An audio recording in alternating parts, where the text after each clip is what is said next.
us to the surface. Talking sense with Srini. Federalism is there in Constitution, and the basic structure of the Constitution cannot be altered. For thought-provoking perspectives, C-suite conversations to feed our viewers with thought leadership. We have brought up now a technique called pinhole surgery. New shows, fresh formats, growing followings. And our newsletters, daily news, lifestyle, long-form human interest stories, smartly curated, widely read. We don't just publish, we do events. We partner with photo festivals, with institutions, with young journalists and curious audiences. Because journalism isn't just about what we do, it's what we stand for. In a complex country, we owe you more than just headlines. We owe you honesty, context, courage. We are the Federal, curious, credible, uncompromising. We are just getting started. Stay Federal. Another newspaper. Shakkar Kama.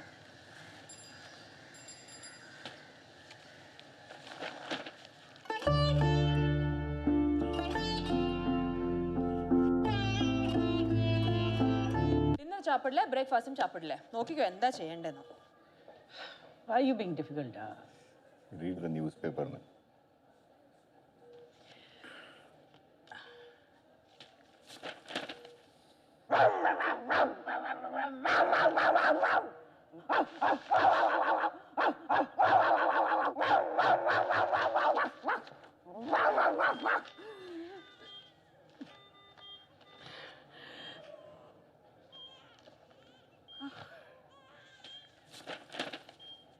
The Vice President-elect C.P. Radhakrishnan on Tuesday described his win as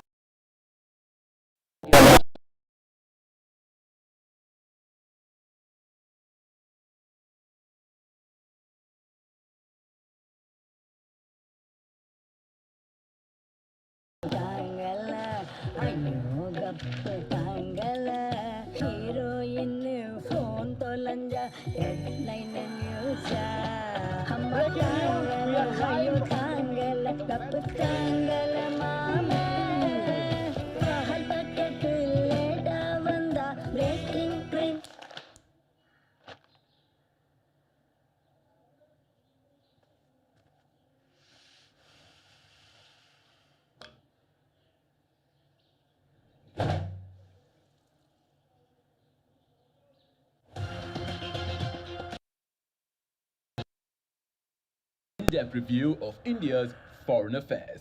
And speaking of foreign affairs, Jollywood star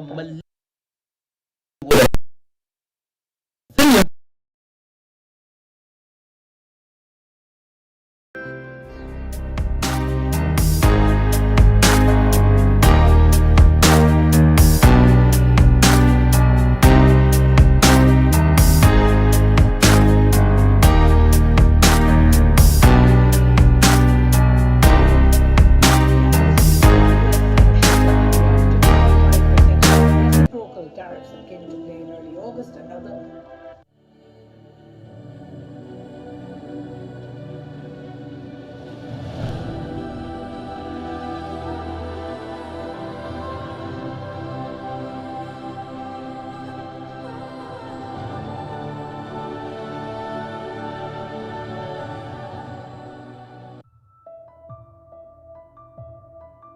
காலநிலை மாற்றத்திற்கான தமிழ்நாடு மாநில செயல் திட்டம் 2.0.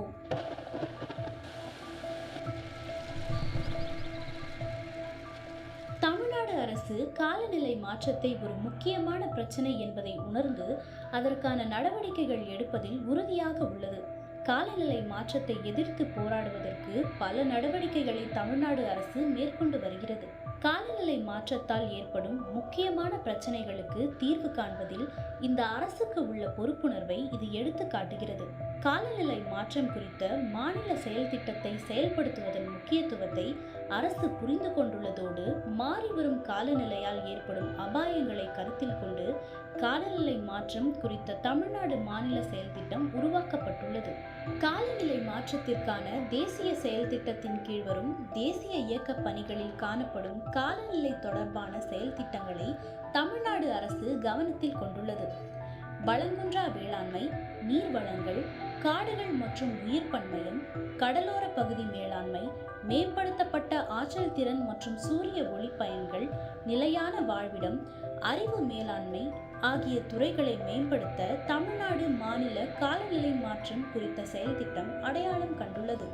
வெப்பமயமாதலுக்கு எதிரான தன் மாநிலத்திற்கென தனித்துவமான செயல் திட்டம் ஒன்றை வடிவமைத்துள்ள முன்கள மாநிலங்களில் ஒன்றாக இருப்பதில் தமிழ்நாடு பெருமிதம் கொள்கிறது.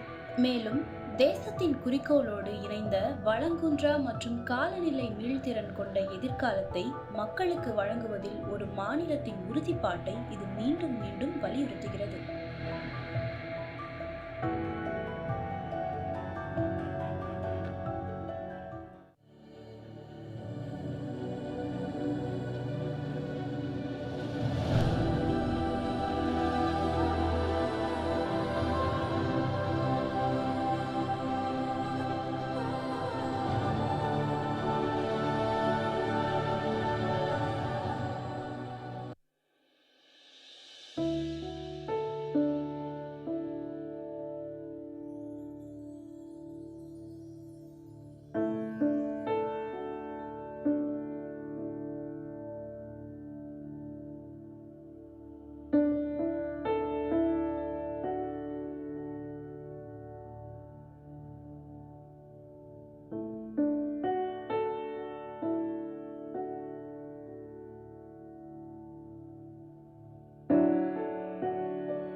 A very good morning and a warm welcome to everybody gathered here. Ladies and gentlemen, we will be starting shortly, so requesting everyone to kindly enter the main hall.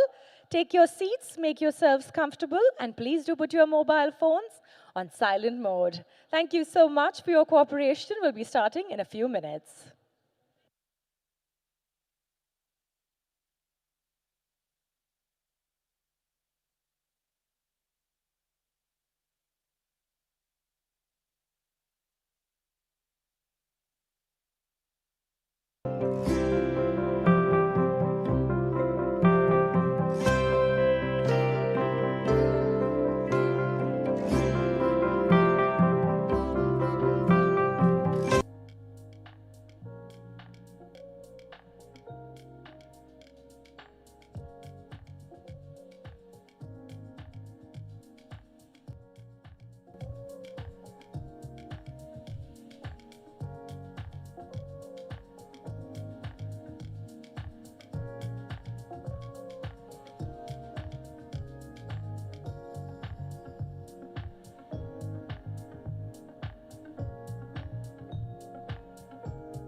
A very good morning, ladies and gentlemen. Requesting everyone to kindly take your seats.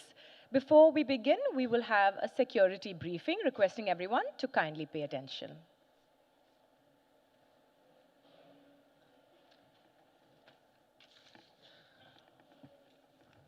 Good morning, ladies and gentlemen. Welcome to Hyatt Regency Chennai. Myself, Sandeep Khanna, security shift in charge here. I hope you all being safe and comfortable on being here with us. The purpose of this safety briefing is to make sure to understand the procedures to be followed on emergency situation. In case of emergency, we have an emergency alarm which will be activated. If the alarm is activated, do not get panic and wait for the instructions and follow it.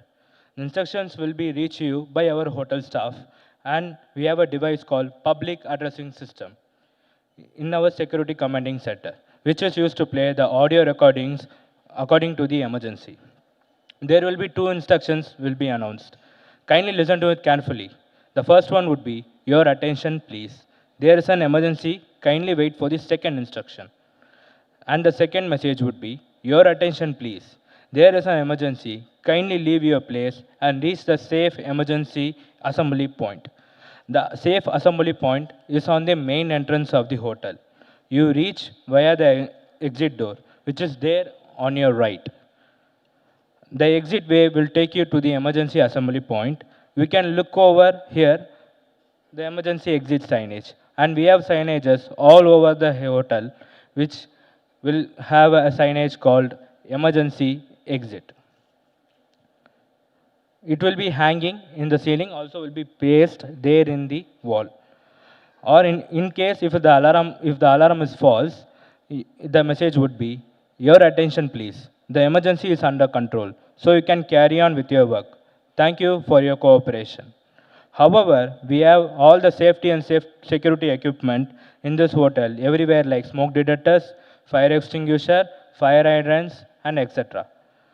Do not panic if alarm gets activated. Kindly wait for the instructions and follow it.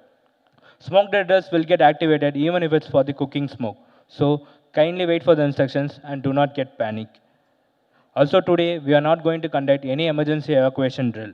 If any emergency alarm will be activated, it will be for the real. So kindly wait for the message, kindly wait for the staff's message, and do not get panic.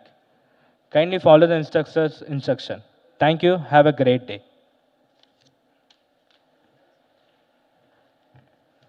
Thank you so much. Once again, a very good morning, ladies and gentlemen, and a warm welcome. My name is Paloma, and I will be your host today. We welcome you all to the CPCL, the Hindu Sustainability Summit 2025, presented by the Chennai Petroleum Corporation Limited and co-presented by Tamil Nadu Green Climate Company. Our sustainability partner is Naveens, our associate partner, NLC India Limited, our green partner, Larsen and Toubro, our television partner, Pudhiya Talamurai, our industry partner, Confederation of Indian Industry, our knowledge partner, Sustainable Energy and Environment Council, and our digital news partner, The Federal. It's wonderful to see you all here at today's summit as we bring together visionary leaders, policymakers, and industry experts to discuss scripts that define a sustainable tomorrow. Throughout the day, we'll explore vital themes from clean technology, climate action to water conservation, sustainable finance that drives India's journey towards a greener future. We thank all of our partners and sponsors for making this summit possible. To formally inaugurate this summit, ladies and gentlemen, we would like to begin with the lighting of the sacred lamp. I would like to request our dignitaries to please join me on stage. Calling upon Mr. H. Shankar, Managing Director from CPCL, Mr. N. Ravi, Director Kasturi and Sons, the Hindu Group, Mr. Srivats Ram, Immediate Past Chairman, CII Tamil Nadu, Managing Director Wheels India, and Mr. Suresh Nambat, Editor, The Hindu.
I now request Mr. Shankar, the Managing Director of CPCL, to honor our dignitaries on the dais. Requesting you to please honor Mr. N. Ravi, Director Kasturi and Sons, the Hindu Group.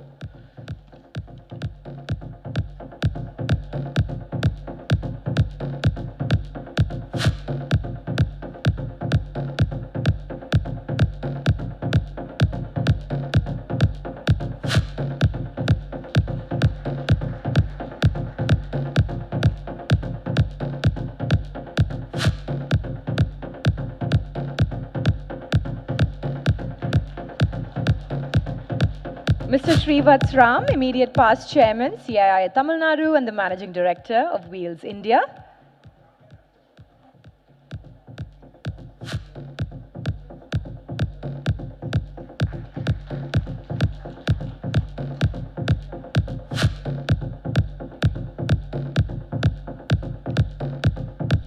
And Mr. Suresh Nambat, editor, The Hindu.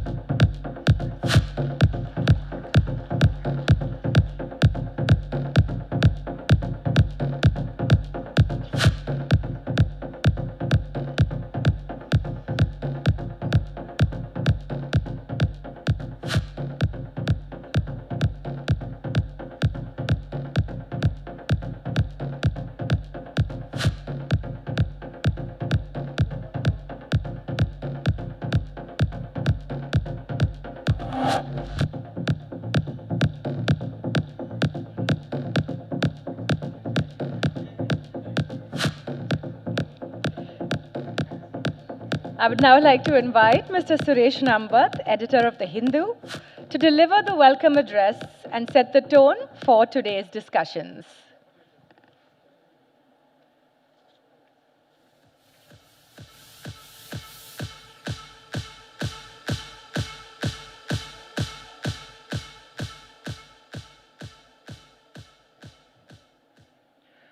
Hello, everyone, and welcome to the Hindu Sustainability Summit 2025. We have with us Mr. N. Ravi, Director, Kasturi and Sons Limited of the Hindu Group, Sri H. Shankar, Managing Director, Chennai Petroleum Corporation Limited, and Sri Srivats Ram, immediate past Chairman, CII Tamil Nadu, and Managing Director, Wheels India. We are proud and happy to have you among us. We also extend a warm welcome to all our invitees, our panelists, moderators, and partners who have joined us for what promises to be a day of meaningful exchange of ideas on what growth and development should be. This summit is an opportunity to show a collective commitment to a sustainable future through responsible use of resources that empower people without depleting the planet. At The Hindu, we have always believed that our journalism must go beyond reporting events to contributing to the public good by inspiring change. By bringing together voices from government, industry, academia, and civil society, we hope to build actionable partnerships. The world today faces the twin challenges of climate change and stalling growth, and at times, addressing one challenge will seem like complicating the other. But through today's sessions, we hope to hear how renewable energy, responsible industry, and uninhibited innovation can work together on the path to net zero, turning sustainability goals from an imposed obligation into a seized opportunity. This summit could be a catalyst for collaboration and change as we seek to build a cleaner, fairer, and more prosperous world that is also equal and free at the same time. Thank you and welcome you all once again to the Hindu Sustainability Summit 2025.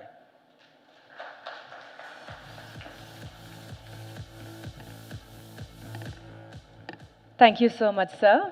I would now like to invite Mr. H. Shankar, Managing Director of CPCL, to kindly address the gathering.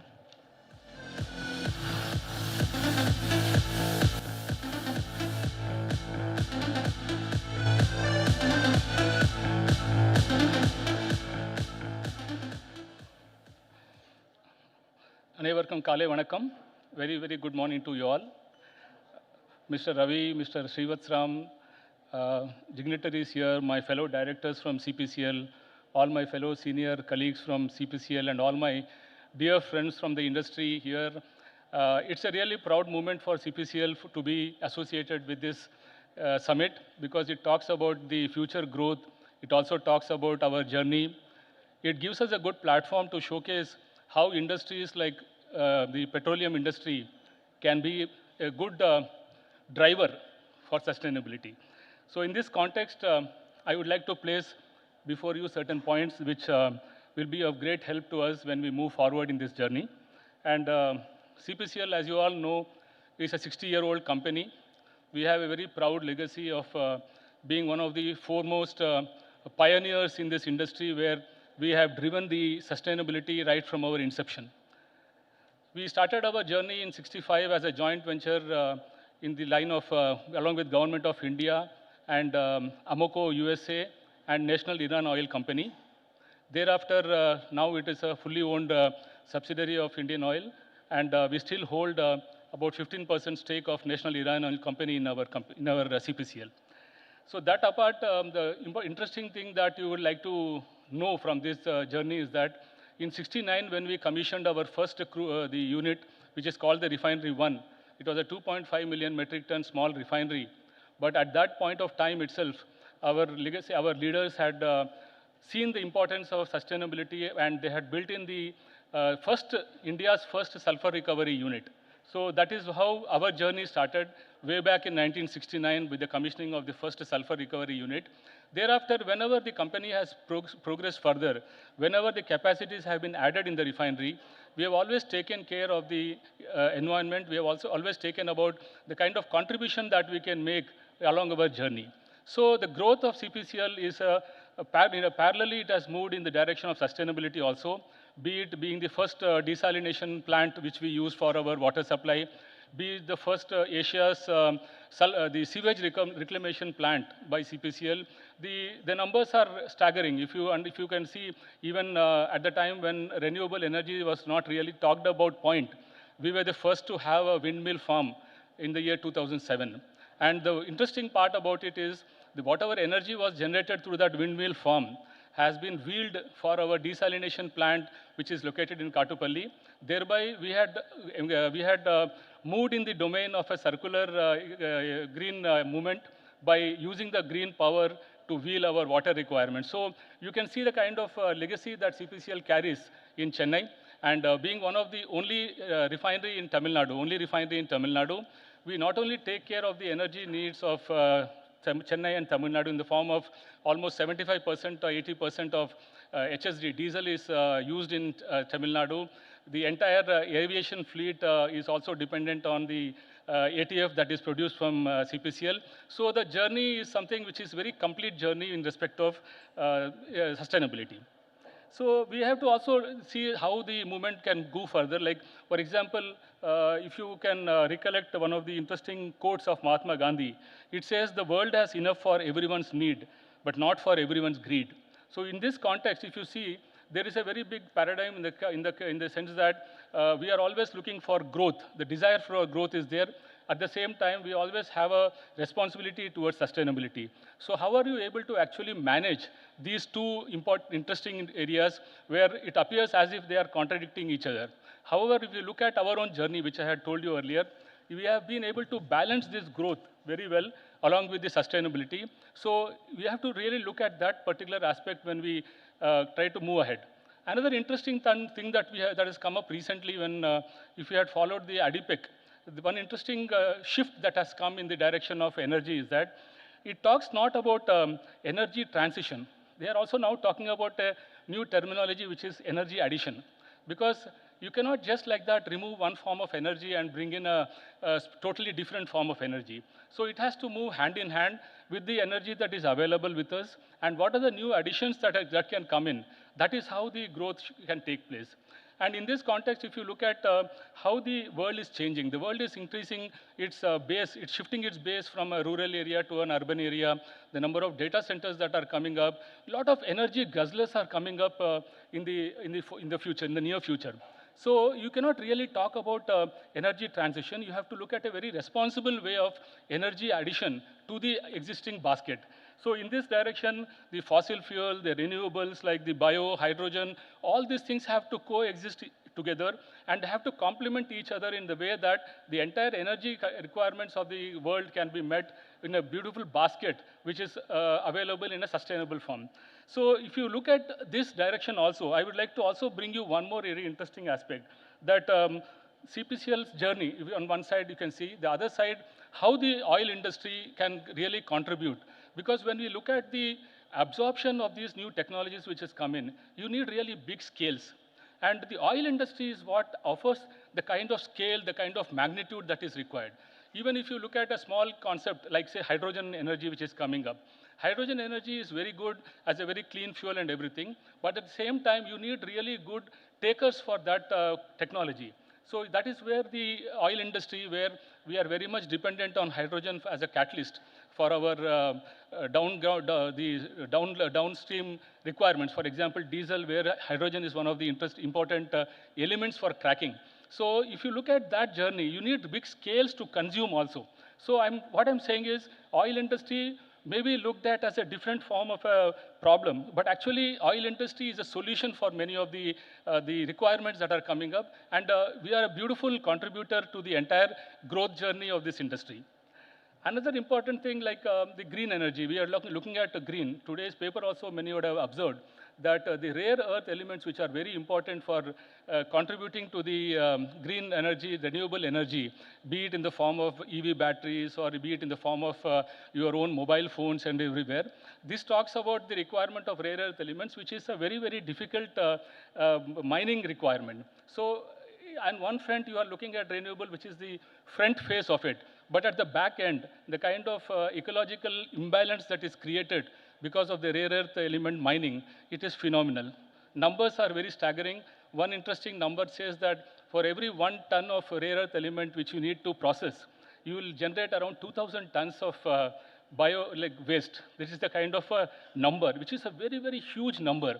And it not only talks about gases, it talks about water front, it talks about damage on all fronts, including a kind of a bio waste. That is what is the problem. That area is something that is very touching to many people, but at the same time, it is a necessary evil. Therefore, we need to actually look at that element when you finally look at the overall balance of the energy basket. In this regard, there is one interesting thing which talks about the Government of India's mission life, that is lifestyle for environment. It is an important aspect because it not only talks about industries as a whole who can directly give you the benefit of bringing in the new energies and also bringing in about sustainability. This Project Life talks about, as an individual, how you can contribute for making this environment better, making this world a better place to live. So each one of us has a role to play, be it a very, very small elements like switching off your electrical devices when you are not there, be it turning off your engine when you are stuck. These are all very small contributions that you can make. At the end of the day, if you see that each one of us in small ways we can contribute in a big way, and at the end of the day we can look at a totally changed environment. We can look at a beautiful picture where the green element is each and every aspect of our life it prevails. So finally, I want to end with one small quote which further emphasizes what I'm saying. It talks about the award-winning cookbook author Anne Marie. She says that we don't need a handful of people doing zero waste perfectly. We need millions of people doing it imperfectly.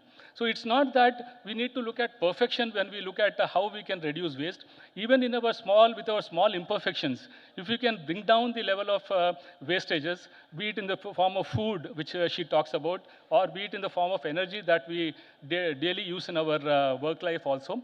Therefore, each one of us can be imperfect, but the end goal, if it is talking about overall conservation, overall limiting the wastages, I think it contributes a lot to the environment. And this sustainability conference brings a lot of leaders here who are a lot of thought leaders, a lot of experts who can provide us the necessary inputs to bring down this level of wastages. And also it talks about how we can move forward, continue on our growth journey in a very sustainable manner. On behalf of CPCL, I want to thank the management of Hindu for giving us this opportunity. I also want to thank all the other partners who have been on board with us. And this is a wonderful opportunity for CPCL also in its Diamond Jubilee year to showcase what are the good things that we are doing. And we thank you all once again for turning up in good numbers. And have a great day. Thank you so much. Thank you so much, sir. I think you're absolutely right that growth and sustainability can go hand in hand, and we can truly see your passion on the subject. I now request Mr. Suresh Nambat, editor, The Hindu, to please felicitate Mr. Shankar.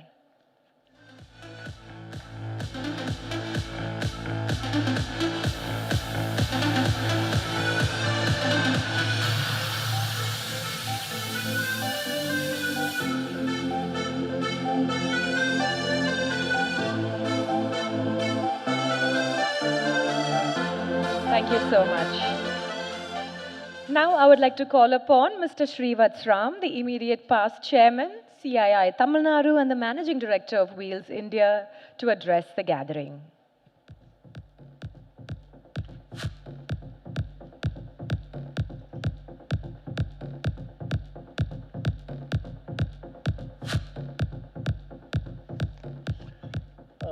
Mr. Shankar, Mr. Ravi, ladies and gentlemen, I'm delighted to be here at the Sustainability Summit, which has been organized today. I wanted to talk a little bit about how the world is changing also in ways that probably have been more apparent in the recent past, let's say the last 12 months. One thing is, there was a Paris, conference that was held a few years back, and I think initially they were talking about a 4% rise in terms of temperatures across the world, which is caused by global warming, and there were various, doomsday scenarios saying that, so many coastlines are going to be underwater, and probably over time it would also include Chennai. But that has been subsequently changed to 2.6 degrees, and the challenge still remains because you have, at one end, you have the developed countries which have finished most of their development, but you also have countries like India which are in relatively early stages of development. So the amount of energy that has to go into developing countries is much more than what is happening in the developed countries. From a CI perspective, we are totally aligned with the Prime Minister's goal of getting to net zero by a centenary year. I would also say that if you look at industry per se, industry is dependent on their customers. So it can be retail, it can be also manufacturing companies. If we look at Tamil Nadu specifically, we have a large number of manufacturers who are exporting products to the rest of the world. So if you look at the geographies that we are exporting to, yes, US is one of the geographies, but Europe is a fairly large geography that companies both in Chennai and Coimbatore and other parts of Tamil Nadu are actually exporting products to. And Europe is much further on the sustainability journey than, say, some of the other mentioned geographies. Europe has a goal of net zero by 2030, which is not very far away. It's interesting when we work with European customers, they don't have a clear idea on how they are going to get to net zero by 2030. So when we talk about sustainability and net zero, it is not as if there is a clear roadmap. Okay, you do A, B, C, D, and then you're net zero. It's nothing like that. You're just making incremental improvements as the technology changes. And there is a general belief that if you work on this type of framework and if you're networked with a group of other organizations that are working on it, you will eventually reach the timeline that has been said. For example, there are challenges with some of the materials, say, talk about green steel, green cement, these type of things. They're fairly early stages of development, and for them to actually pick up pace and to change in terms of the mix of the overall production is going to take a number of years, but decent steps have been taken. CA started on the journey of sustainability quite some time back with the IGBC, which is the Indian Green Building movement that we have. India has, as a matter of fact, one of the largest square footages of green buildings in the country. But more than that, there's also a consultative wing that works with companies, for example, to make them green cores, as we call that. So we take companies who are having to deal with customers in other countries who want sustainable products, who want sustainable processes in their suppliers. So we work with them and get them to a stage where they are actually called Green Co. Some of the companies in Tamil Nadu, for example, have been at the forefront. One of our customers in Europe, who is seen as a sustainability beacon in the automotive industry, had one of the first green foundries, which was from a company based in Chennai, Breaks India. Or similarly with Rane, there was also an announcement which was made where they said the company has been certified to be green. So what I've seen is the differences in terms of technology adoption are not so much as what we've seen earlier. When we work on new technologies, there's somebody working on it in the US. There are startups very often involved in this process.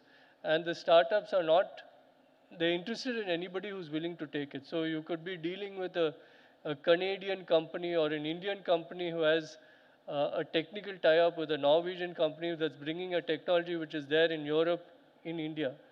These things are actually available. I also wanted to tell people that when you talk about sustainability, we get carried away about, okay, solar and wind and things like that. Sustainability is actually really talking about resource efficiency.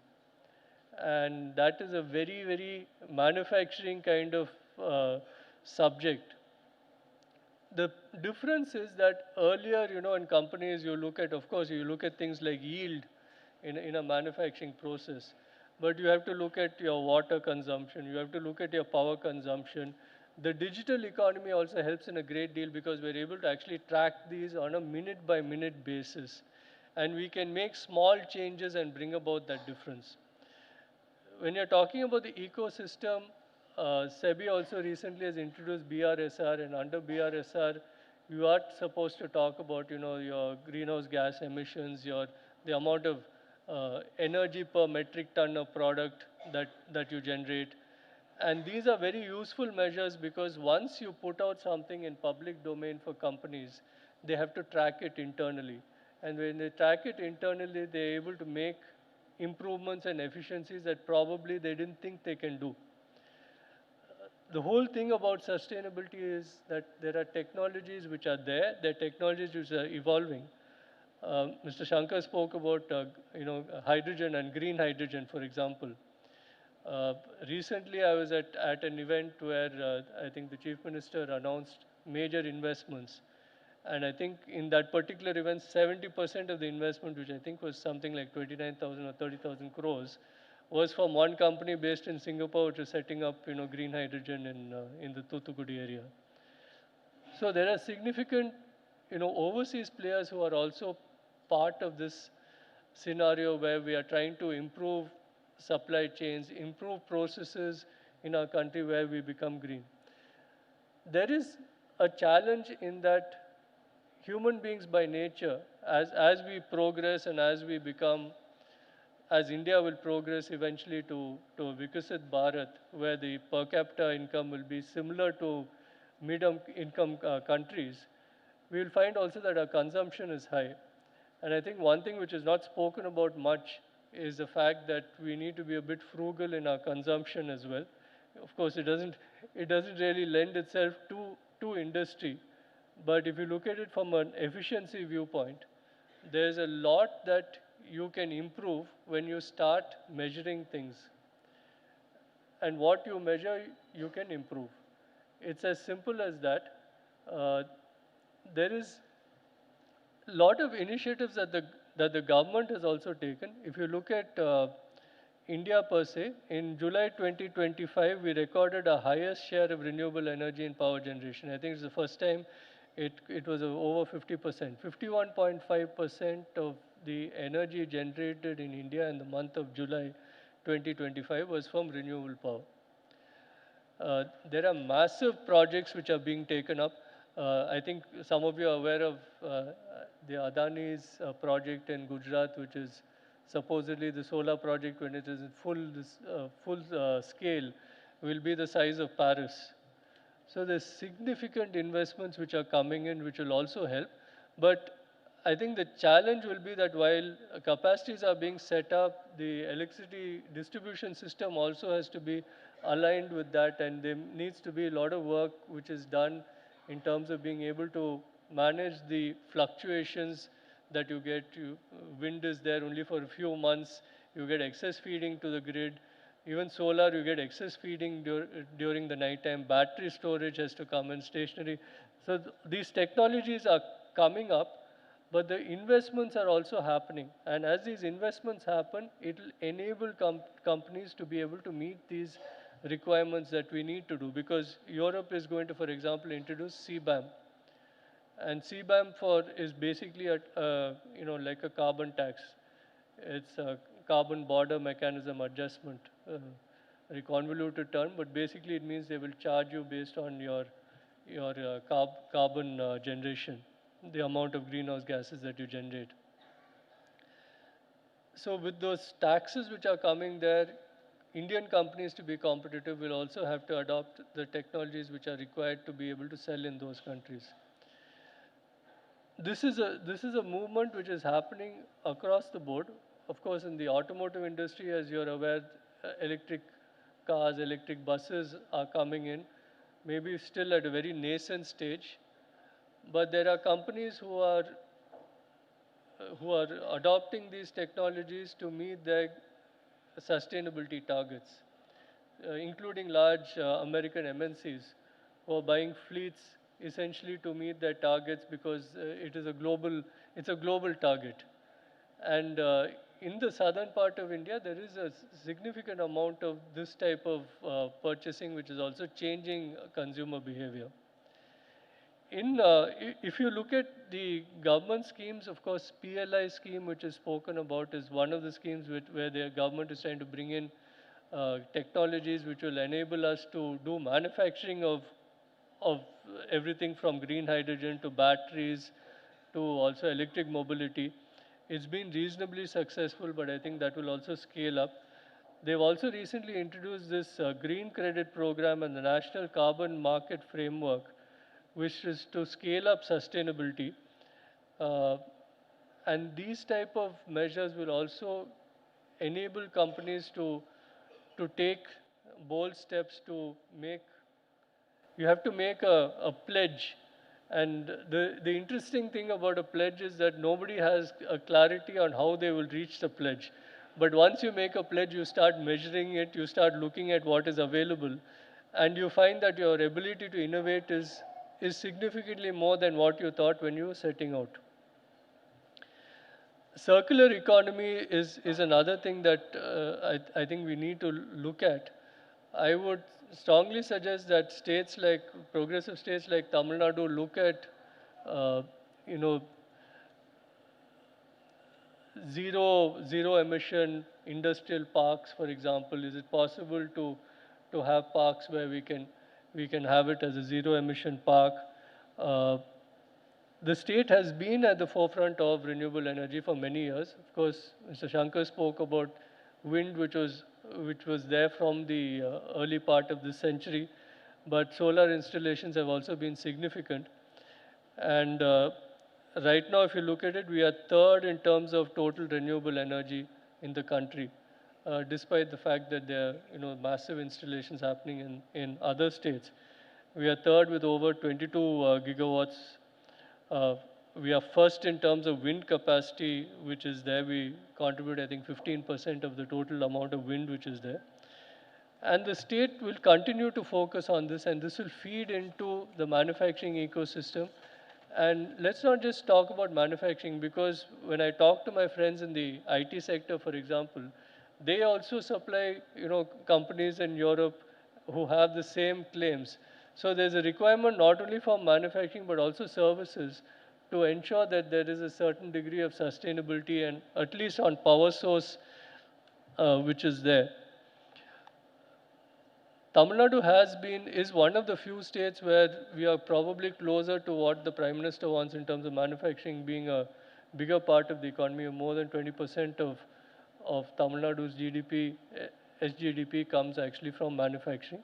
And that puts us in a place where with this renewable energy, it makes us relatively attractive for countries which are looking and companies which are looking at sustainability. If you look at sustainability, I was just tracking about 5 years back. We have roughly about 40 large customers. So 5 years back, there were only 2 companies that did a detailed sustainability audit, and they happened to be European.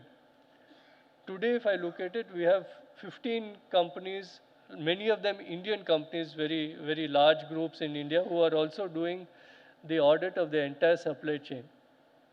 And they're also reporting these.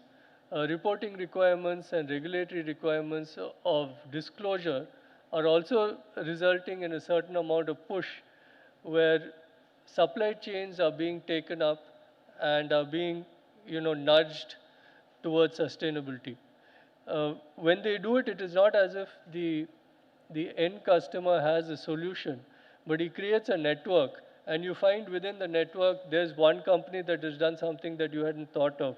And people just pick up through this whole process of networking and sharing best practices. It's something which is probably not spoken about, but that is invariably where you get ideas. Somebody tries something out in an industry which is not related to your industry, but you can use the same thing here. These type of movements are gathering a lot of steam, and I think the net zero industrial clusters will help, especially MSMEs. Tamil Nadu is one of the large states in terms of deployment of MSMEs. If we can create net zero industrial clusters, it will help. We need to also make sure that the distribution and transmission systems are aligned with the shifts that we are doing in energy. It calls for some amount of investment as well. The state has been fairly progressive. Zero liquid discharge was one of the first. It was one of the first states that mandated large industries to have ZLD, and circular production systems will increasingly pick up steam. Again, because consumers demand it from some of our customers, and our customers demand it to meet both their consumer requirements and regulatory requirements, and sometimes investor requirements. So the financing is also playing a role in this whole thing, because green financing very often comes with certain conditions. And people who are making steps into new technologies, for example, electric mobility, just to give you an example, are being monitored and have covenants which are coming from finance. So I just want you to understand that it is not really mandated by a single body. There's no single body that mandates sustainability. Is it something that would happen automatically just because of the goodness of our souls? Probably not. Because human behavior is regardless, with due regards to Mahatma Gandhi, is driven by greed. That's the nature of human behavior. But at the same time, if you create structures where it makes financial sense to take certain decisions, you find ways in which you can nudge corporations and nudge organizations to work in a more sustainable manner. And that is what I see is happening in India, and is happening in India not so differently from what is happening in other parts of the world. I would argue and say that probably we are ahead of some of the more developed countries in this regard, although we do have still a fairly large carbon-based energy system. There is a significant amount of activity which is happening here, which is outsized from what we actually read about. We all read about how Europe and Western Europe is progressing. But the progress which is made in India is tremendous. And I'm confident that looking forward to India at 2047, when we will cross our centenary year, Tamil Nadu's vision for sustainability and inclusive economy will also become a blueprint for the nation. While I talk about Tamil Nadu, let me say that the southern states together itself are progressing very well together, and I think that this is probably slightly more progressive than the rest of the country, and we can make significant amount of progress by working on sustainability, more towards enabling our future growth, enabling our profitable growth. Sustainability is a profitable venture, something which is not spoken about. Businesses engage in it not because they, out of the goodness of their soul, but they engage in it because it is profitable. And models are coming up where you can do more and more than what you thought you could do. And I think that this is a moment that we will probably reflect upon. It's an inflection point that the Indian economy and Indian business can look back on, because it's a moment that we will probably be at the forefront or close to the forefront of this sustainable and green economy. With that, thank you very much. It's been wonderful to be here at this inaugural session, and I wish everyone all the very best in the day to come. Thank you. Request you to remain for a moment, sir. Calling upon Mr. Suresh Nambat to please present him with a token of appreciation.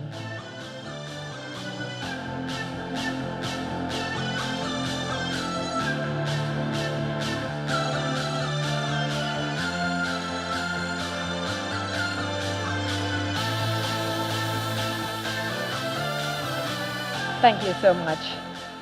So, ladies and gentlemen, we have a power-packed day ahead, and we would like to dive right in for our first fireside chat, Balancing Growth and Greens, CPCL Sustainable Journey.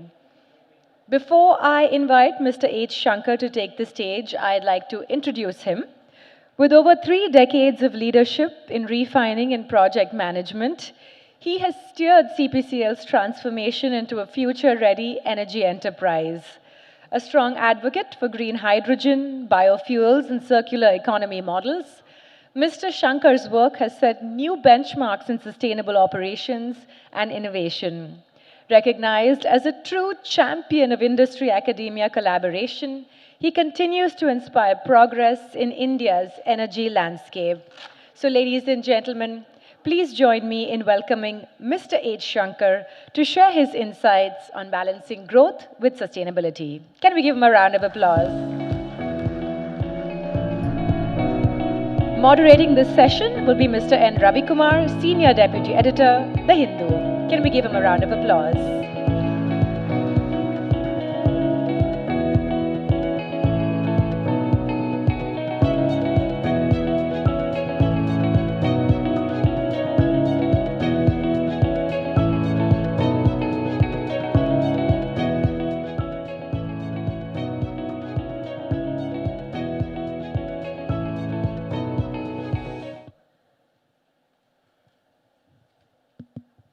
Good morning, ladies and gentlemen, and truly appreciate sir taking time off and being with us.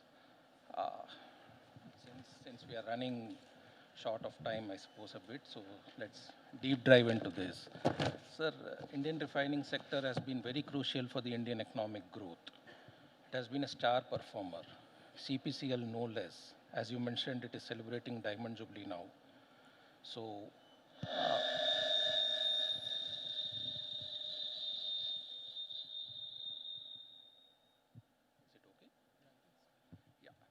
So we have seen CPCL progressing over these years from unleaded petrol to low sulfur diesel, and now you're talking about green hydrogen.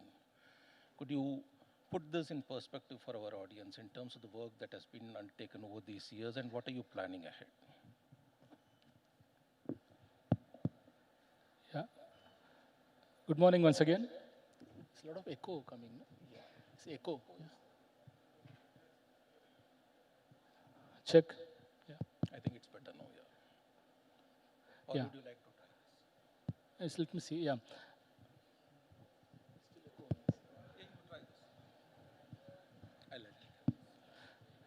Good morning once again. There are a couple of things that I would like to bring to the notice, like, because when we say 60-year journey for an oil company and that too standalone. Check sound.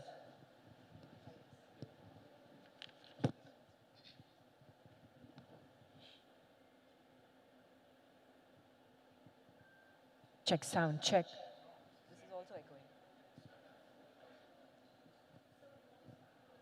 Yeah, sure. That would be nice. Check. Check sound. This is also. Yes, just give us a second.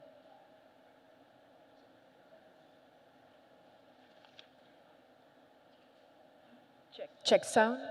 Check, check, 1, 2. Just give us a few moments, ladies and gentlemen. Check, check sound. Yeah, I think it's better now. Try, sir. Check. Yeah. Yeah. Like.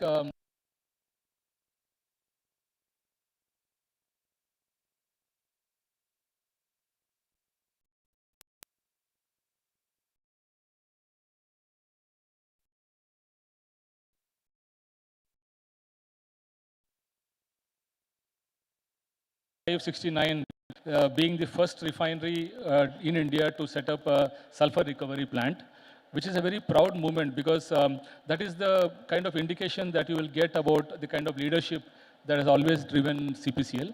And as we moved in our growth journey from 2.5 million metric ton capacity to double it, we had second refinery commissioned that was in the 80s. And that time also, again, we added one more sulfur recovery unit. In addition to that, we also identified that water is a very important source. So we built the sewage reclamation plant, which was the first of its kind in Asia. So that growth journey of second phase was associated with identifying that water is a very important source. Then moving down around 2000, early 2000, we commissioned our third refinery. That refinery finally, we ended up with a capacity of 10.5 in 2000, early 2000. So at that point of time, again, we added upon our environmental requirements. We completed second sewage reclamation plant. We also parallelly started building on a desalination plant. We also built a windmill farm at Dindigul. So every time that we expanded, we were conscious of the fact that our contribution in this sustainability drive should always be there. And parallelly, growth and sustainability can coexist. So that was the identification.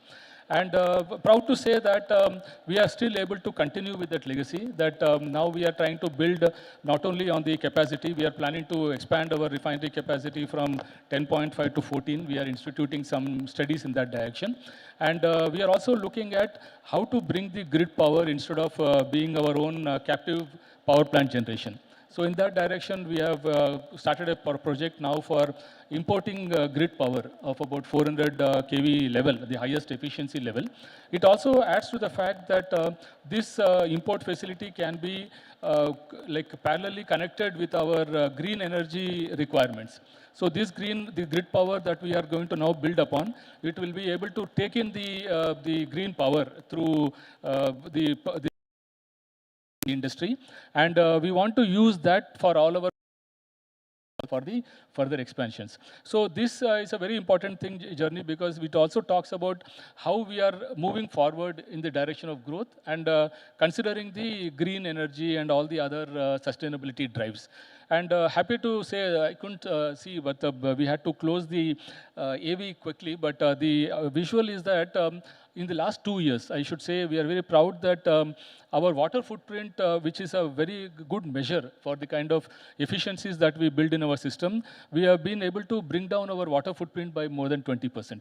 And also important thing is identifying that Chennai is a very water scarce region, how we are able to bring technology to leverage that, leverage our own operational requirements. So what we did is, we are the only refinery, or early days itself, we have not taken any groundwater for our refinery requirement. The entire water requirement is through the desalination plant or through the sewage reclamation plant that we have set up. So we are a zero freshwater consuming refinery. So that is where our emphasis is when we talk about what can be our contribution to the industry. And going forward, as I told you, one is the grid power that we are talking about. We are also talking about carbon dioxide capture, and we are looking at the industry in and around the Manali, whether whatever carbon dioxide we are able to make that as a very important step in our growth journey.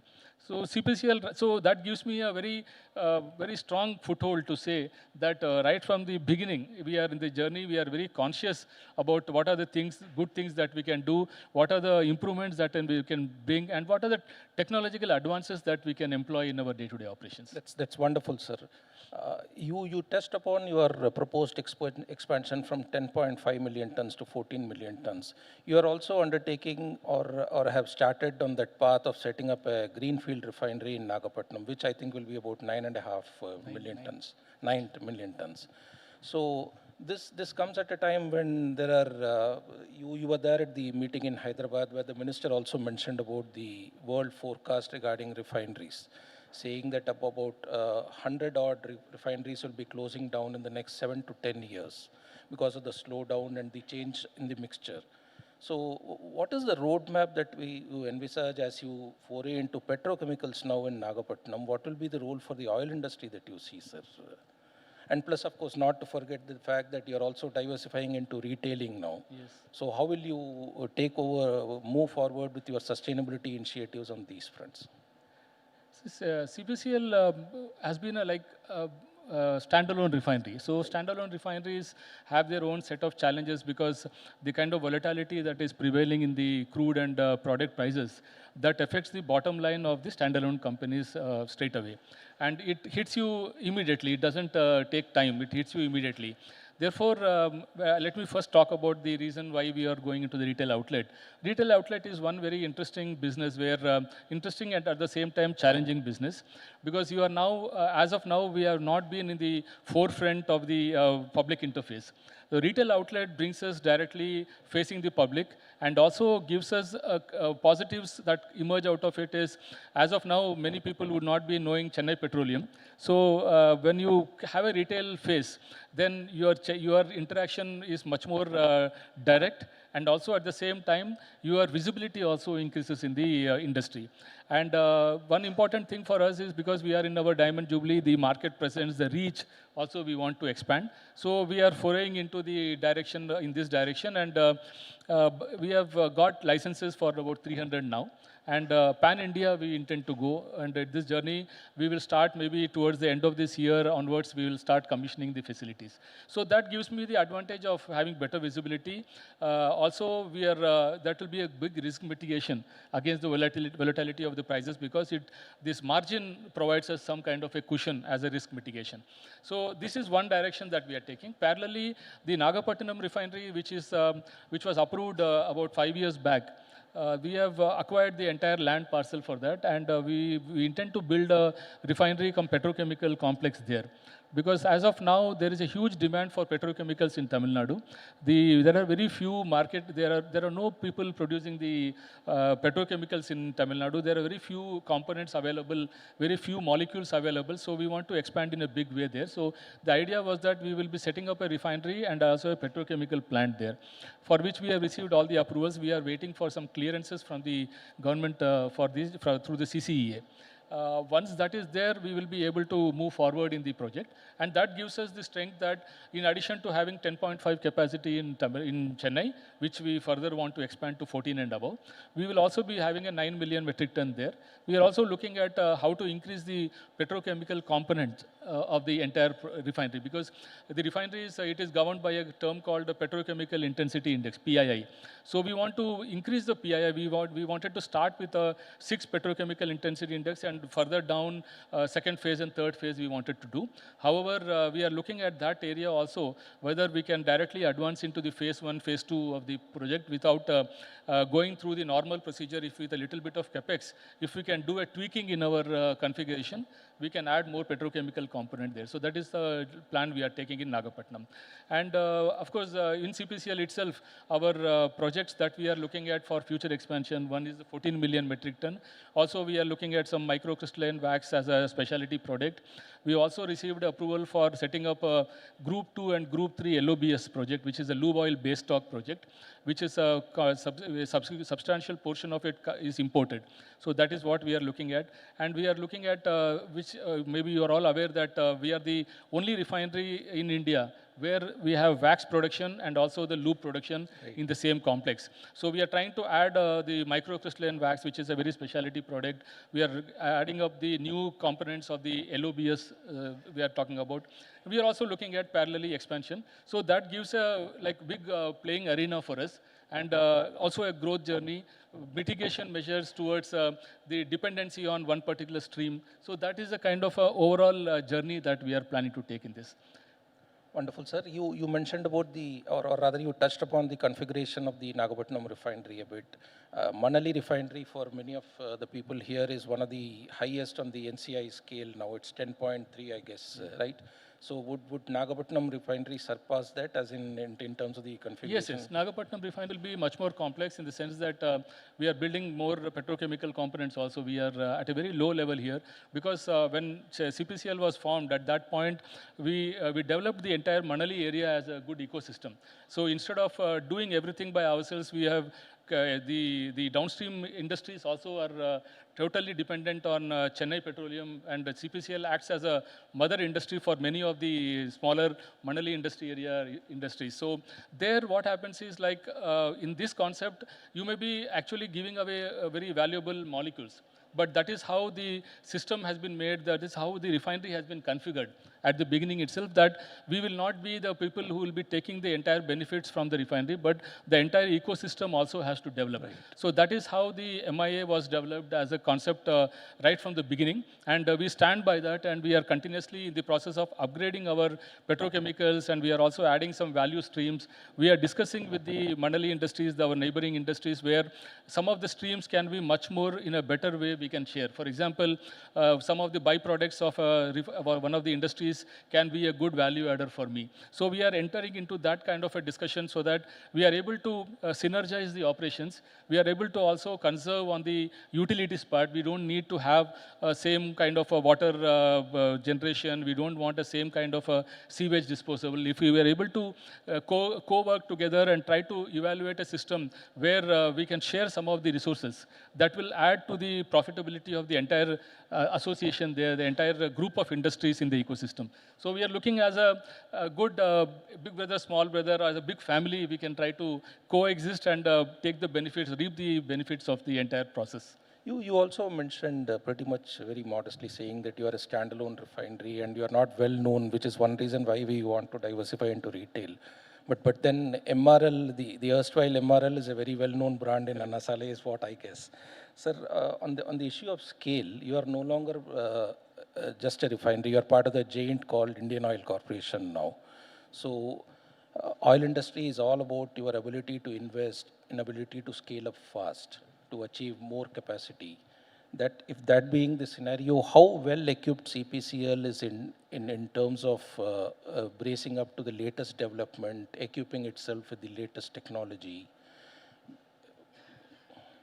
See, CPCL's biggest strength is the parent company, in the sense that when you look at scale of operation as a standalone refinery of 10.5 million metric ton, if you have to source the crude from outside, because CPCL entirely depends on the imported crude. About 85% of the crude requirement is imported, and 15% domestic crude we are taking. But this entire volume doesn't give you the scale to negotiate at a global level.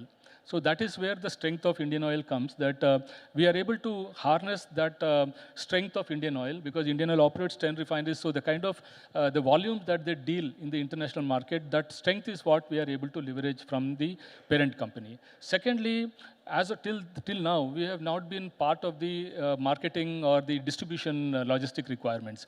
So the entire product that is produced in CPCL is taken by Indian Oil, and they do the marketing of the products, except for about 8 to 10% of the specialty products which we are directly have been dealing since many years. So when you look at the crude requirement and the product outflow that is to be very smoothly and clearly, easily managed, that strength is what we get from Indian Oil. Secondly, there is always an interaction with the Indian Oil refineries at the apex level, that how each refinery is performing and what are the new technologies which are coming, what are the lessons learned. So these kind of interactions gives us the benefit of not going through that learning process at every stage. So technologically also we are having the strength. We are able to harness that benefits of the parent company we share this information at a peer level, a lot of discussions take place. So technology exchange also is a very important thing which happens with the parent company. So the crude product, technology, all these things advantage we get from Indian Oil. Apart from that, being in this as a standalone refinery and operating the refinery, looking at the overall profitability on a standalone basis, that is, we have our own listing in the share market. We are answerable to the stakeholders. We have to generate profits and stay relevant in the industry. At the same time, we have to give back to the shareholders. Right. So that is where the strength comes, that in addition to being a standalone refinery, we are operating CPCL as a business. Right. So how the third party, how the stakeholders evaluate us is a picture where our own presence needs to be emphasized. So in that context, you are very right in saying that MRL was very well known. Okay, and then slowly the transition happened from Madras Refineries Limited to Chennai Petroleum Corporation Limited. After that, somehow that connect has not really gone as much as we expected with respect to MRL. But then efforts are on. This is the Diamond Jubilee year, and right from last December onwards, we have embarked on a variety of projects. We have done, at the industry level, we have done a cyber security conclave. We have done one wax and loops conclave we have done. And then this is one conclave where this forum also provides us a good visibility. So we are doing our best in that regard, that better late than never. Then we can really bring back the glory of MRL in the form of CPCL. And it's the only refinery, so we are very proud to have this tagline that pride of the nation, but at the same time, jewel of Tamil Nadu. So that is the kind of tagline that we have built, and it's only a matter of fact with the retail outlet business also coming in. We should be able to, again, bring back the glory and maybe in a much better and a higher level. Wishing you all the best in all the endeavors, sir. Sir, we are at a sustainability summit, and sustainability has become quite important in various contexts. So you are talking about expanding your capacity close to about 20 million tons once Nagapattinam comes, and plus the 4 million tons additional that we are talking about at Manali. When you talk about capacity expansion, production, it also means that your operations are going to increase, you are going to refine more crude. So from that perspective, another important aspect that comes into play is the environmental safeguards that are necessary whenever a company plans such big scale up. So how well prepared are you in terms of the key measures that you need to deploy, as also the expenditure on them? See, if you look at the compliance requirements with respect to the environmental conditions, it is a cost to the company. There is no doubt about that, because when we moved along the journey of upgrading our fuel quality from BS2, BS3, then BS4, of course, the BS5 we leapfrogged and went into BS6. All these things have been a cost to the company. The oil marketing companies got the benefit of implementing these measures by way of some rollback that was available with respect to the quality expenditure. However, standalone refineries, we have not received this kind of a support. So for a standalone refinery perspective, it is a cost, but without upgradation, you cannot move forward. So it is a matter of your survival. That apart, you should also look at the fact that you have to be constantly upgrading yourself, and in that respect, I'm really happy to say and very proud to that extent that we were one of the early implementers of BS4 grade fuels, BS6 grade fuels. Our refinery rolled out these products much ahead of time. For example, BS6 was supposed to be April 2000, whereas we rolled it in October 19 itself. So 3 to 4 months ahead of time, we have rolled these new requirements. From the cost perspective, if you ask, I should say maybe over 2 decades, we must have spent close to 8,000, 10,000 crores on these kind of quality improvements that we had to do with respect to the product quality, for which we have to add more hardware, more new units. We have to bring in much more higher levels of control on the parameters. So we introduced these technologies, and along the way, we have spent about 8 to 10,000 crores on these products. And at the same time, it gave us the strength that we are one of the early implementers of the new technology. And you get back the returns. That's okay, that's fine. But as a cost, doesn't have an IRR concept attached to it. It is a compliance requirement, so we do not measure that with respect to IRR. But if you look at the projects that now we are talking about, these are all building this concept as a part of IRR. We are also looking at how best we can harness this technology. At the same time, there are returns also to the company. For example, if you look at our 400 kV, the grid power that we are talking about, it has a fairly decent and very strong backing in respect to the financing also. And LOBS project, which we talk, again, we are looking at some green financing, because that is one project where we can look at some green concept. We can look at bringing in green power. So we are looking at green financing also for those projects. Finally, if you see the kind of journey that we have to take, compliance parameters have to be met to be relevant in the market. At the same time, the new projects that we build, we need to look at the IRR concept. The renewables are giving us good returns, and we are very confident that the carbon dioxide capture also will give us a very strong IRR backing to go forward and implement it. So Nagapattinam refinery also, we are building in the sustainability part by bringing in desalination plant right at the beginning of the project itself. We are looking at import of grid power also at Nagapattinam when we go ahead in this project execution. So those elements are now a part of the design itself for the new projects.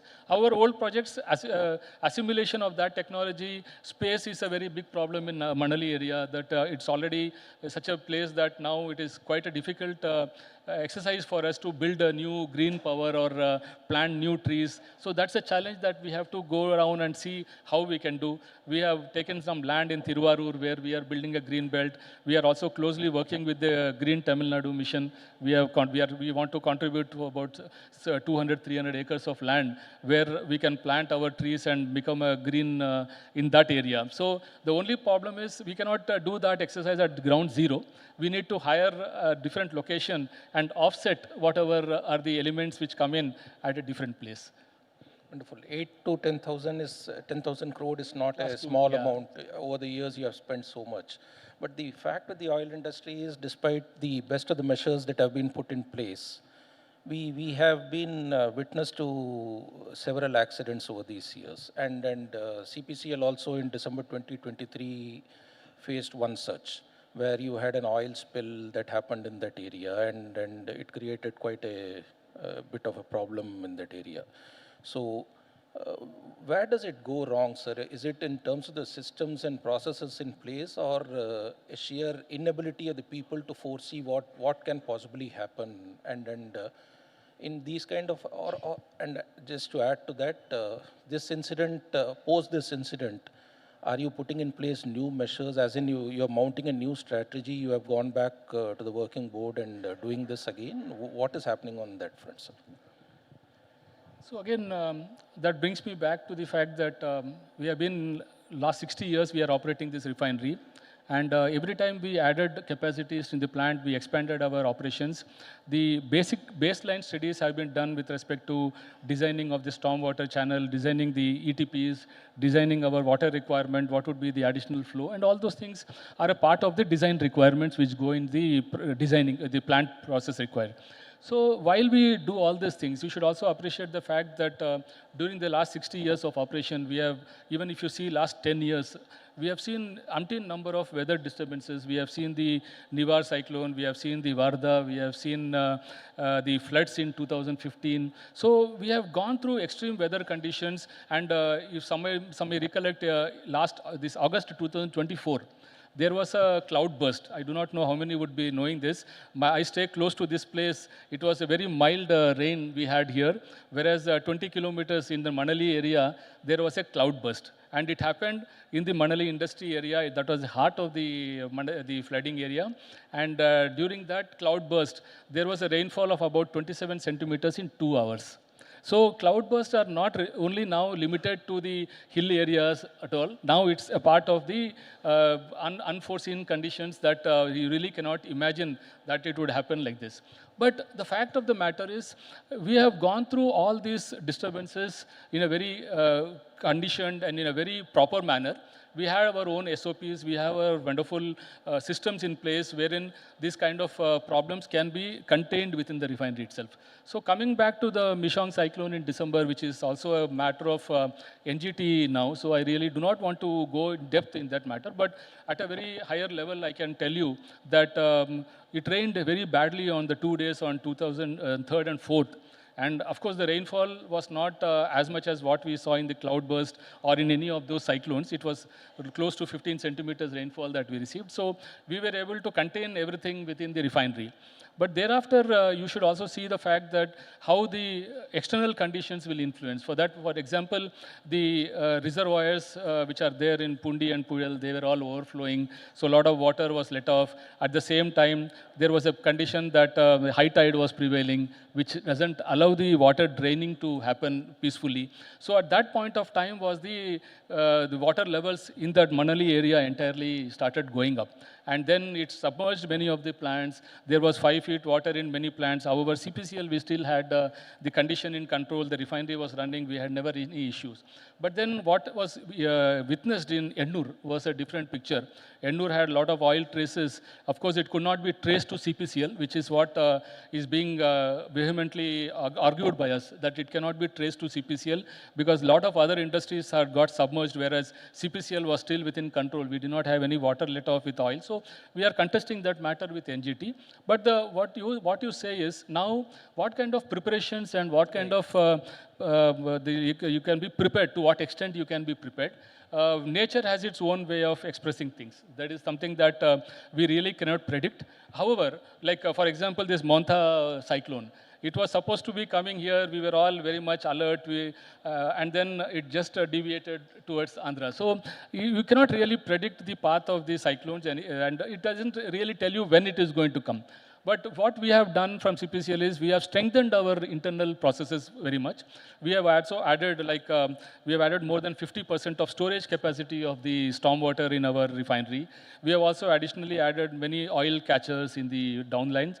We have also added certain elements like having online monitoring or analyzers in place, online monitoring, 24/7 monitoring at the effluent outlet areas. So we have built a lot of strength into our system. We have brought in zero kind of compliance deviation from the parameters. We are doing a monthly level of mock drill by way of which during this season we can have much more stronger SOPs. SOP implementation can also be part of the requirement. So what we have done is we have strengthened our system. At the same time, we have also ensured that whatever has happened from the other areas and inside CPCL, we should not be having this kind of scenario prevailing anymore. So internal strength is very much required. SOPs have to be in place. Mock drills have to be done periodically. That is what we are doing. Wonderful, sir. Sir, you also in passing referred to this, that you are the anchor industry in Manali.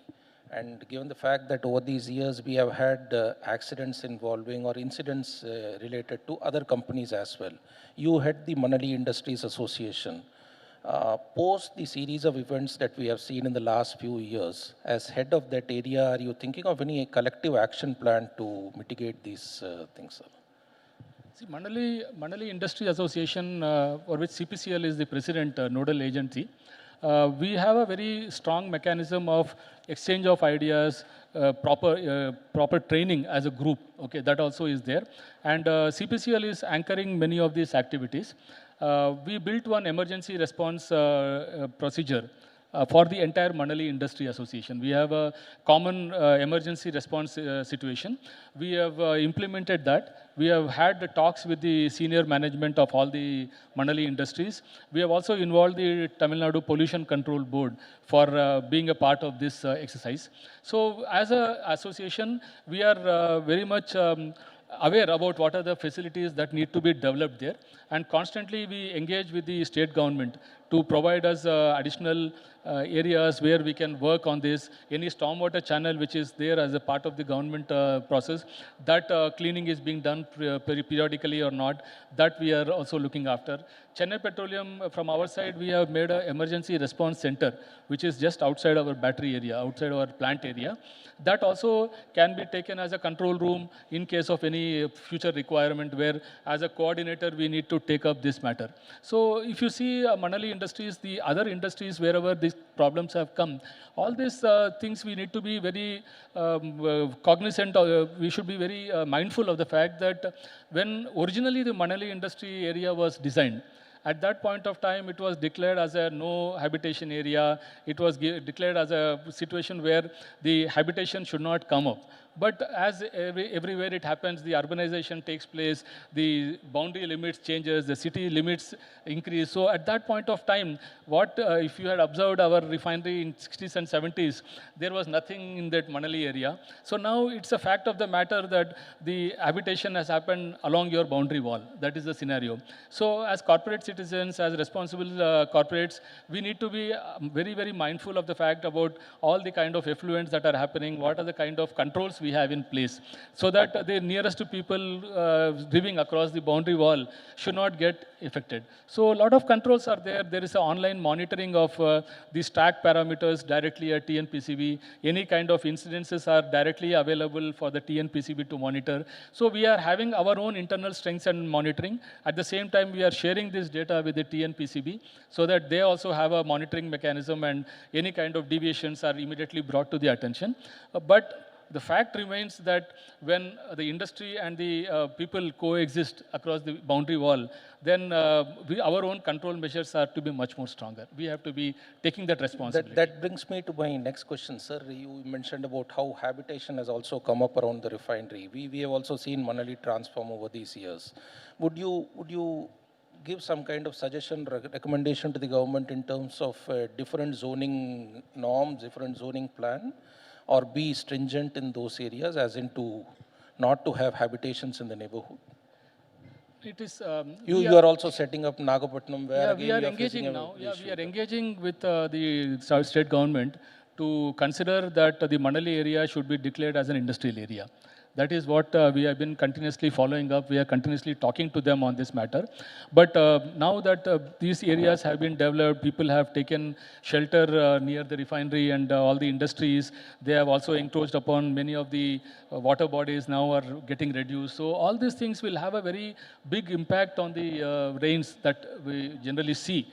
So the point is, we are engaging with the government to the extent that if it can be notified as an industrial area, and then they can set up some kind of a control mechanism by way of which at least future expansion should not happen. Whatever has happened, I do not know to what extent the controls can be brought in and whether it is a process has been regularized or whether it can be, again, they can be taken back. It's a very difficult policy matter which the government has to take.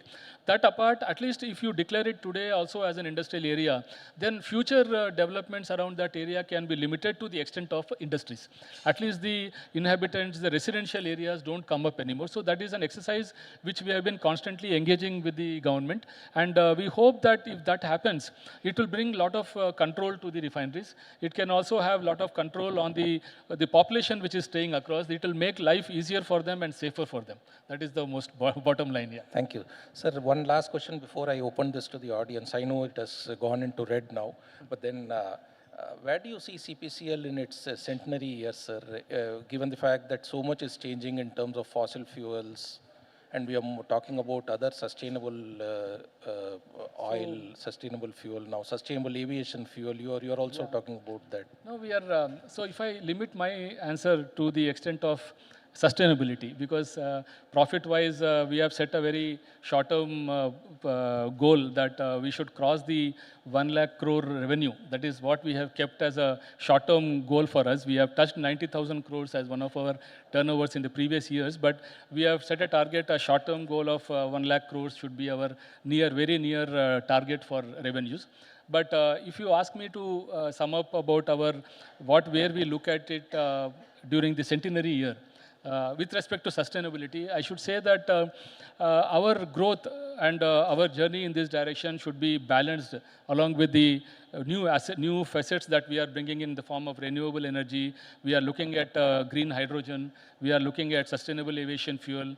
We are looking at biomass for the generation of, again, hydrogen or CBG. So we are looking at very new answers to this question about sustainability. We are looking at conventional fuel, which will still remain, at least as per the reports available, it's only going to peak around the 40s. 2045 is what is expected to peak, and thereafter it is expected to remain at that level. Maybe the growth may not be there, but the volumes will keep adding up there. So I expect that 40 years down the line, because now we are in 60th year, so at 40 years down the line, I see fossil fuel being the backbone for our petrochemical developments, because that is the building blocks for petrochemicals. So I expect my fossil fuel to be still contributing in the direction of petrochemicals to a larger extent.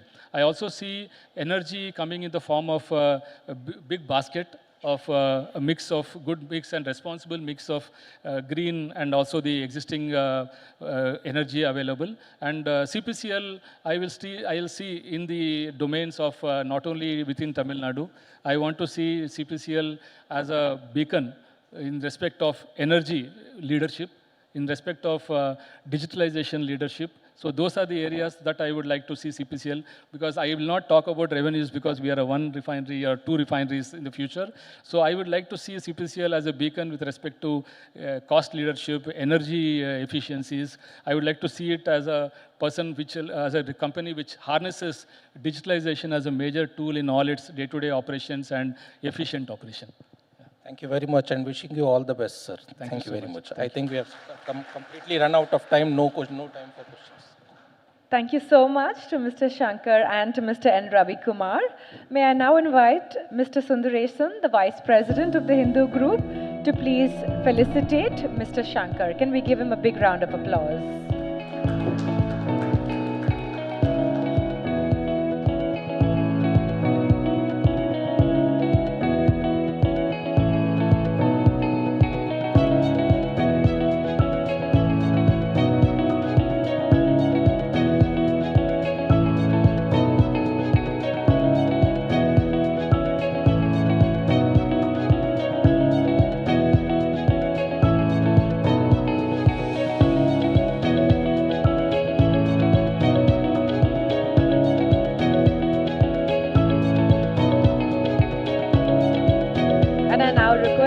Shankar to please felicitate Mr. Ravi Kumar.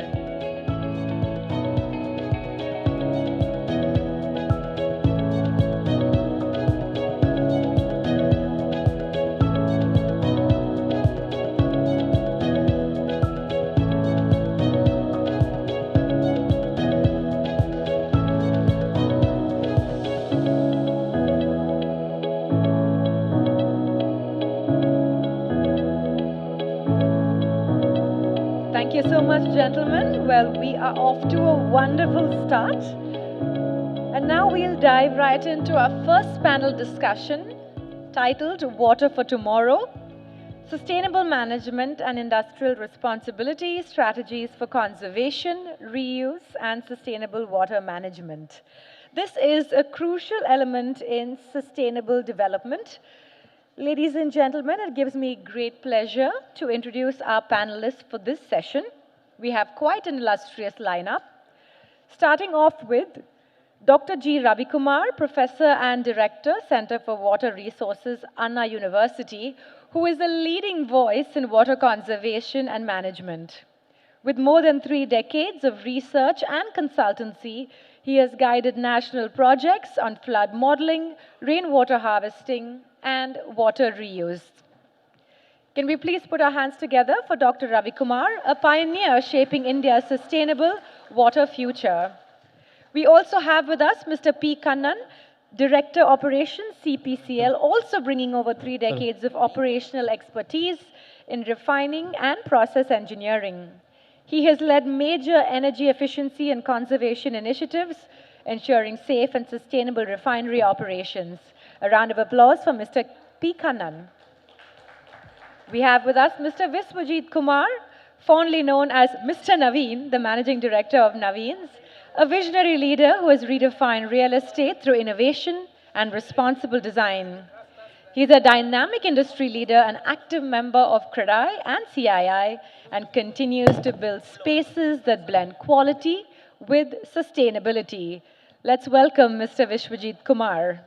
And rounding out the panel today is Mr. Gaurav Kumar, IAS, ex-director, Chennai Metro Water. He is an IAS officer of the 2020 batch from the Tamil Nadu cadre, presently working as an executive director in the Chennai Metropolitan Water Supply and Sewerage Board. CMWSS board deals with water supply and sewerage maintenance in the entire Chennai metropolitan city. Can we please put our hands together for Mr. Gaurav Kumar, IAS. Moderating this session is Ms. K. Lakshmi, Deputy Editor, reporting The Hindu. So ladies and gentlemen, please put your hands together as we invite our panelists and our moderator to take the stage. Can we give them a round of applause?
Good morning, everyone, and welcome to today's panel discussion on Water for Tomorrow, Sustainable Management and Industrial Responsibility. As the state and its capital, Chennai, continue to balance the challenge of growth, climate change, and increasing water demand, this session comes at a crucial moment for the state's water future. Today, we have panelists from various sectors to discuss strategies for conservation, reuse, and long-term sustainability. It's my pleasure to once again welcome our esteemed panelists. Welcome, sir. To start with, I have a question for Professor Ravi Kumar. What role can academic institutions play in bridging the gap between research, technology development, and implementation of water solutions on ground in the states? Could you please share your thoughts on that? Good morning. The Anna University, I mean the main campus at Guindy and MIT campuses, it's the #1 state-funded university in the whole of India. This year we have slipped by 0.02 marks to #2. And we are the largest human resources developers of water resources, environmental and climate engineers in the whole of India. And the Center for Water Resources, one of the top 10 research institutions of water resources in Anna University. And we are the knowledge partners for many state government departments and a few private companies on water resources expertise. To name a few, we have the Madurai Porter's double-decker bridge going along the Kuam River. And when it goes on one bank of the Kuam River, but at many locations it crosses from left to right and right to left, where the pillars will be on the waterway of Kuam. So when the flood comes, actually these pillars will be increasing the water height and increasing the area of inundation. So we do the flood model study for NHAA and WRD of Government of Tamil Nadu for analyzing and giving recommendations. And we are the role model for the roof water harvesting concept. We have elaborate roof water harvesting arrangements in my department in Anna University and store more than 10 lakh liters of rainwater through underground concrete sumps and using it for all our hydraulic slab experiments. So through such things, through such consultancy and research projects for the government departments and the private companies, we bridge the gap between the knowledge gap and the research output to be implemented in the ground for the government and the private companies. Thank you, sir. My next question to Kannan, sir. Sir, industries are often viewed as major water consumers, and CPCL has been one of the pioneering industries to adopt sustainable water practices and many other new technologies. Could you tell us how CPCL is working towards reducing waste, freshwater use and move closer to the goal of zero liquid discharge, sir?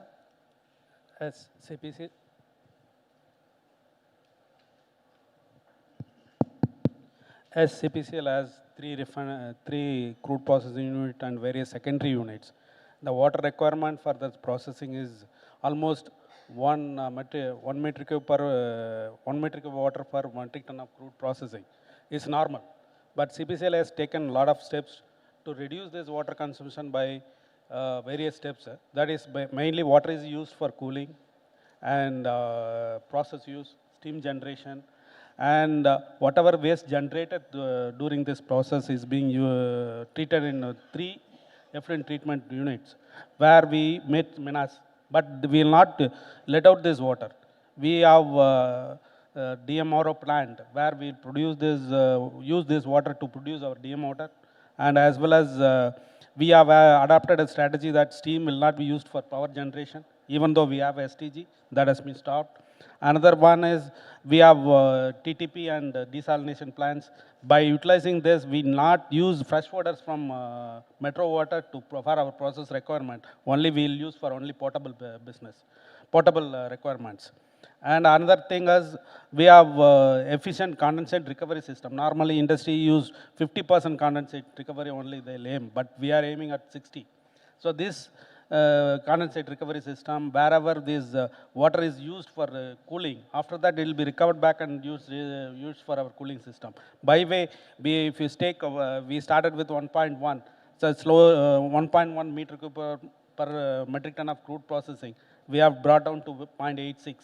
In this way, we reduced our water consumption to the 5.4 from 8 mgd. That is equal to 40 million liters per day, then to almost 20 million tons. So 1/4 we are reduced. That's what. Thank you, sir. So, Gaurav, sir, Chennai has been. My next question to Gaurav Kumar, sir. Chennai has been pioneered in adopting new practices and technologies, be it desalination, wastewater reuse, and the latest water security plan. Given the growing demand and climate vagaries, what are Metro Water's strategies to ensure long-term water security and move towards circular water economy? Could you share your thoughts on that? Hi, good morning all, first of all. I think it's still morning, yeah. So good morning all. Metro Water basically deals with, like, we are supposed to supply water, we supply water, and when it is used, we take it back as sewerage. So coming to your question, as of now, we are catering to the need of 90 lakh population, which is in Chennai and nearby areas as well. So for sustainability, I'll come to your answer. For sustainability actually has 3 components. We have past vagaries, so we learn from that. And in present, we implement the plan which we plan for future. So that's how this timeline works. Like, for example, for reuse, since 93 itself, we have been providing 28 mld of water, that is secondary treated water, to industries. I think CPCL or MFL also we are providing. Since 93 till now, it is being continued. So our plan for sustainability and reuse of water is majorly comprises of 2 things. One is that TTRO plants, that is tertiary treated reverse osmosis. And basically when water is received in STP, it is being treated, after treating it is known as secondary treated water. but we treat it again through reversed osmosis technology, and it is as clean as its TDS goes below 70. So it's that clean. And as of now, our installed capacity is 45 MLD plus 45. It is 90 MLD, they are installed capacity, for which water is being supplied around 60 kilometer away as well in Shri Perumbudur Sipcot. Around 500 industries are being benefited out of it. And for circular economy, we have TTUF, that is tertiary treated ultra filtration. Almost same concept, but rather than running it through, treating it through reversed osmosis, it goes through ultra filtration. So we treat it, we let it out in lakes. So secondary pollution does not occur. It gets clean, and when we take that water from the lake, at least we'll have recharging of lake. So in that manner, we are closing the loop of, at least trying to close the loop of the circular economy. So basic agenda, two of our steps are TTUF and TTRO. That's all. Thank you, sir. To Mr. Naveen Kumar, sir, as just like industries, real estate sector is also one of the largest water consumers. How is Naveen's integrating sustainable water practices, be it grey water recycling or rainwater harvesting and water efficient technologies in their projects? Absolutely. I mean, real estate sector has been this silent player when it comes to treating water, how we recycle water or reuse water.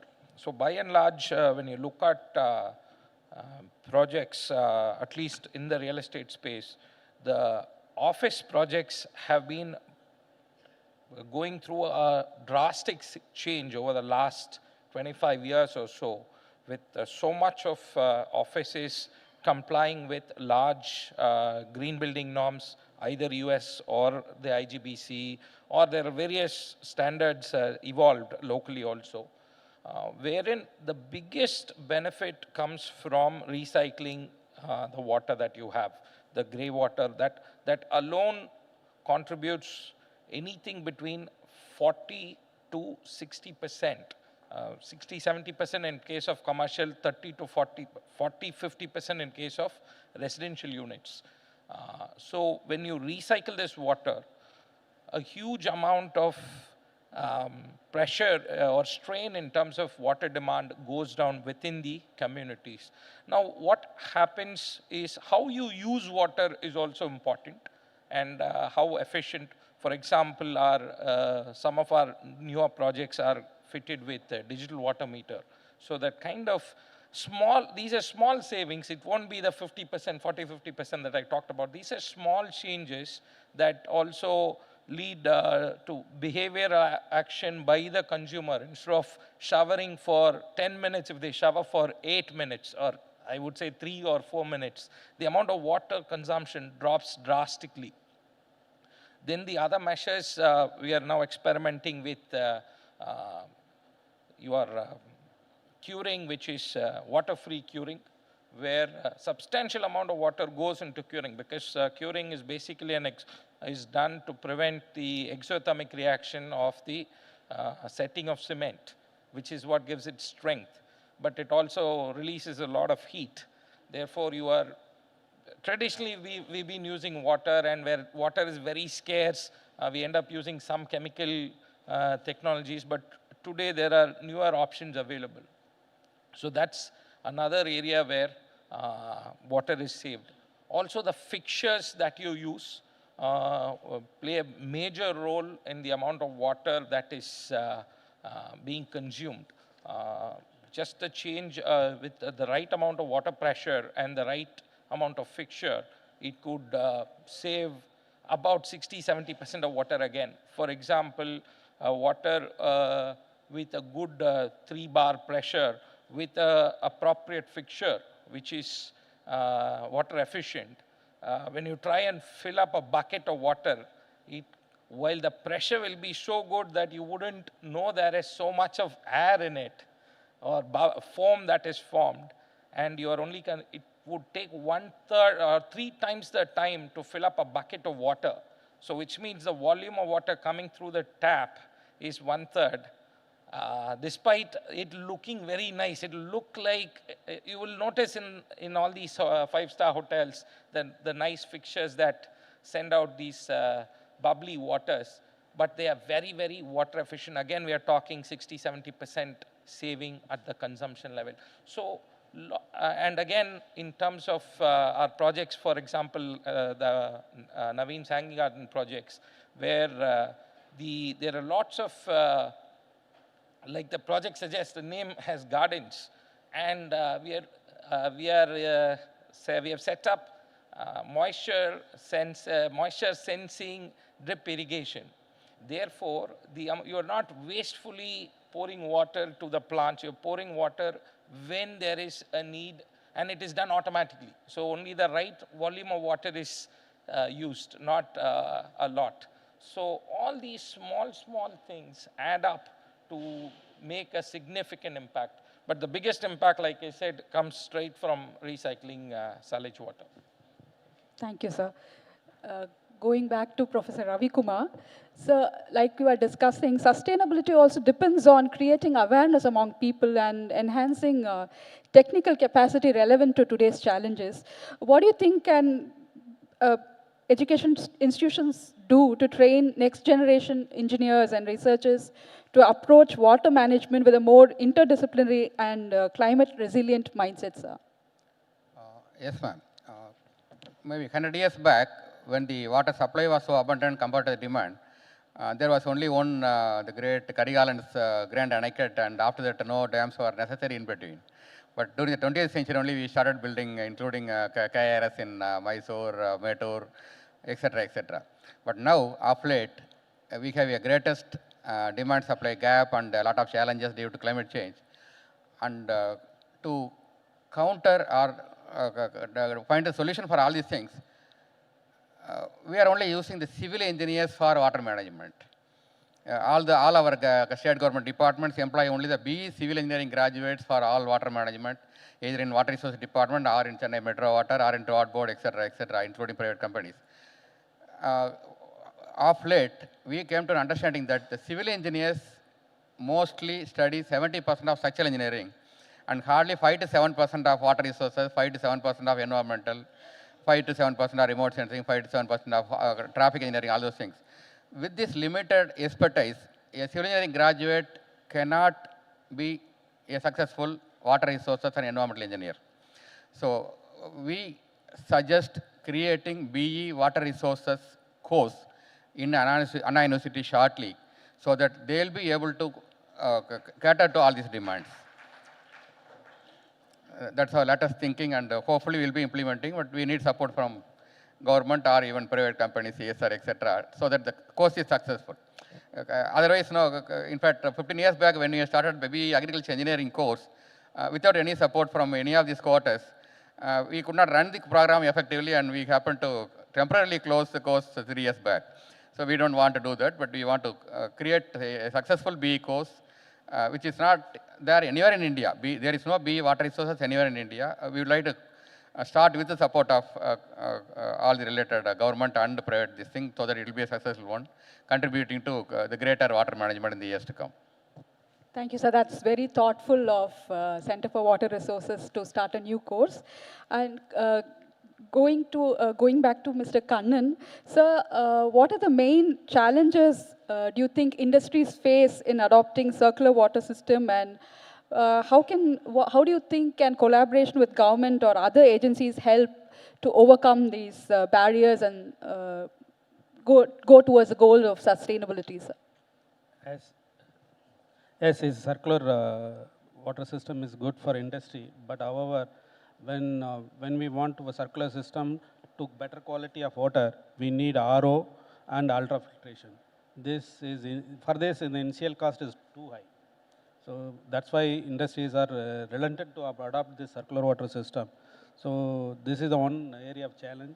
Second one is the treatment required for this whatever effluent generated by industry. There is no standard treatment systems available. Has to be area specific. So third one is technical staffs availability. So this is the three challenges. Apart from this, when we go for RO, if we go for desalination, we don't have indigenous membrane. So for this, CPCL also is taken up with IIT Madras, and we are going to develop for indigenous membrane. But it will take time. So this is the challenges that we are facing. So when we go collaboration, if it is a collaboration between an industry, economy, and government, then definitely this will improve. There will be a standard, because for any process plan, it is a bigger this thing, effective and efficient, cost effective, everything. But if you have small plants in everywhere, that will create additional effluent. Instead of that, it has a centralized, like wherever industrial park is there, there is a centralized effluent treatment plant with the RO and UF. As sir said, it can be supplied to all industries on whatever their effluent generated, that will be recycled to all the industries, whoever wants. So that is a better option, that one option is available. However, this collaboration has to taken from initial levels. Then it will be sustained, so that it can give good things to society as well as industry. Thank you. Thank you, sir. Thank you so much. And picking up from where we ended during your last views, sir, reuse and recycling have become very essential for water management, as you've always been doing. How is Metro Water expanding treated wastewater reuse beyond industrial users, and involve citizen engagement to scale up pilot projects, for instance, indirect use of recycled water that you had mentioned? See, if I have to give an answer in single word, is awareness generation, because numbers hold a huge power over anything else. When we talk about India as well, we have demographic dividend. Our median age is only 30. So India will be a superpower in future. How? It is going to be energized by the youth of India. So numbers have that power. When we have to focus on citizens, like we have a workforce of some 5,000 to 7,000 people. And apart from technological developments like Nesapakkam and Perungudi, wherever TTUF are there, wherever TTRO are there, it was already planned in such a manner that it can be expanded. It's not only 45 MLD, it is currently 45 MLD, it is expandable to 60. Coimbatore and another one TTRO, both are expandable. So those are technological developments. Coming to the citizen-centric approach, awareness, like those 7,000 people, even if they try 100%, they won't be able to reach the capacity of 90 lakh people if they try 1%. That's number one. Number two is that, yes, we are aware, generating awareness. People should know, like after you flush, what happens to that sewerage? What happens to that grey or black water? For that, what we are doing is that we are giving an opportunity for exposure visit. We have, in fact, one of our SPS is very old, some more than 100-year-old. It was constructed during British times. So we are giving exposure visits. We have one museum as well in Kilpok treatment plant, which is being maintained, and we have asked GCC actually to send all the students for exposure visit. So once you go there, it's a different thing to learn we should save water. It is a different thing to learn we should save water, but how is it going to impact? 1,000 children, if they start saving, a liter of water is 1,000 liter only. But if they nudge their families to save another, say 5 liter per family, that's a huge number. So we have started with schools and colleges. Apart from all the other exposure which is being given to them, we are nudging citizens as well. And I think currently when rainwater harvesting, CREDAI also was a part of it, we held consultation because they are one of the big stakeholder. So that rainwater harvesting policy is also being relooked with a stakeholder approach. Not like this is not going to be a top to bottom approach. Everybody is going to be a stakeholder here. So that is how we are approaching it. Thank you, sir. My question to Mr. Naveen Kumar. So, as you know, the state and the city is facing water stress. What role do you think developers have in creating water secure ecosystem, along with government agencies and other institutions? Naveen is doing its. Yes, I think, like I said earlier, the newer office parks, they are reasonably water and energy efficient because the tenants emphasize if you want a large multinational corporation to come and house their office in your building, so they are going to ask for, are you certified green building? Are you ESG compliant? So on and so forth. However, when it comes to residential, for us, for example, here at Naveen's, it's more of a voluntary compliance because Naveen's is started in Westmambalam. People who know Chennai 30, 40 years ago, Westmambalam was water scarce. We used to, there used to be a water tanker that used to come during the summer, and all of us would line up to collect water, including me, everyone at every home. So what we did was we decided to, do our little to the society, make sure our buildings are green. Most of our medium, large size projects are also certified for the same. Our smaller projects are also built to the same standard. However, there is not sufficient incentive for residential buildings to be green, to be energy or water efficient, because these are, while we market hard, we sell, we are certified green building, it's going to save you energy, it's going to save you water in the long run. But the customer today is, on average, is trying to put a roof over his head. When he's trying to buy a home, he's going to, it's still an expensive affair for him. It's going to be a lifetime investment. He's going to put in a couple of years of earnings as a down payment and going to continue to pay a third or 50% of his income as EMIs to the house over the next decade and a half.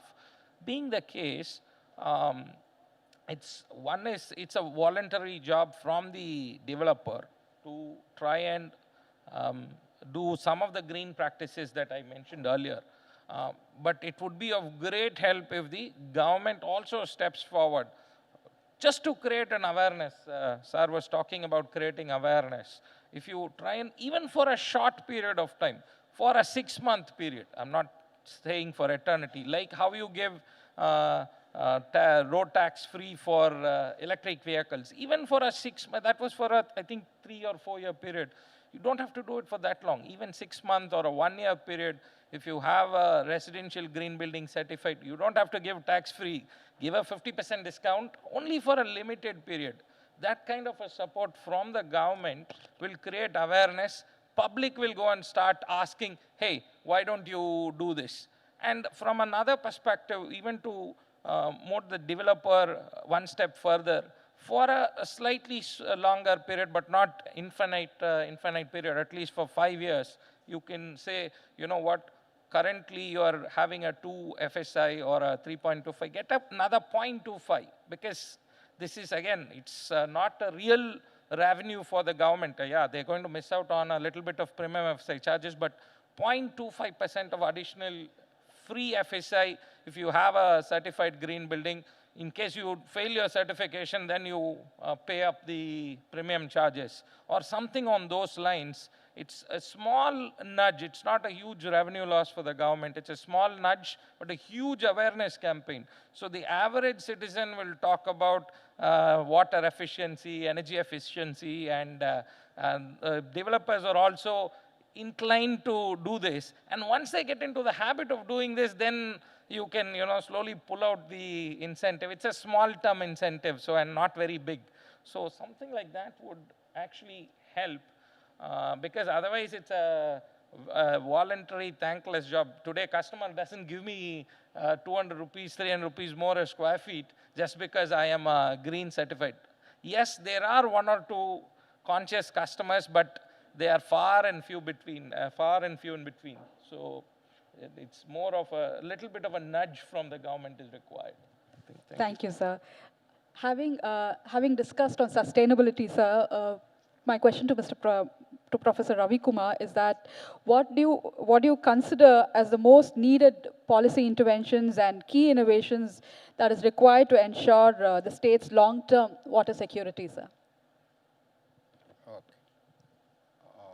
Especially the policy intervention is very much essential for our system, where the basic self-consciousness on environment is very much lacking at every level.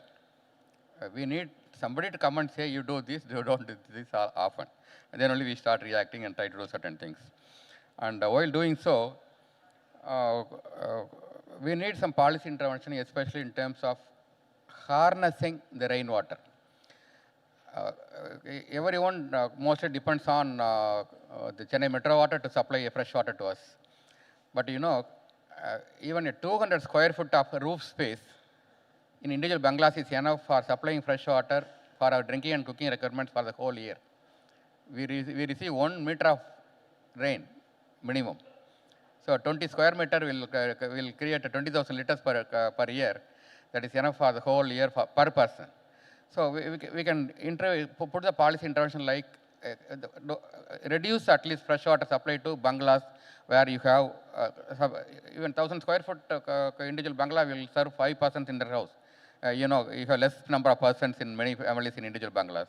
Maybe for multi-stories, this roof water may not be sufficient, where you only need maybe the wastewater reuse concept may come in handy for reducing the fresh water supply to such areas and these things.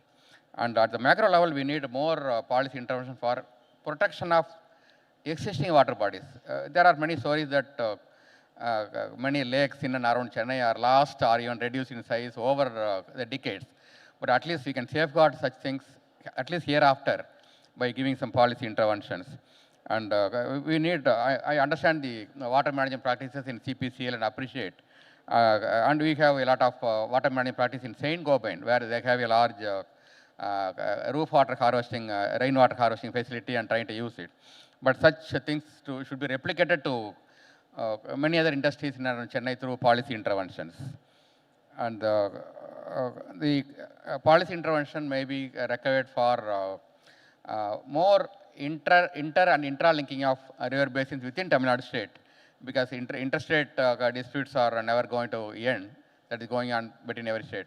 But at least within our state, where we also have some objections, but such inter and intra-linking possibilities can be created within our state, so that the excess water can be shared to the dry areas. And there are many projects coming up, including the Kaveri-Kundar link being executed now.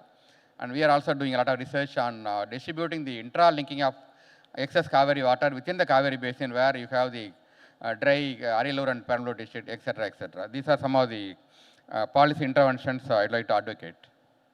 Thank you, sir. On that note, Mr. Kannan, what kind of incentives or framework do you think would encourage industries to invest more in sustainable water reuse and conservation technologies, sir? First and foremost is because industry has to come to the circle system. Definitely, we, as sir said, we need some soft loan, because industry is has to invest additional input with respect to waters. Then we need a soft loan. Second one is we have to go to Atmanirbhar Bharat. So whatever we are importing, that should be stopped, and with respect to accessories, it has to be stopped, and it has to be generated in India with low cost. Then we have to have continually we have to improve our what is treatment technologies. If it has new technologies, that where there we need academic and research institutes collaborations along with industries. Third one is developing technocrats. If there is no technocrats, whatever the technology if you develop, there is no use. So these four things as must. And as Isar said, the incentive should not be continued. It should have one level. It should stop. Then only it is good for India, good for the people, and as well for industry. So that where we have to be. That's what. Thank you so much, sir. To Mr. Gaurav Kumar, sir, as we are discussing, as the city continues to expand, how is Metro Water shifting its focus from demand management approach to promoting decentralized solution as the city is expanding and more wards are being added? That's a very nice question, though. See, out of 1,230 MLD, as of now, on an average, that is the amount of water which we are pumping. If at all, like for domestic and commercial purpose, 1,230 MLD is being pumped. If I do not supply 84 MLD of reused water, which is being supplied to other industries, to around 500 industries, if I don't supply that 84 MLD, that is going to be taken out of this chunk, which can be used 100% for drinking. So that's where TTRO and TTUF are actually coming to the picture, plus their increased capacity. Also, industries does not necessarily need that water for drinking, they need it for processing. Like for example, our TTRO, TTUF water, tertiary treated water can be used for, in fourth industrial revolution, data is the oil. Your data is being mined, it is being used, targeted ads are being shown to you. So the moment you do chat GPT, show me this, tell me this, somewhere in some corner of world, some system guzzles so and so liters of water just to keep it cool. So one thing, this is going to increase. India has one of the highest mobile users. So this will increase. So this is where this reused water comes into the picture.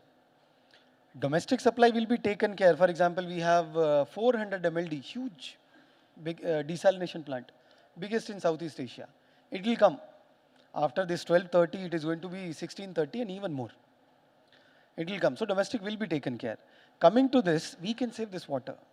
So this tertiary treated water can be utilized for maybe laundry purpose, washing locomotives or washing other instruments, can be used for upcoming data centers which are already established to maintain a cooling system.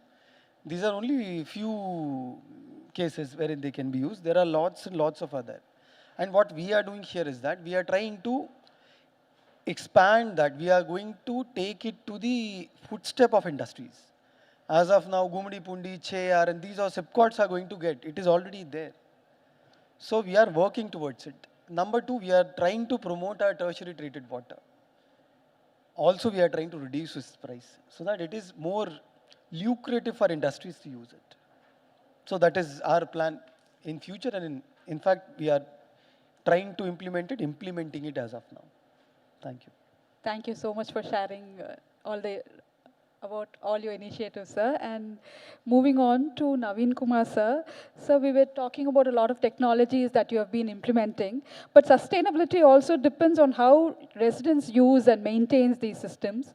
How do you ensure long-term functionality of maybe STPs or digital water management systems once the project is completed, sir?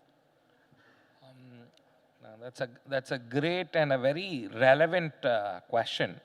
When you look at STPs, for example, that's put in place in a lot of these large residential communities. In office buildings, like again, like I've always said, office buildings, there is a significant cost benefit to the office owner, to the person who's operating that building. So they take the initiative, and there's also licensing issues that come up because you have consent to operate that you need to keep renewing every couple of years. So you need to make sure the equipment is functioning fine.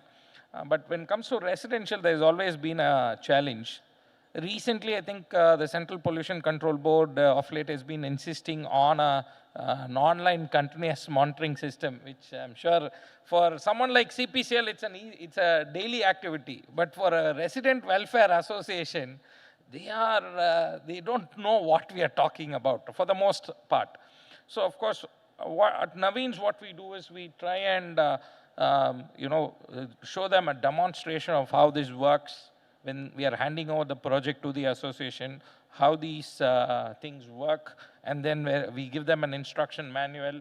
We also give them the contact of the vendor. Should they need additional support, they can always reach us through our service establishment. They can raise a ticket and we'll be able to respond.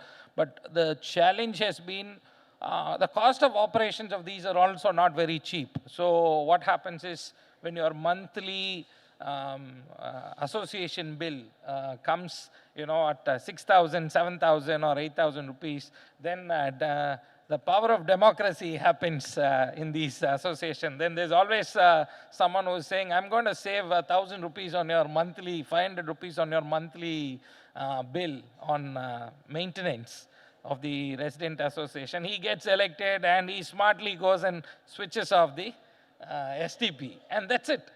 You turn it off, it's damaged forever. To restart it, the amount of money you have to spend is massive. It's almost 30–40% of the cost of the infrastructure itself. So things like that, I think, again, it boils down to awareness. As much as we try, we educate them with manuals, we give them a demonstration, maybe 2 demonstrations, and also tell the customers that these have to be run 24/7. Again, it becomes like the end license user agreement of every software that you download. You tick and accept and go okay. And that's how I think the awareness has to come.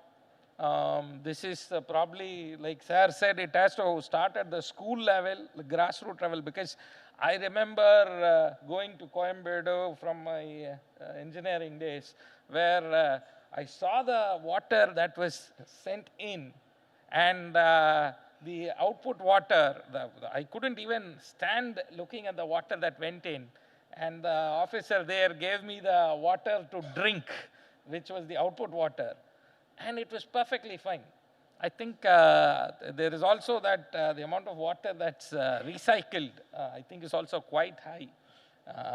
And the awareness has to come in. See, for me, I was lucky enough to go through that awareness of what this is. I drank that water. It was perfectly normal, no smell, no taste, nothing. It was crisp water to drink, quenching your thirst, which is what is done in places like Dubai and Singapore. The awareness, once the awareness comes, I think people will be a little more conscious of how they work. Small steps. It's not going to make or break your life. Very small initiatives. Even if you can save a few thousand liters of water a year, that goes a long way. Again, when it comes to what is done at the association level or the maintenance of these, it boils down to creation of awareness. While developers are doing our bit, Naveens, we are definitely trying and for telling them what is that can be done. But we can't do it by force. I mean, there's one case, funnily enough, one resident welfare association managed to say, you are very expensive, we will manage our own association. We had some little bit of unsold flats there. They went to court, they got an injunction for us to maintain the association.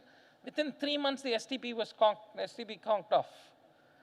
So it was funny how that worked. And then the association came back to us. They said, why don't you help us restart this? It costed a bomb, but things like that. It's a lack of awareness, even from the judiciary. I mean, there was someone quick to give an injunction, which kind of created a lot of disturbances. So the awareness is key here. Again, I emphasize on that. Thank you. Thank you so much for all your insightful perspectives. Before we open the floor for questions, can I ask each of you to give a short message on to citizens and future urban planners about how we can make water for tomorrow a shared and sustainable reality? One thing is, as of now, Chennai is reasonably safe as of water supply. After the very good projects which we implemented in the recent years, starting from New Viranam and the desalination projects, all those things. But for the future,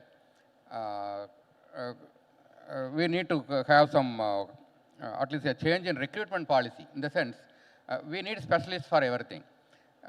Even for incorporation of artificial intelligence and IoT or satellite mapping, we need to have those specialists.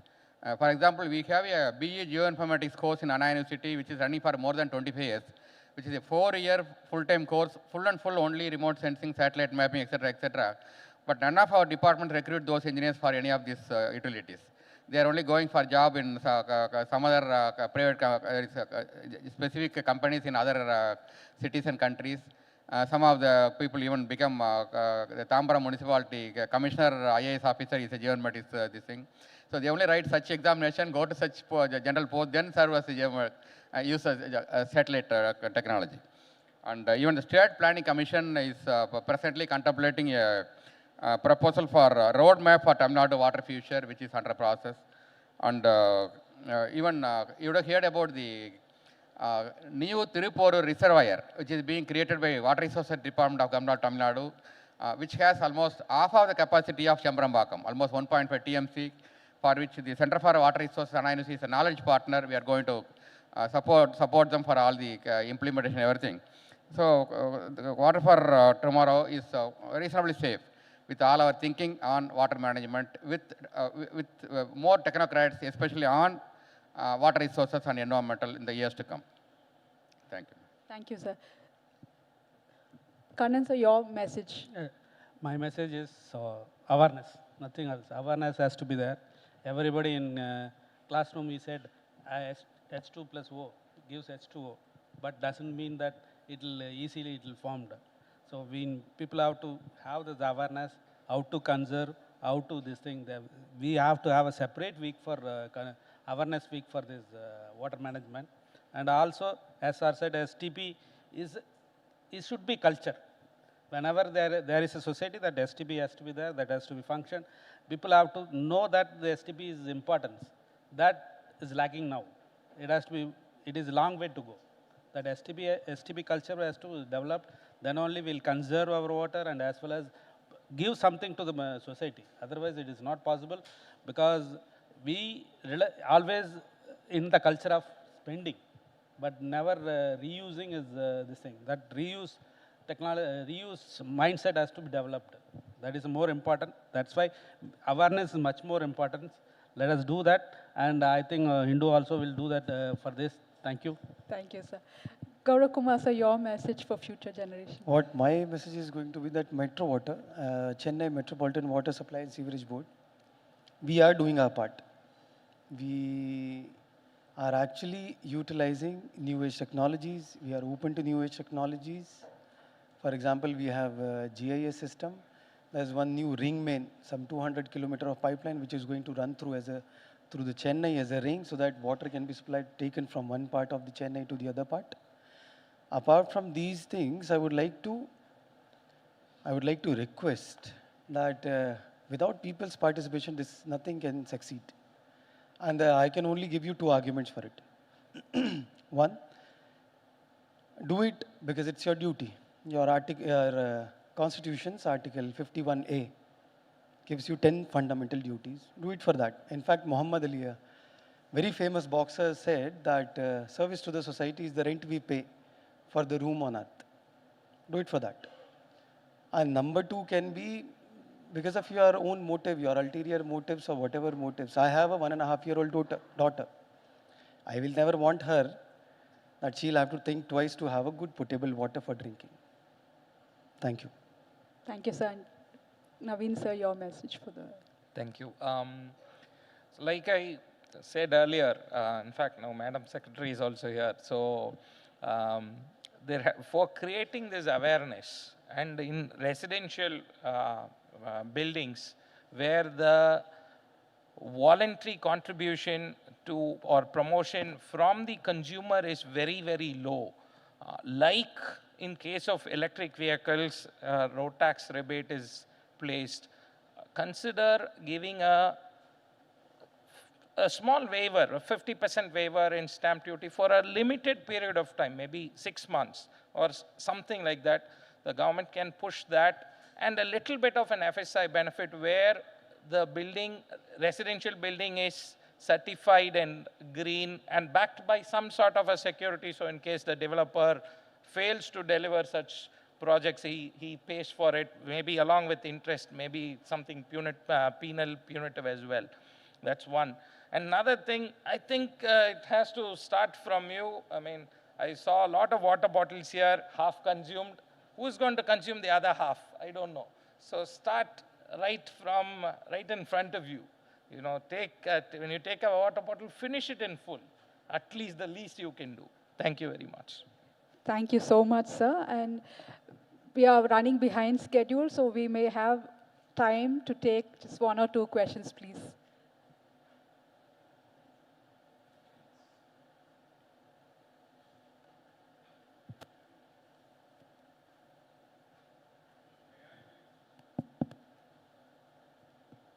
Good afternoon, all of you. I have a question related to Mr. Naveen and Mr. Gaurav. See, actually, when STP is constructed in an apartment, large apartment, due to mandatory provision, how the water is used for inside the building? Because in a commercial building, it can be used for centralized air conditioning and other purposes. Whereas in a residential building, there is no much requirement for treated water. So what I suggest, if same WSSB make dual piping in a building compulsory, then the treated water can be used for toilet flushing and other purposes. Unless it is made mandatory, people like Naveen cannot do it because they will not be paid additional money by the buyers. This is what my suggestion and query to Mr. Gaurav and Naveen. Thank you. To answer, sir, I'll take first. To answer your question, all buildings at Naveen's are, whichever has STP, we recycle the water into your flush tanks, into your landscaping. I did talk about drip irrigation for plantations. Everywhere we recycle that water. We already do it in Naveen's projects. Again, this is exactly what I was talking about. There is very little incentive for a residential real estate developer to be water efficient. My Bangalore project, Naveen Santya Poetry, is net zero water. But I am doing it because I remember carrying those buckets and the kodam of water when I was a boy in Westmambalam. I'm doing it for that, and probably what Mr. Mohammad Ali said. So otherwise, I agree with what you're saying, sir. As far as I can say from Meta Water side is that suggestion is well taken, is more of a suggestion than a question. I'll only say is that there's something known as boomerang effect or reactance. The moment you take away somebody's freedom, they'll try to exercise more. Yeah. This is where the nudging comes in between. We cannot, or government, as an institution, nobody can enforce anything. Nobody can push you up to an extent. It can be done to an extent. That's why my esteemed panelist told you about the nudge tactics, as in you give some stamp duty off or something. Penalizing, as far as philosophy comes, penalizing has less impact as compared to the incentivizing.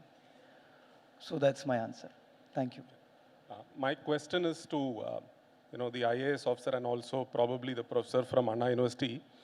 And I think what Mr. Naveen pointed out, has a lot of relevance. He mentioned how the Resident Welfare Association, in its own wisdom, ended up messing with the sewage treatment plant.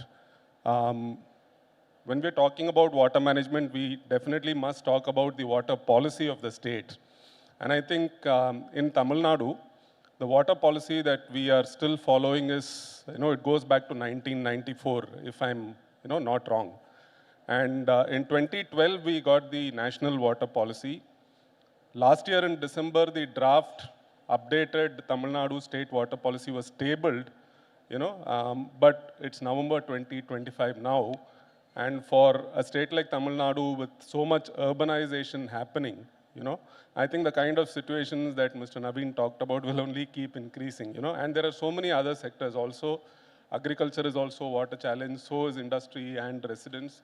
these are the key areas of use. So I just wanted to, see how soon we can have this, forward-looking policy which can play a key role in accelerating sustainability in water management. Thank you. Thank you. Thank you for your question, actually. It is also not more, it is not a question as per se, it is more of a suggestion and request. And see, water policy is more of a over-encompassing, an umbrella policy, which is going to govern the future. Our policy, it is going to govern all of our acts, regulations, actions, execution. So it involves a lot of stakeholder participation. Once it is done, it will definitely be tabled and passed. Thank you. Thank you, sir. I'm afraid we'll have to take other questions off the dais, please. Thank you so much to all our panelists and to the audience for this wonderful session. Today's discussion was a reminder that sustainable water management is not a responsibility of just one sector. It's a shared mission. As we move forward, let's remember that Water for Tomorrow isn't just about securing supply, it's also about rethinking how we value, use, and protect this vital resource. Thank you. A big thank you to all of our panelists and our moderator. I'd now like to call upon Mr. Vinod Kumar D, Assistant General Manager, Advertisement Sale, The Hindu, to please felicitate our panelists.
And I now request Mr. P. Kannan, Director, Operations, CPCL, to please present a token to our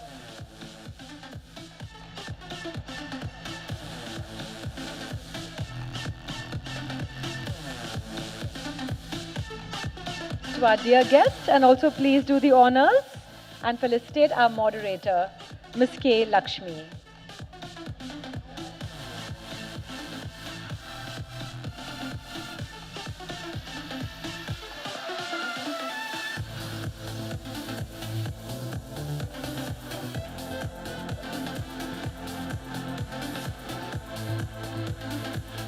Thank you so much to all of our panelists and our moderator.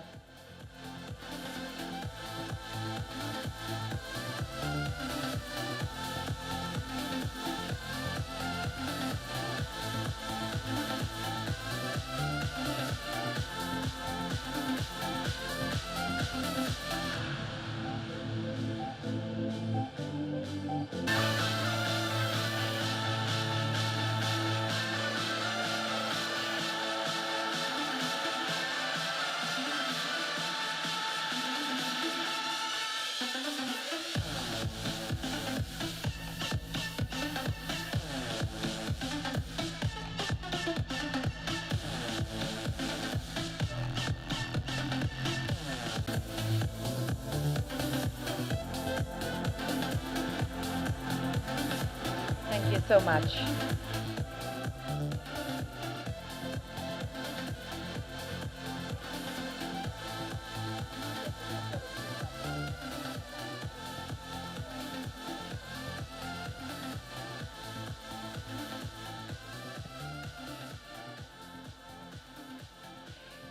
We now move on to a fireside chat.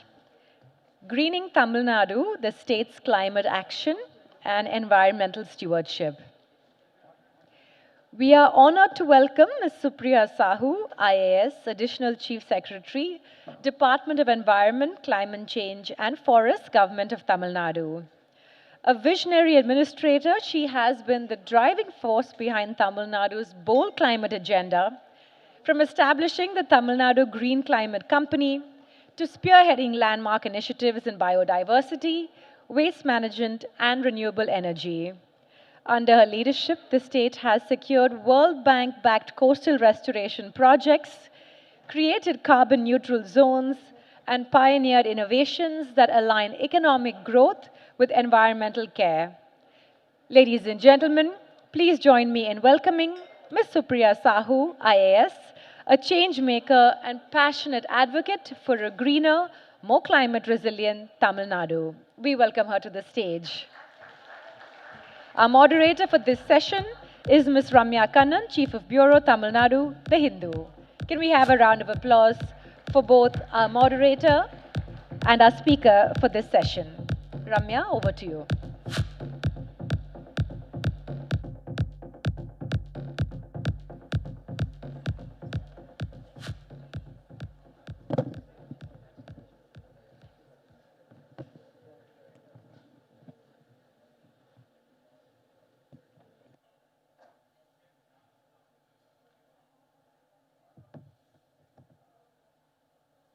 Hello, can you hear me? Yeah. So thank you, Supriya, for coming here once again, and I'm sure this will be a key session in this sustainability summit itself, simply because the fact that Tamil Nadu has taken or, grabbed stewardship of an environment program is quite obvious. In recent days and over the past weeks, we have had international recognition from the IUCN for the dugong conservation. Our mangrove conservation has been spoken about at length. We've received a lot of kudos for environmental work that we've been doing.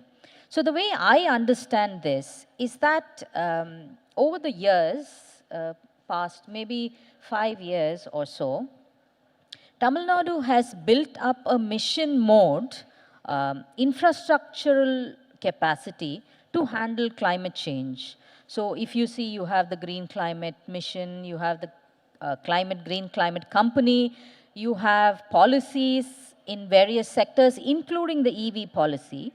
And all these contribute towards what would be an ideal climate change mindset on the part of the government. So can you explain to us a little about how all these things come together in order to have a sustainable future for Tamil Nadu?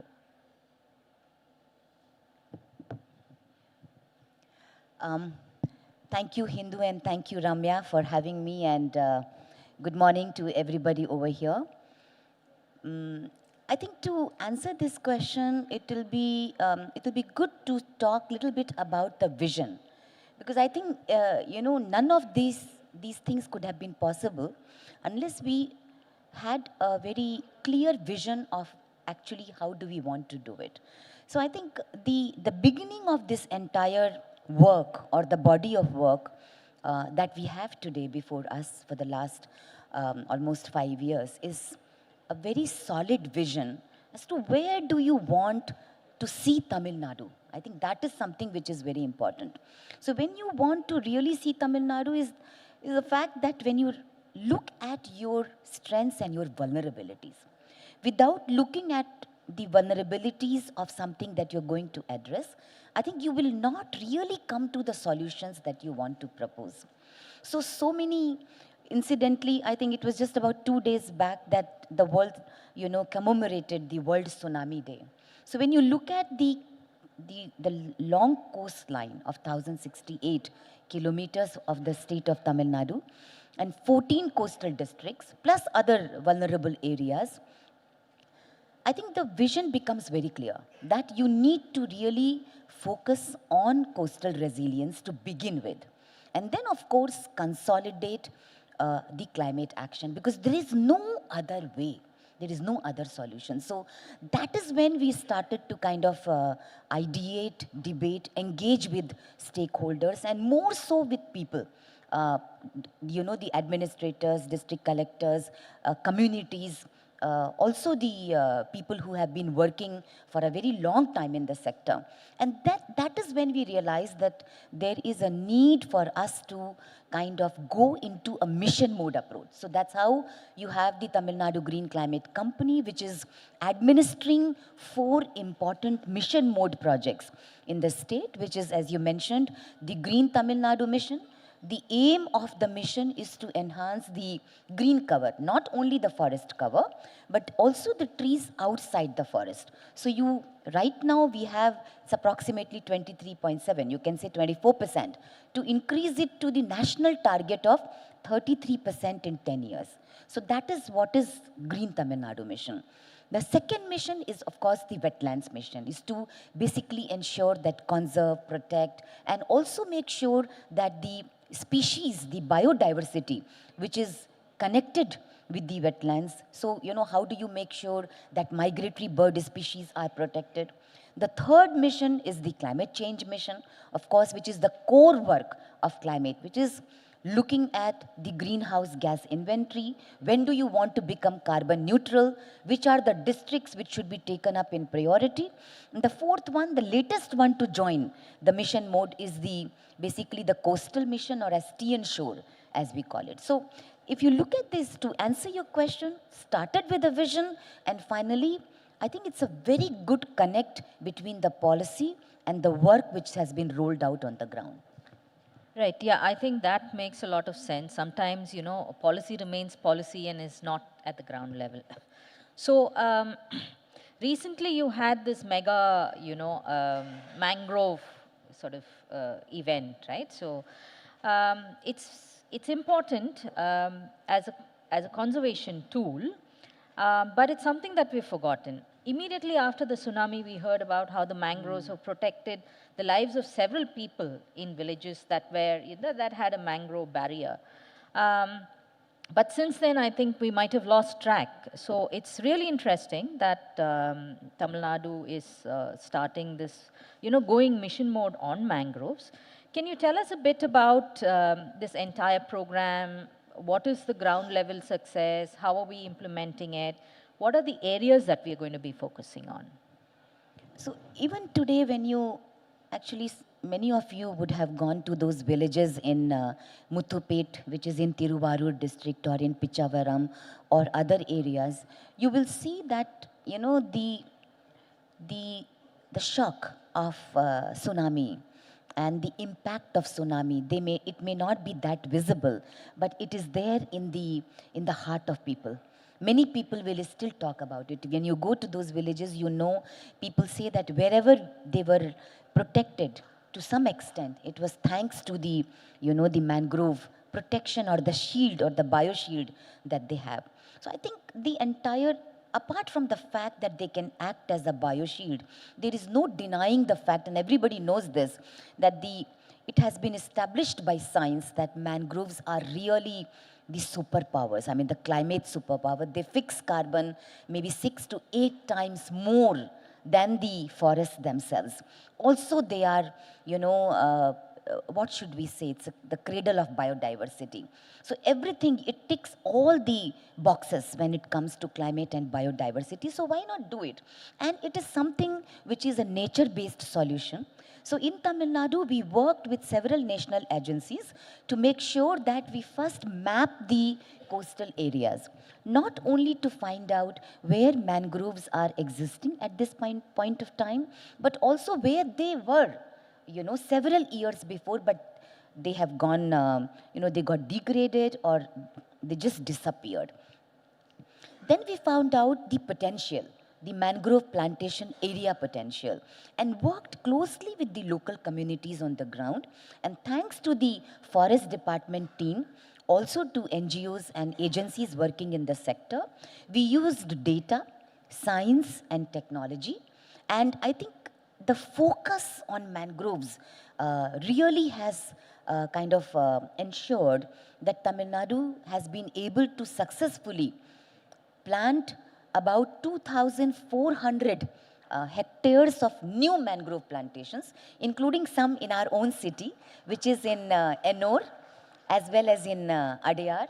And those new mangrove patches, forest areas are coming up beautifully. That is one. Second thing, we have also successfully rejuvenated, or as you can say, restored about 1,200 hectares of mangroves. So how did we do this?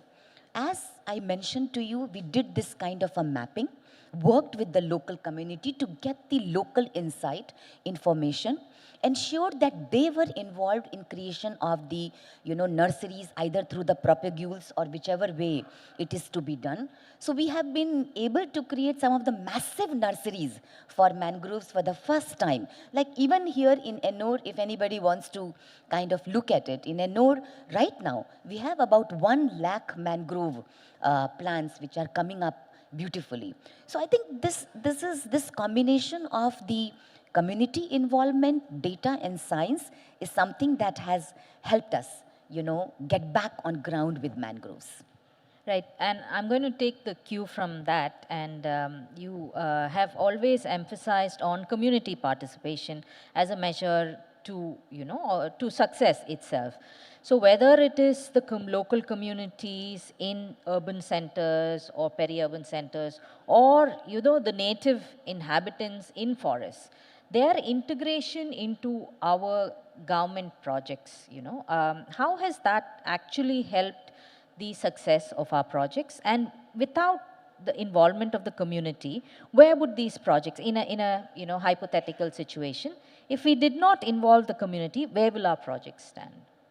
So I think this summit is all about sustainability. And you can definitely do whatever you want to do, but how do you want to make it sustainable?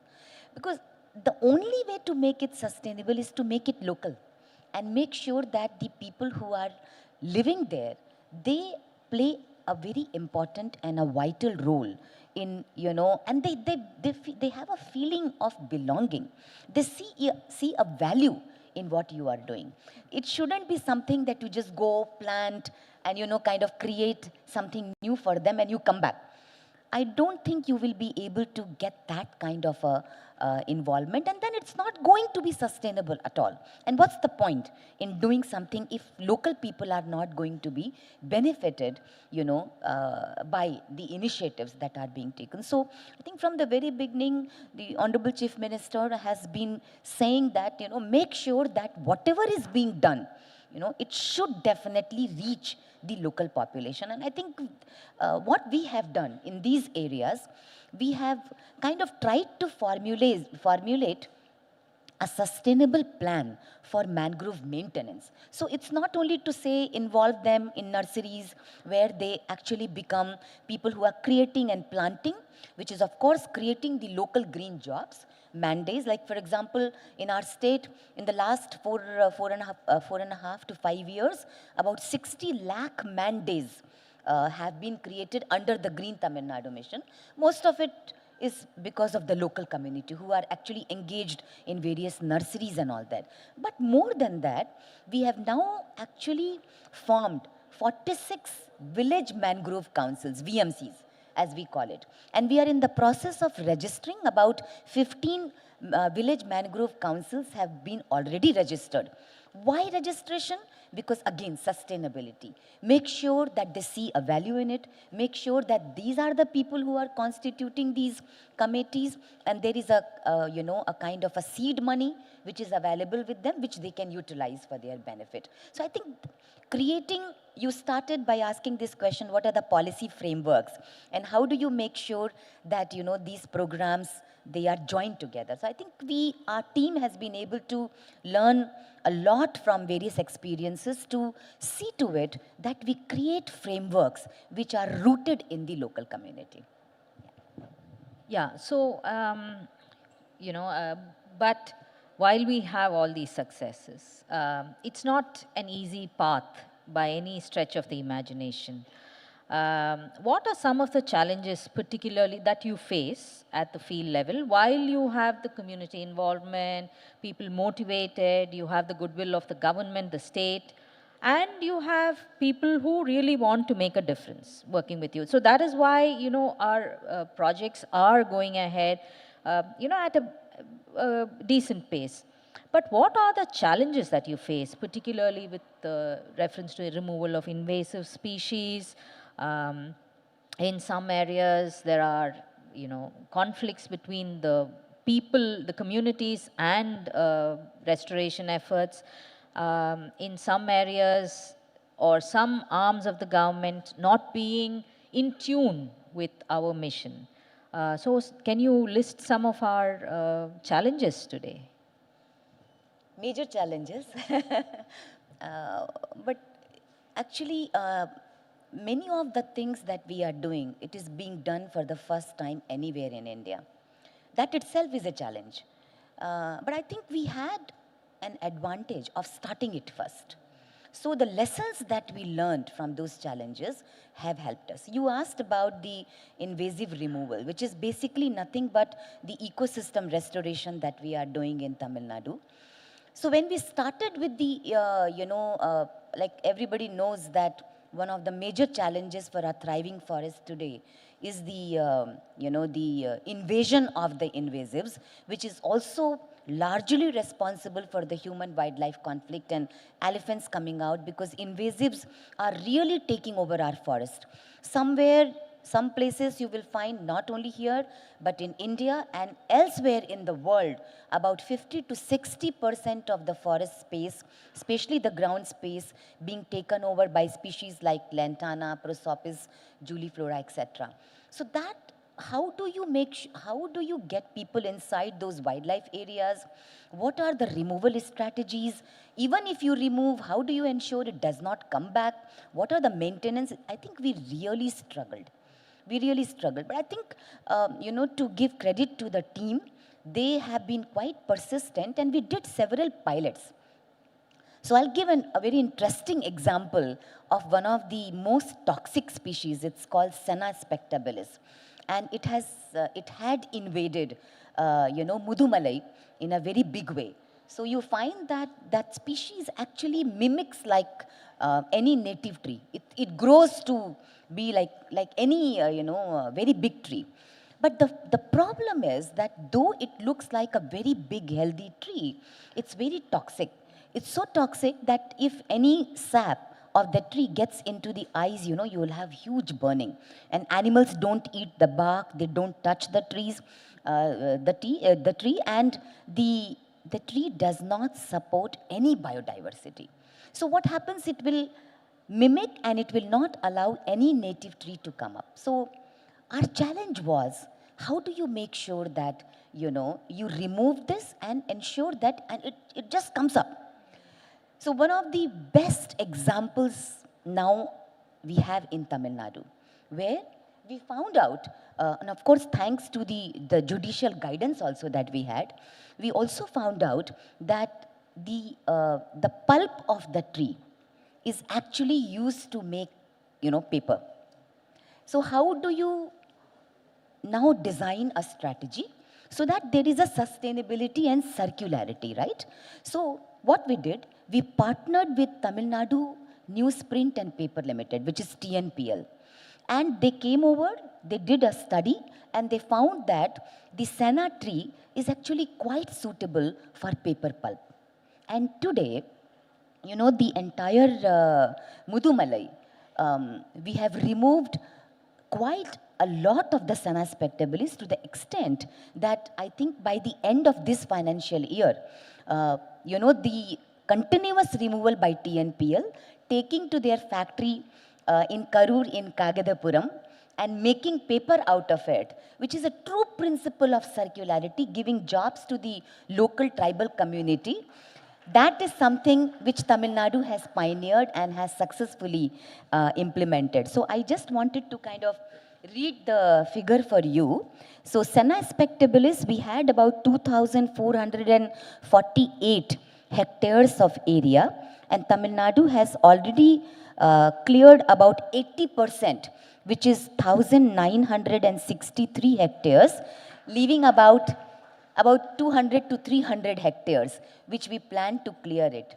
Now, once that is cleared, we are already at it on, ensuring that it is cut and the bark is removed in such a way that it does not come up. So I have many such examples about lantana, for which we have set up a briquetting unit also.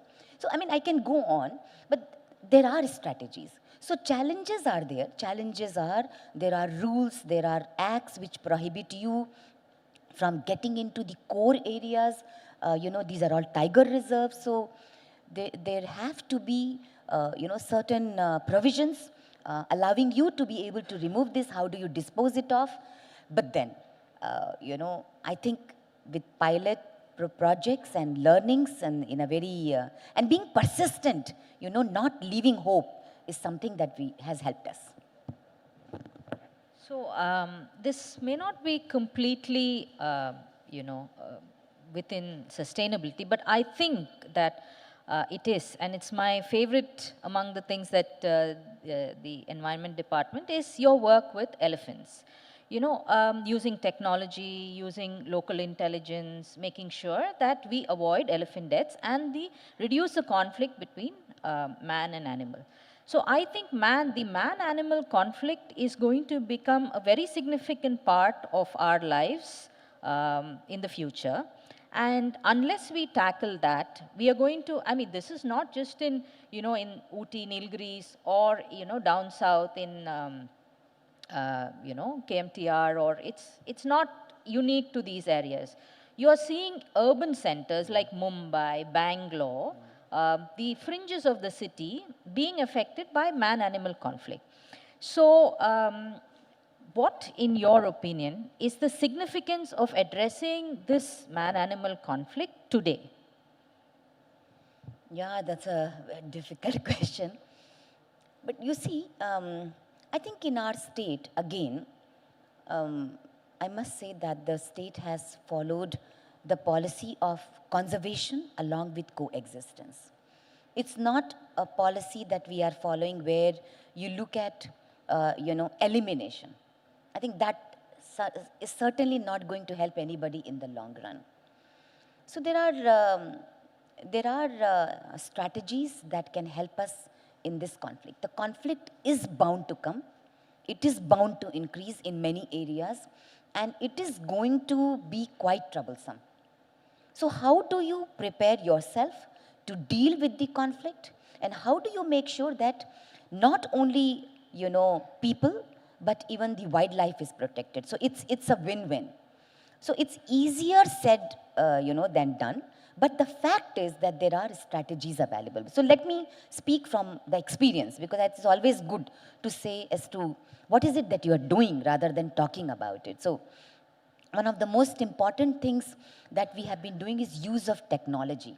Because in today's world, the conflicts are changing very fast. What you are doing today, it's not going to be there in next 3 to 6 months' time. So with coming of AI in a very big way, in Madhukarai area in Coimbatore, we are using artificial intelligence for the last 2.5 years to make sure that we set up 12 towers with thermal cameras and alert systems. And I'm extremely proud to say that we have been able to, and touch wood, we have been able to save the precious lives of elephants utilizing this 24/7 alert mechanism. Otherwise, it was quite a pathetic scene where elephants used to get hit. It's happening in other areas also. While I always say this, while no system can ever be foolproof, but the fact is what you're doing about it. How are you trying to really go on improving? So in Madhukarai, as we are saving lives of elephants when they cross the elephant tracks and alerting and then, ensuring that they kind of move away, we are also now augmenting it in the near future with drones to see to it that we have a double layer of protection. In Gudalur, where the conflict is very high, on a similar methodology, we are now setting up several AI cameras for a better alert system, which is in a different kind of a terrain. So that is also going to be operational from this month end. And that will be another example as to how you provide correct information to people and work with the local community to kind of engage them. Another thing is we are also using in several areas, we are using other methods where these technologies cannot be used, which is using elephant-proof trenches, where local tribal communities are there so that elephants cannot enter into those local villages. That is another one. The third one is a very powerful steel rope, which prevents the farmers' agricultural lands, from when the elephants cannot enter those areas, because it's not safe for elephants also. So, I mean, these technologies have really helped us. But apart from that, again, Tamil Nadu is the only state in the country where you find the local tribal communities, because it's all about sustainability, communities, and localization. So you find more than 100 anti-poaching watchers, most of whom are from the tribal communities. They are the people who know the movement of these elephants, people, communities, they can work with them. And they are on the ground in the elephant range districts, working continuously with the department and the communities to kind of safeguard lives. One last thing I wanted to add was giving proper compensation in cases of loss. That is also very, very important, so that, there is no a kind of a backlash, and also the support to the family which has been impacted. So perhaps we are again the only state where the Honorable Chief Minister has set up a corpus fund, which is about 10 crores of corpus fund has been set up, so that the crop damages can be paid off in case of any injuries, etc. The money could be drawn within 24 hours and it could be paid to the family. So as we say that, you have to actually act at multiple fronts. There is no single solution to the human-wildlife conflict, but I think the vision has to be coexistence and ensuring that you create systems which can help in solving problems rather than creating it. Right, so you're not just taking care of the people who are affected and the natural systems itself, but also, like your Mahut villages, for instance, are sort of an example of how we take care of the entire ecosystem to take care of nature itself. So that's another, interesting thing that the government is doing. And I think there's a great deal of appreciation at the Mahut village itself from the people who have benefited. So, good work on that as well. Thank you. So I think it's, maybe we should open it out for questions, unless you have something, yeah. Absolutely okay. So questions, please. Yeah, right behind there. 1 second, let's finish with.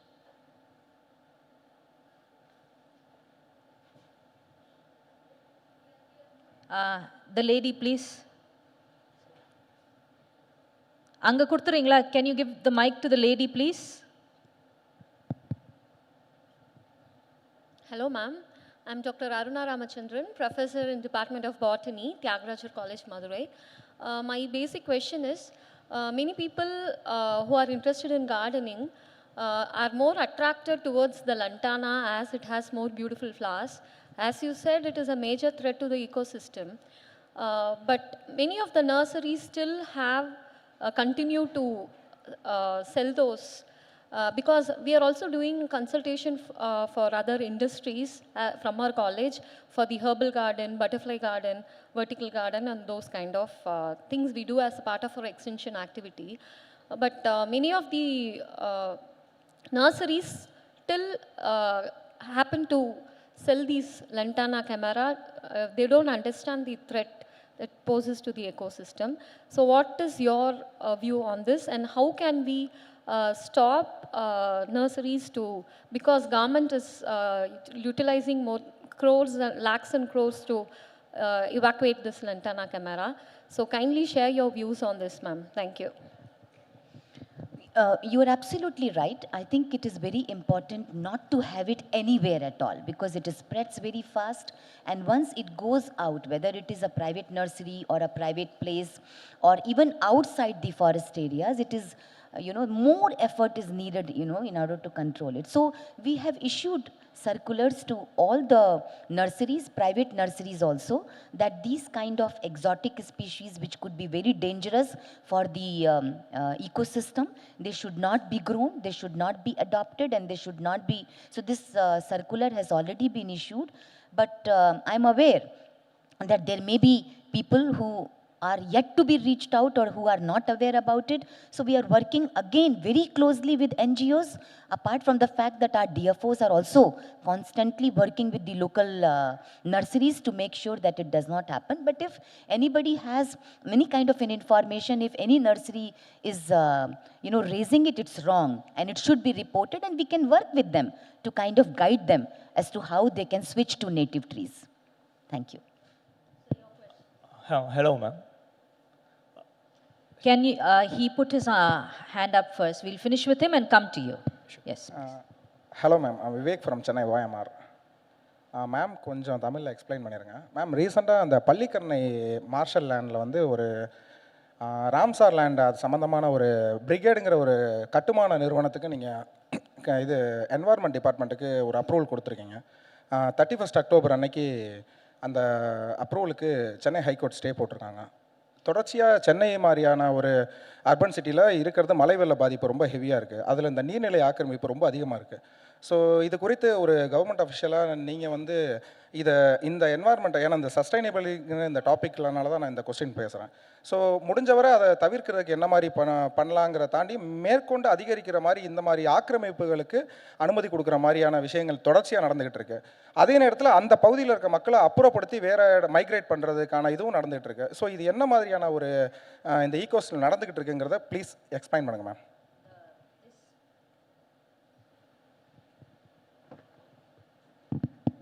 Yeah, in the particular case பத்தி பேச வேணாம் because it's under judicial review. But பொதுவா I think, madam, we can stay out of the court. We are absolutely committed, and I think government has already given a very detailed press report இதை பற்றி கொடுத்துருக்காங்க. But உங்கள் suggestions are absolutely wonderful. Definitely, government is moving also in that direction. And as Ramya said, because it is under a judicial review, I think we can talk outside. Sir, your question. Hello. Hello, ma'am. Thanks for the examples wherein you mentioned about the systemic changes. My question is on the urban green cover. Like as you mentioned before, green cover is not just something which happens in the forest area, but in all the regions, let it be urban or rural or whatsoever. So my question is on the dwindling rate of forests or trees in the urban areas wherein we have, more development project which takes priority and which happens to the, the reducing rate of green cover. So what would be there are two questions over this. What would be your suggestions and recommendation in order to nudge any stakeholder to ensure that the green cover is balanced, since it doesn't not help in the, not just in the green cover, but also maintains the urban heat island effect and attributed to other stuff. And my second question is on the less or the minimum focus given on tree transplantation in important areas, wherein saving a tree would be of much importance or much value rather than waiting for years and years to germinate a plant of tree. But what is the focus, or why the focus has been a bit low when it comes to policy intervention or implementation? Yes. Thank you, ma'am. I think you are absolutely spot on. Because the urban heat is something that is becoming very serious, and a lot of work is being done about the, urban heat also. And one of the, the most cost-effective way of tackling this is also the urban greening, which is, make sure that every little patch which is available, or even larger areas in and around urban cities, we should be taking efforts to plant it. You would be seeing, even in Chennai, a lot of effort has been taken on the banks of the river, Adiyar River, or the water bodies. Siruseri, there is a massive rejuvenation of the water body that has recently been done. So all of this work is going on, and Tamil Nadu government is considering an urban greening policy That policy is now under review, and it is in consultation with various departments, but government has already been kind of working on intensifying the efforts when it comes to the urban greening. So I'm very sure that this policy on urban greening, when it comes through, it will bring all the government departments, private institutions, NGOs, and everybody together to have a kind of synergy in greening these urban areas. I don't remember what your second question was. I forgot. Hello. The heat island effect, that is what you were mentioning. So I think my first answer would have focus on tree transplantation. See, the transplantation, there is a policy on tree transplantation, there is a strategy. It has not been very successful. That everybody knows. So while it is a very good idea that we should do, I think the first and the most important thing is not to cut trees. So I think we are the only state again where we have a green committee at the state level, and every district there is a green committee headed by the district collectors, where all the tree cutting permissions are being brought to the district collector, because they know, what exactly would be the requirement, and they are trying to kind of make sure that absolutely only necessary cases, wherever minimizing the damage, it should be done. So that is one thing which is already going on. But transplantation, I think, is the area which is still evolving. Supriya, Tamil Nadu has also declared heat waves as a state-specific disaster, right? Yes, so that will also sort of allow people to have redress mechanisms when it is really hot. You are absolutely right, yes. Yes, please. I am Dr. Ramanan Director of Jindal Renewable Energy. Tamil Nadu is in the forefront of renewable energy as well. We are setting up 3 major solar power plants for 100 megawatt. But at the same time, as regards this rooftop solar, the state is lagging behind. It's a green energy compared to other states, Gujarat and Maharashtra. So what steps have been taken by Tamil Nadu government to increase the rooftop, which should be made mandatory for all new buildings, as it was done earlier when you were the secretary for water harvesting, rainwater harvesting. It should be made compulsory also for all multi-story buildings. I feel that that can solve the problem. I would like to have our views on that. So, government of Tamil Nadu has recently set up a company especially to focus on the renewables and green energy. So you must have heard about this company called as the Tamil Nadu Green Company. It's not the Green Climate Company, it's another one. This is a green company. This is basically to put together all the initiatives, which is including solar, wind, and all the new areas that are coming up, including the rooftop solar. There is a specific officer, a dedicated office, and there is a kind of a mission mode approach again for the rooftop solar under this company. So you can go to their website, it's called the Tamil Nadu Green Company, and now they are actually kind of starting to emphasize on that, and you will see the progress very soon. Hello, ma'am. Yeah, the lady in blue has been standing for a while. Can you, we'll come back to you, sir.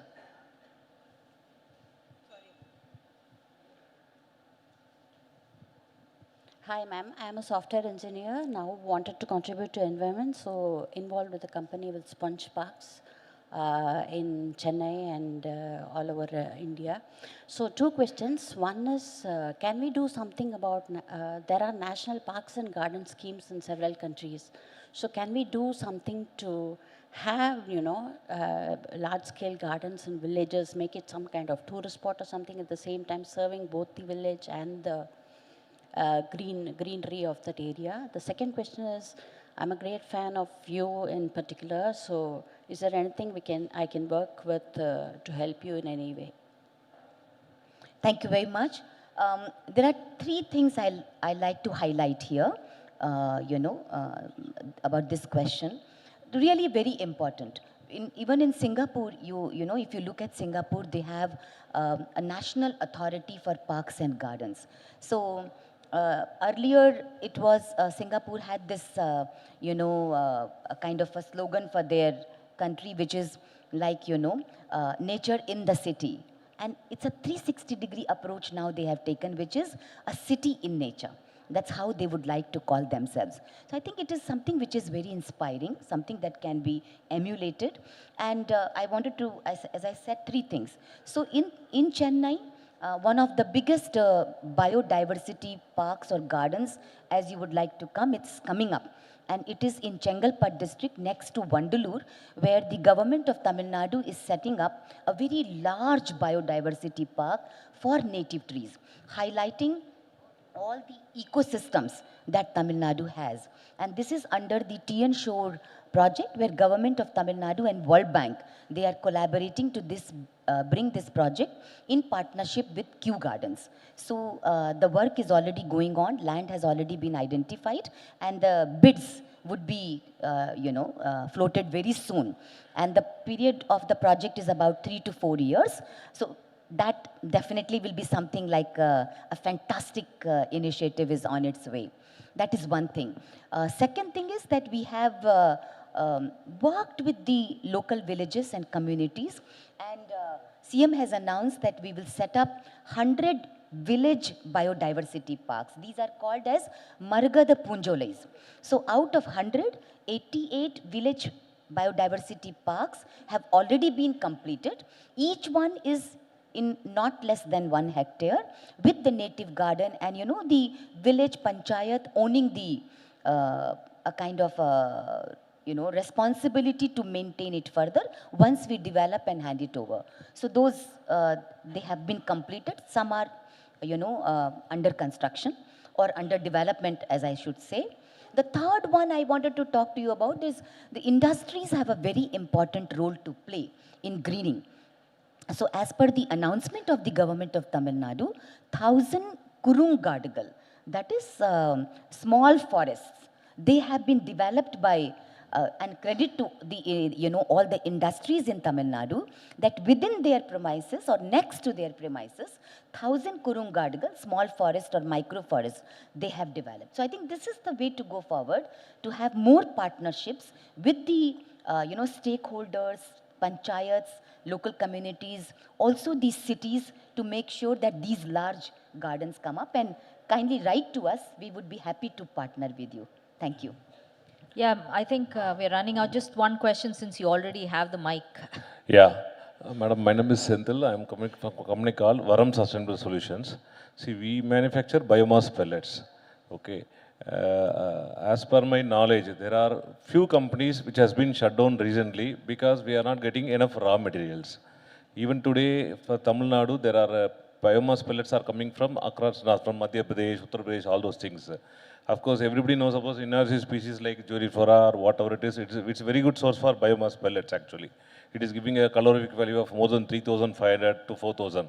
But practical issue is, if we are not able to take it out from whatever the resources which is available state, if there is a district-wise, where there is a corridor, like a pellet manufacturer like us, where we can approach a collectorate or there is a separate person who can able to give us, because we are paying and taking it. It's not that we are taking it free of cost. If there is a tribal area, we can give them a machinery, if they can supply us wood chips, then it is going to be a very good boom for Tamil Nadu, because it has come from all the way from Madhya Pradesh, Uttar Pradesh, and you have to see the transportation cost, how much it has been. And what kind of technology we are using, it's a zero smoke. That's how our technology is. So we want government to help us to find out this raw material, because already 3 units have been closed because of we are not getting a raw material. Though the technology is available, it's a very old technology. So I just want to say a few words about that, how you can help us out. Thank you so much. But again, it is something that is highly technical, and I think we may not be having enough time to discuss it here. We can meet outside, and we can have a discussion with you outside. Thank you, thank you so much. Other questions also, ma'am is available outside, so please speak to her. Thank you, Supriya, so much. It's always lovely talking to you, and I'm sure this session has been as enlightening for the audience as it has been for me. Thank you so much. Thank you so much, ladies and gentlemen. And we love seeing such enthusiastic participation from the audience. Please do keep it up throughout the rest of the day. Now I'd like to invite Mr. Shafiqur Rahman, General Manager Tamil Nadu, the Hindu Group, to please felicitate Ms. Supriya Sahu. Thank you so much for joining us here today, ma'am.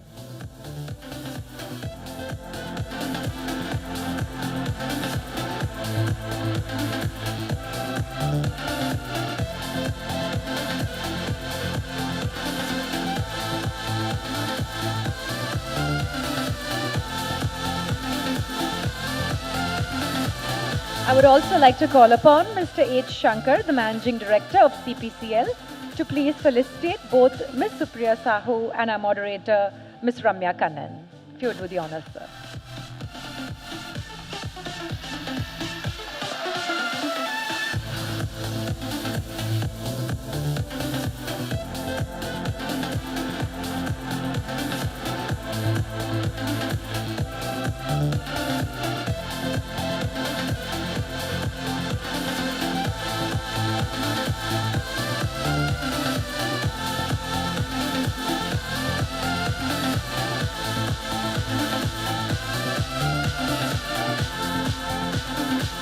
Thank you so much.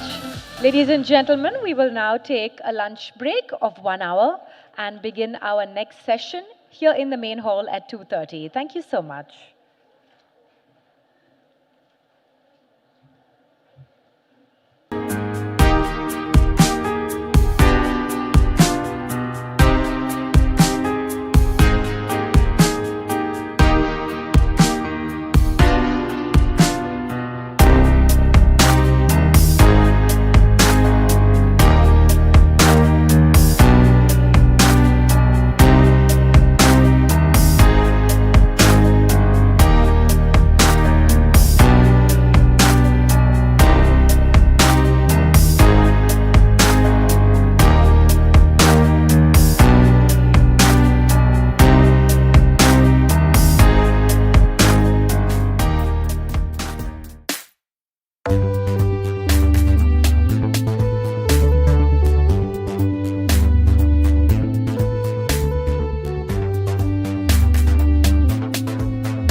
our blue planet, our green future. The world is learning the new 3 R's: reuse, reduce, and recycle. We are redoubling our efforts at going green. We've built over 3.2 million square feet of green buildings. We are discovering wealth in waste. We are making every unit of energy go the extra mile. For over 80 years, we have been creating happier, brighter tomorrows. 8 decades of trust. Larsen & Toubro.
காலநிலை மாற்றத்திற்கான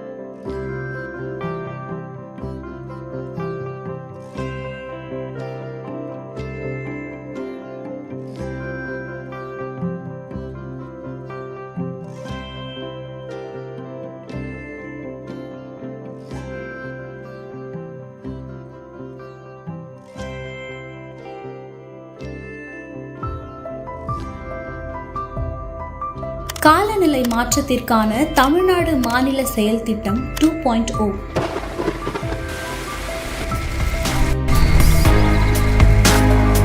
தமிழ்நாடு அரசு காலநிலை மாற்றத்தை ஒரு முக்கியமான பிரச்சனை என்பதை உணர்ந்து அதற்கான நடவடிக்கைகள் எடுப்பதில் உறுதியாக உள்ளது.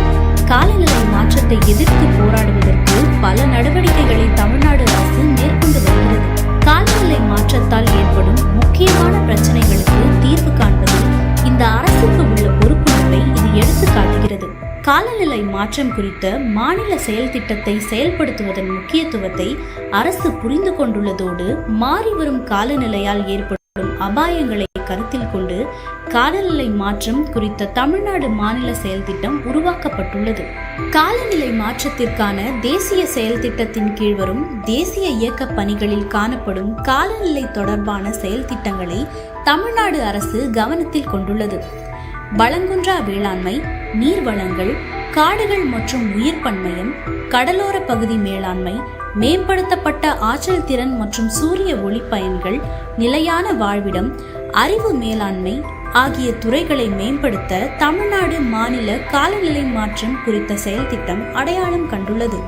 வெப்பமயமாதலுக்கு எதிரான தன் மாநிலத்திற்கென தனித்துவமான செயல் திட்டம் ஒன்றை வடிவமைத்துள்ள முன்கள மாநிலங்களில் ஒன்றாக இருப்பதில் தமிழ்நாடு பெருமிதம் கொள்கிறது. மேலும் தேசத்தின் குறிக்கோளோடு இணைந்த வளங்குன்றா மற்றும் காலநிலை மீள்திறன் கொண்ட எதிர்காலத்தை மக்களுக்கு வழங்குவதில் ஒரு மாநிலத்தின் உறுதிப்பாட்டை இது மீண்டும் மீண்டும் வலியுறுத்துகிறது.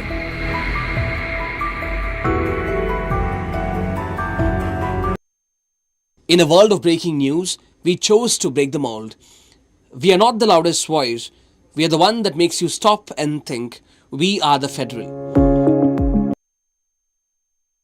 we chose to break the mold. We are not the loudest voice. We are the one that makes you stop and think.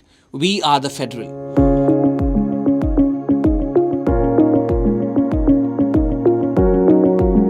A digital news platform that believes clarity is better than chaos, depth is better than drama, and truth is it all matters. From a single edition in 2019 to 5 thriving regional editions across languages and states, Telugu for Andhra and Telangana, Kannada for Karnataka, Hindi from the heart of Delhi, and English where it all began, we have grown. Not just in reach, but in purpose. Over 10 million page views every month. That's 1 crore audience seen, read, and trusted. We are also not waiting for the future. We are building it right now. With one of India's first AI-assisted digital newsrooms, AI handles the routine, transcripts, summaries, and translations. Our journalists, they focus on what truly matters, reporting with insight, with care, and with courage. At the Federal, we stick to our core of being the voice of the states. We dive into stories that define center-state dynamics, from delimitation to the national education policy to the 3-language formula. These are stories that shape India, not just for today, but for generations to come. And when change makers want to be heard, they come here and they choose the Federal.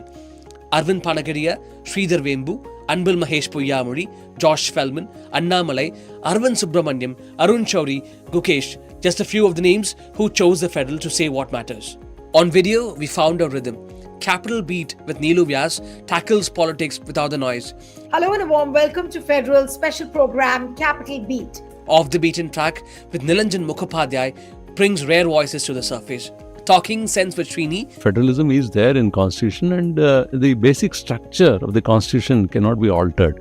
For thought-provoking perspectives, C-suite conversations to feed our viewers with thought leadership. We have brought out now a technique called pinhole surgery. New shows, fresh formats, growing followings. And our newsletters, daily news, lifestyle, long-form human interest stories, smartly curated, widely read. We don't just publish, we do events, we partner with photo festivals, with institutions, with young journalists and curious audiences, because journalism isn't just about what we do, it's what we stand for. In a complex country, we owe you more than just headlines. We owe you honesty, context, courage. We are the Federal, curious, credible, uncompromising. We are just getting started. Stay Federal. Unlike newspaper, Shakkar Kama.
sustainable tomorrow, accelerating innovation in clean technologies to reduce emissions and energy footprints.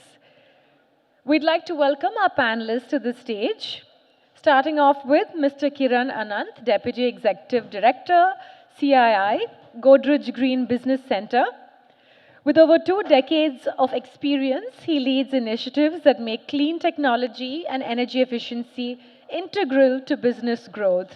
With a round of applause, please welcome Mr. Kiran Anand. We have with us Dr. Shiva Nagendra, SM, Professor, IIT of Madras, who is an authority on air quality management and environmental engineering. A prolific researcher and author, his work continues to influence policy and practice in cleaner air and planetary health.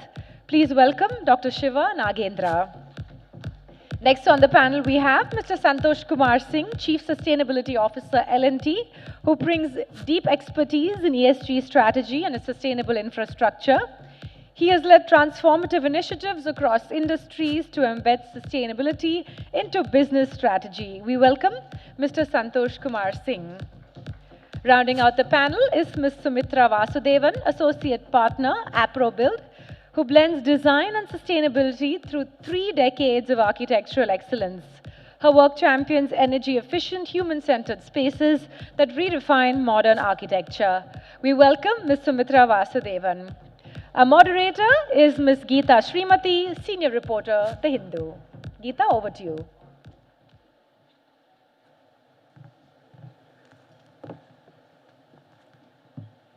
Thank you, Paloma. I might not look like the person whose photo is appearing, but I'm Geeta Srimati. I promise I'm not an imposter. Good afternoon, everyone. Thank you for joining us for this panel discussion on clean tech. We're living in a decade where the urgency to act on climate change is matched only by the pace of technological innovation.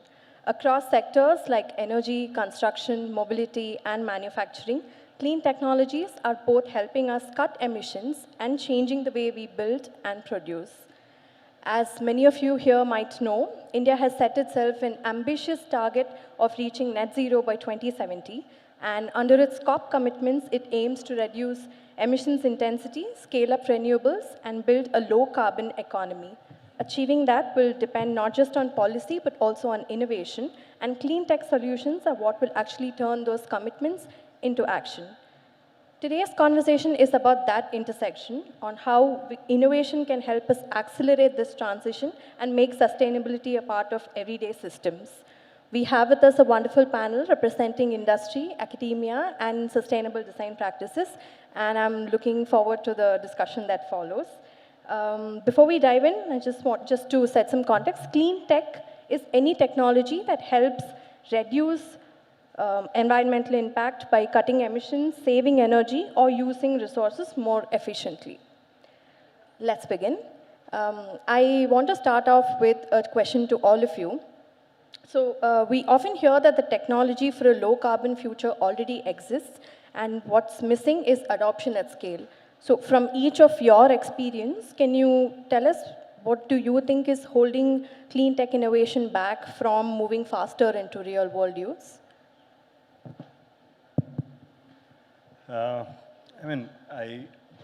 Good afternoon. Thank you for having me here. I partly agree with the statement that technology already exists. It's only a question of adoption, but partly I think evolving as we move towards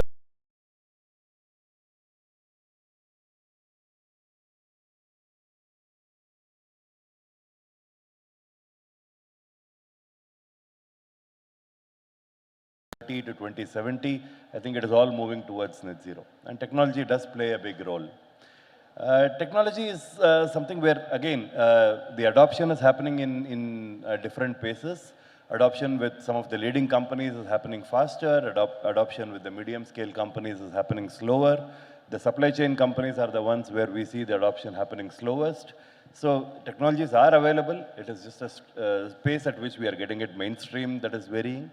And different levels of companies require different kinds of technologies in terms of moving towards their net zero journey. So it would not be a one size that will fit all the companies when we look at a net zero transition. Yeah, good afternoon to all, and thank you very much for having me here. I thought the society in general is more, complex in the system. Now we are in the kind of transition state. So we need to bring out that innovation that brings a technology. The technology could be adapted. And because we have different scales of operations, like a medium scale industries, small scale industries, and large scale industries.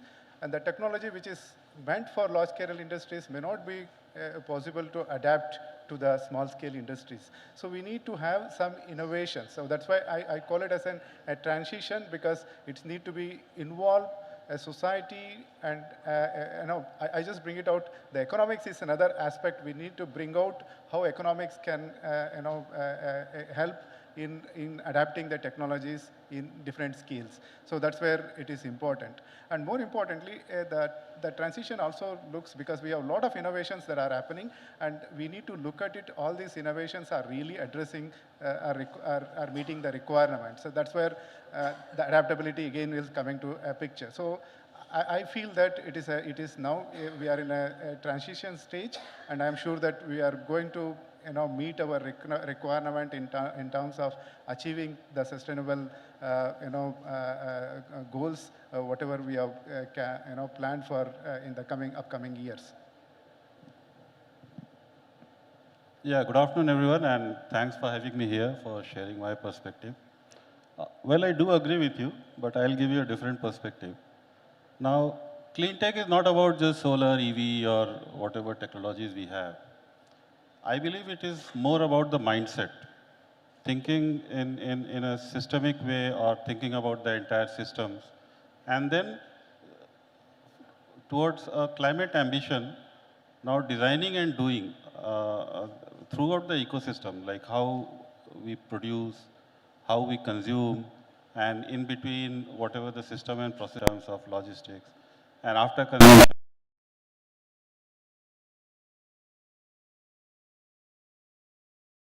perhaps cradle to grave or back to the cradle, the entire mindset needs to change if we really have to get there in terms of clean technology. Thank you. Yeah, hi. Good evening. Great to be here. Thank you. Yeah, I think I agree with him. What he says is the mindset. It's something that everybody has to filter down through the entire ecosystem. Everybody has to be involved in it. Only then it really will pick up and improve. Otherwise, it's more on a larger scale that it is being done now. But unless the requirement is there and people are aware of it, only then this is going to help. And every sector should be involved in it, and every range of projects, for which it also needs to be economically viable for everybody. So the technology is there, and it keeps changing. Technology always keeps changing. So that's something that everybody needs to be aware of and be part of this whole system. Then it will start working more. A question for Kiran sir now. So CII has been facilitating partnerships between startups, corporates, and research institutions, industries. So has there been any successful partnership that's helped scale up a clean technology solution? Thank you. Yeah, I think, just to give you a background in terms of where clean technology startups are, India today has roughly about 180,000 to 2 lakh startups registered in the startup space. Out of them, roughly about 4,000 to 4,200 of them fall under the clean tech space, which is basically about 2 to 2.5% of the number of startups in the country are related to the clean technology space that we are talking about today. Now, within that 4,000 companies, there is also something called a technology readiness level. The startups are all not ready for commercial deployment today. Some of them are at very early stages. We call it as TRLs 1 to 3. Some of them are at from lab to an industry scale 4 to 6. Some of them are better, who have got a good idea, commercialized product, who are looking at scaling up. They are somewhere between 8 and 9. So the number of startups out of this 4,000 in clean tech who are at TRL 8 or 9 comes down to only 400 to 500 of them. So which is hardly about 0.2% of whatever is the number of startups that we see today. But there are a vast majority of them who are in this TRL 3, 4, 5, who can be scaled up to TRL 8, 9. And for which there are a few things that are required. One, We definitely need startups to start looking at and speaking the industry's language. There is still a disconnect between startup and industry. That connect is required. Second, I think it is also important for industry to appreciate that startups are not like a commercial vendor already. They don't, I mean, you cannot just float an inquiry and they provide you a solution tomorrow. And you also don't have 3 competing quotations that come from any innovative startup who has got a solution to offer. So some of them are unique. There is a requirement to work with them together. There is a requirement to co-create, build, and scale up. So in this, what CI has been doing is to provide what is known as a business acceleration support. We understand the clean tech startups. We understand the industry's requirements in terms of clean tech needs. We try to bridge this gap by taking the startups right to a decision maker who is able to either decide with a yes or a no, because that is another aspect which the industry takes a really long time to at least say a yes or a no to a startup. Sometimes it varies anywhere between 6 months to 1.5 years for them to hear a yes or a no, which is a really long time in a startup's journey. So what we try to do is to reduce that time. The other aspect that we've been doing is to support startups with some funding which will help them do their commercial deployments. Because if you go to any new industry and ask about a deployment, the first question that would come is, where is it already deployed? Where have you already deployed? What is the result that you see there? For a startup who has got a very innovative solution but waiting for the first deployment, it never happens. There are always about 10 people willing to be the second deployers, but you don't have the first deployer available. So what we have been doing is to raise some support the startups for their first deployments. So in the last 6 years, through different programs, we have supported close to about 88 startups with money ranging anywhere between 40 lakhs to 50 lakhs for each of the startup.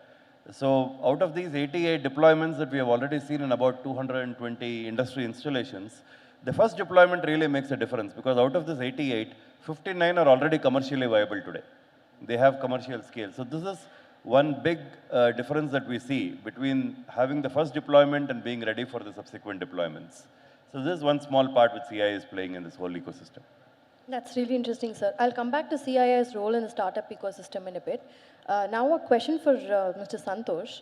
Sir, L&T works in some of the hardest to decarbonize sectors like construction, heavy infrastructure, energy and all that.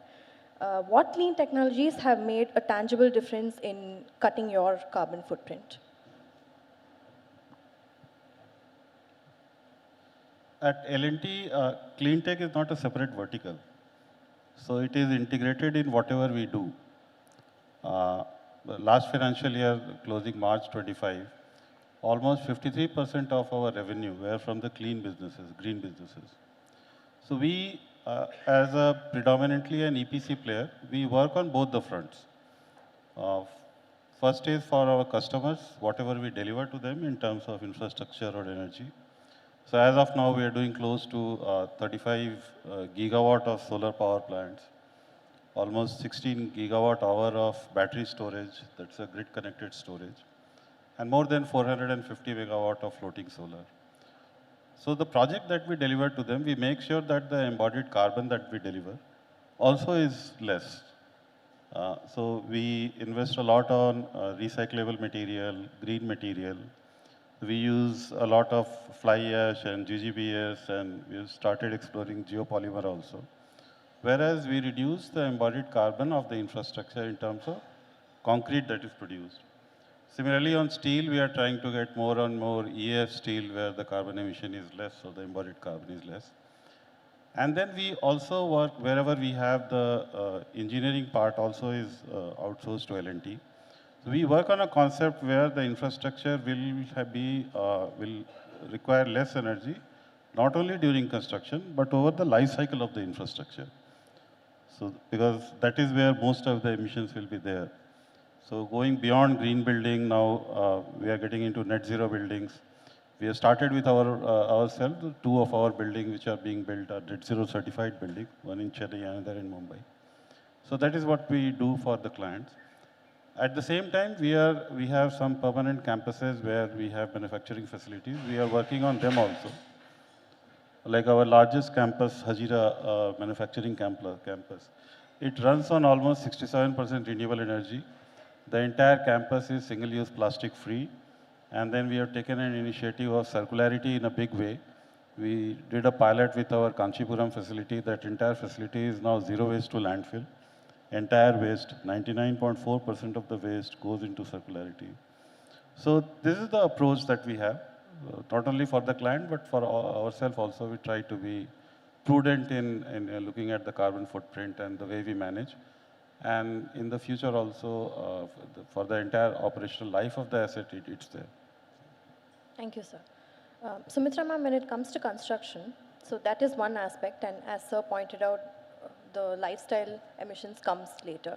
So how are tools like lifestyle assessment or BIM, building information modeling, help measure and reduce carbon footprints? So basically what you're creating is, before you start the construction, before you even, the entire design is modeled virtually. You have the entire model with all the different systems in it, and all the clash detection, everything. So by the time you reach site for construction, you've already sorted most of your issues.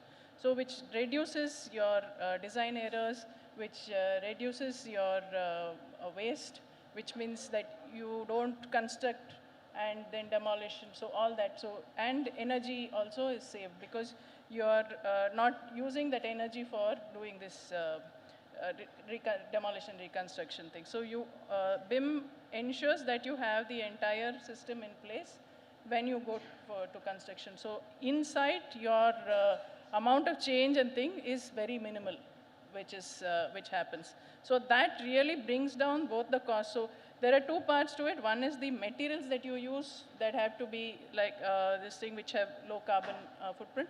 And the other is during construction. So design in this way, you can then, when you have the entire BIM, the model ready, and which is already clash free, then you are automatically not going to be wasting energy in doing construction, which is, I mean, you redo construction, things like that are reduced. So that way you also saved energy. How widely is BIM, building information modeling, used now, and in what kind of projects predominantly? So right now, predominantly larger projects. I think most projects, yes, I think because they do this thing. So all projects are this thing that way. But Yeah. smaller projects, I think the cost is definitely a thing. But we, as in our organization, we are doing it for our own projects also. Yeah, I'll give you an example. We have been using BIM for the last 7-8 years. The latest example it comes to my mind, which we demonstrated, was Navi Mumbai International Airport. The entire airport was on BIM, including the terminal building, runway, and everything. And in addition to BIM, we have also created a digital twin of the airport, where for the life of the airport, the maintenance will be very easy. You can identify what is happening in the real time.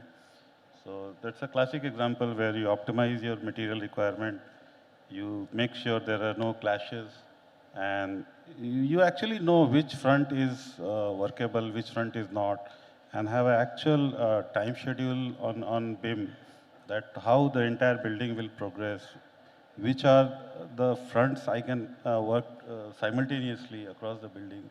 So it not only saves time, but saves a lot of material also. Thank you, sir. Professor Nagendra, a question for you. Since you specialize on air quality and urban environmental systems, what innovation essentially starts in the labs, the research centers? So what is the current innovation that's ready to make an impact in the real world systems? Just to, of course, I work in the area of air quality management. I look at it more of the newer technology that can address the air pollution problems. You all know that air pollution have different scales. Local, if you start with a house, then if you go to a urban scale, if you come to a city and activities, if you try to look at it, it will become a regional if your industrial emissions are coming to picture. So we need technologies to address, understand, to how to control these emissions. So one of the aspects I try to look at it is how do we, bring out the accountability in terms of emissions. So that's where I'm trying to look at it in the coming future. Maybe we try to look at it the carbon economics will become a reality. So means each of the industries will try to look at it, how much emissions they contribute, and how much we can quantify, how much green initiatives they try to look at it in order to improve the surrounding environments.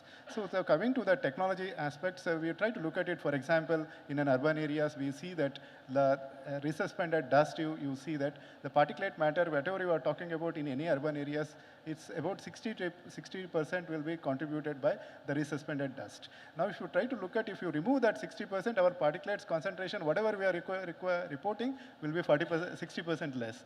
So there are some mechanized road dust collectors, and sometimes the problem with them, they may not able to go to a place where there is a challenge with the size or the challenge with the pavement. So many complicated issues will be there. So we come out with a kind of an manual operated. Now we are trying to look at it automated road dust collectors. So this will be a kind of a things, and for example, it can be adapted to the industry or it can be adapted to the urban areas. They can only fix up the GPS locations, which is the area that need to be cleaned. So it can be cleaned, very effectively. So, but right now, our current model is available with a manual road dust collector.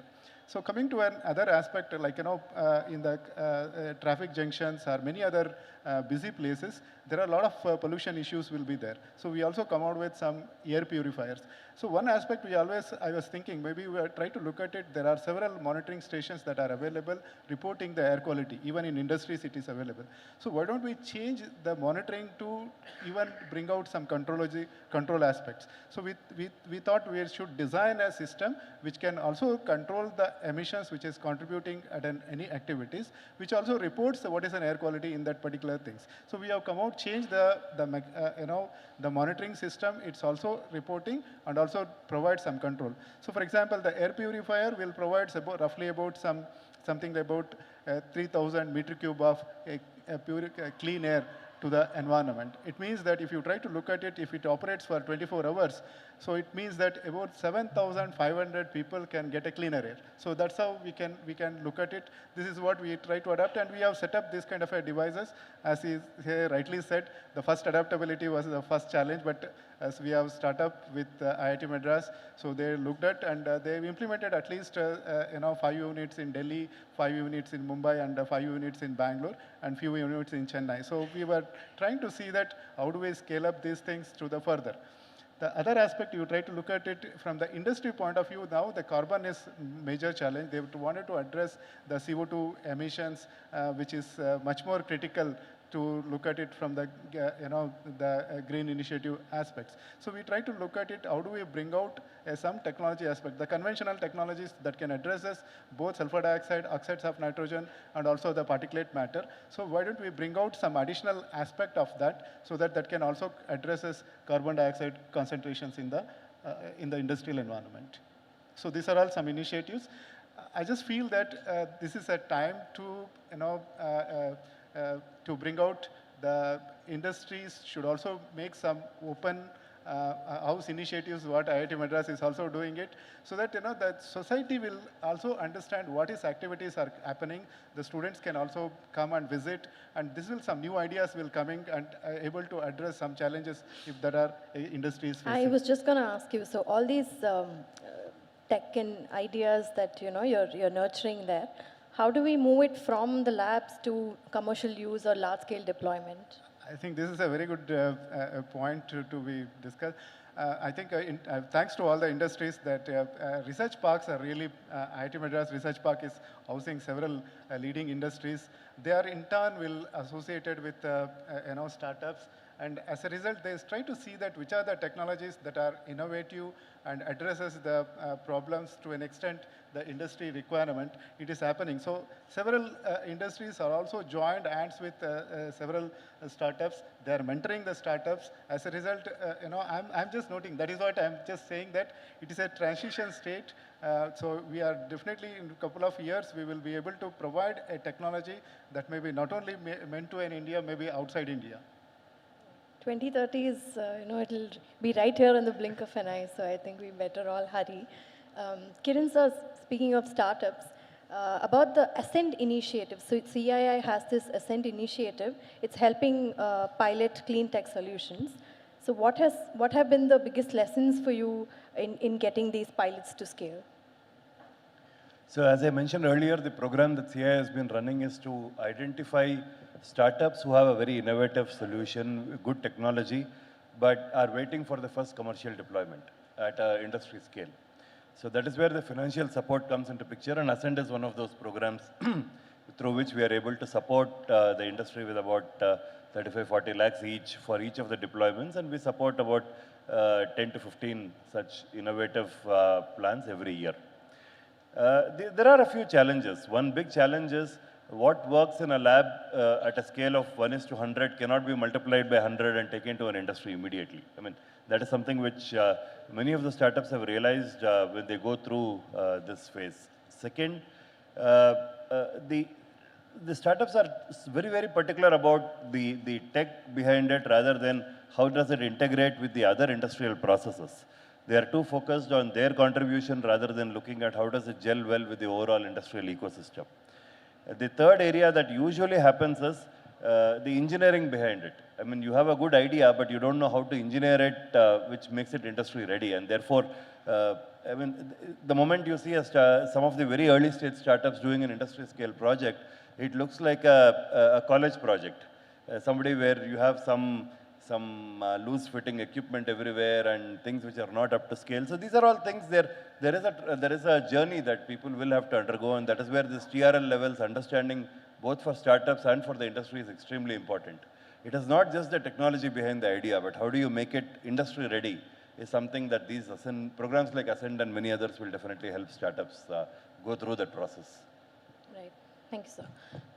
Santosh sir, India is planned to reach net zero by 2070, but L&T, I think it has a more ambitious goal of reaching carbon neutrality by 2040, I believe, and is also working on green hydrogen plants, which have sort of received mixed response across industries. So how is this going, and what are the hurdles you faced in executing these large-scale green hydrogen projects, infrastructure in it?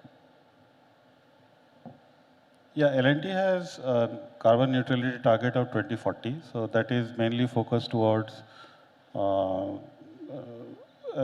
all the project sites, it's predominantly diesel driven. So the target revolves around converting them into the grid, the increasing efficiency. Then we have identified almost 14,000 equipments which are more than 16-year-old. And we are replacing them with efficient ones as well as dual powered. And getting more and more renewable into the system, all kind of renewable. So what we are doing for the sector or for the industry is, we have our own indigenous electrolyzer that L&T has developed. So the first project and the largest green hydrogen project for India that we are doing is for IOCL at Panipat. That is 10,000 tons per year of green hydrogen delivery. So that is for the client. I'll come to what we are doing for ourselves. So it is not only about energy or decarbonizing energy, but its derivative will decarbonize other hard-to-abate sectors.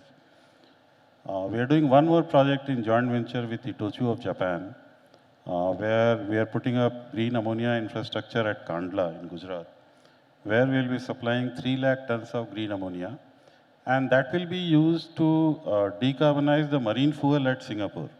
Because Singapore is one of the largest shipping hub and they have taken a net zero target. So within that infrastructure, within that Singapore port and all the shipping companies that come there will have this flexibility of using sustainable fuel. So that is what we are doing for the sector. A lot of research has gone into developing the first electrolyzer of India, which is successfully commissioned now. In fact, we have been using it off-grid for the last 5 years at Kandla, where the hydrogen that we require for our own consumption is all green now. So that we have already done. We are now doing it for the industry. So that's our in the beginning also I said we have a two-pronged strategy, one for the customers, where we help them decarbonize, provide technology, engineering and infrastructure. Secondly, we work for ourselves, decarbonizing our own ecosystem. Thank you, sir. Ma'am, Sumitra ma'am, digital twins are becoming the buzzword in construction and in the sustainability circle. So what kind of a difference can they really make to the construction phase or the building's performance, energy efficiency, etc.? So it is for the entire life cycle. It's not only for the design or construction, it is for the life cycle of the project. That is what is most important. So you have the, you have all the, you have the, you have it in the different models you do for different conditions, you do all of that, and then when it is finished, you apply the as-built. Then you create that this thing which is used for during the maintenance of the project. So the predictive maintenance. So it has, and it will give you all that. So it's connected to whatever the sensors, all that you already have put in place. So it is a continuous process. So it is not just that you design, you construct, it goes up to the this thing of demolition, recycling. So it is the entire stage. So that will really help in doing this whole process. So you have an exact replica of what you have built. So then that is what really helps in the entire life cycle. It's not just for the construction or for the maintenance, but it's through the entire life cycle. That is what is important. Is it cost extensive? It is.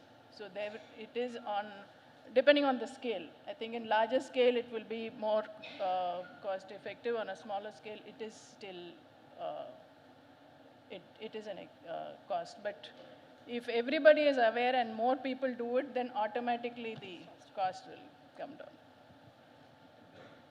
Professor, IITM is, I think, working on a 100% renewable transition pilot, I think at its research park, correct me if I'm wrong. How replicable is this model for other institutes or even at like a city level? I think IIT Madras is, the research park is world known now. It has also been started replicating in many other IITs because that is, we started more than a decade back and it is very successful and several startup has been ventured into great success stories in the setting up of their own industries. I think we also now scaling up in several aspects, addressing the various cutting-edge technologies required for the industry requirement, also for the societal needs. You must have seen that we also looked into the startups which are also working with space technologies. So they're all well known across the globe. So in that context, I think IITM is leading in bridging the industry academia gap through startups, and that is very important. And it can be also scaled up. I look at it maybe the industries can also plan maybe some of the opportunities to the existing startups, and they can look at it, the technologies, what they are having it. Maybe more and more involvement, collaboration with industry, startups, and academia will really helpful in and transition in addressing the climate change, accelerated the impacts in also in reducing the carbon footprints. Thank you, sir. I think it's time for our Q&A.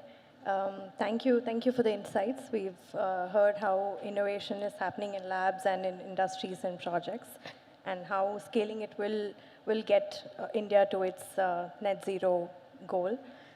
Let's open the floor for questions or comments.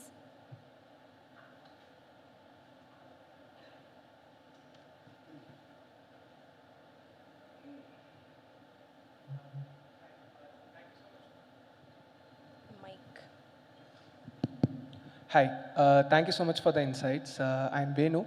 I'm the founder of Climacto. We help students and professionals transition to green jobs. My question is for all the panelists.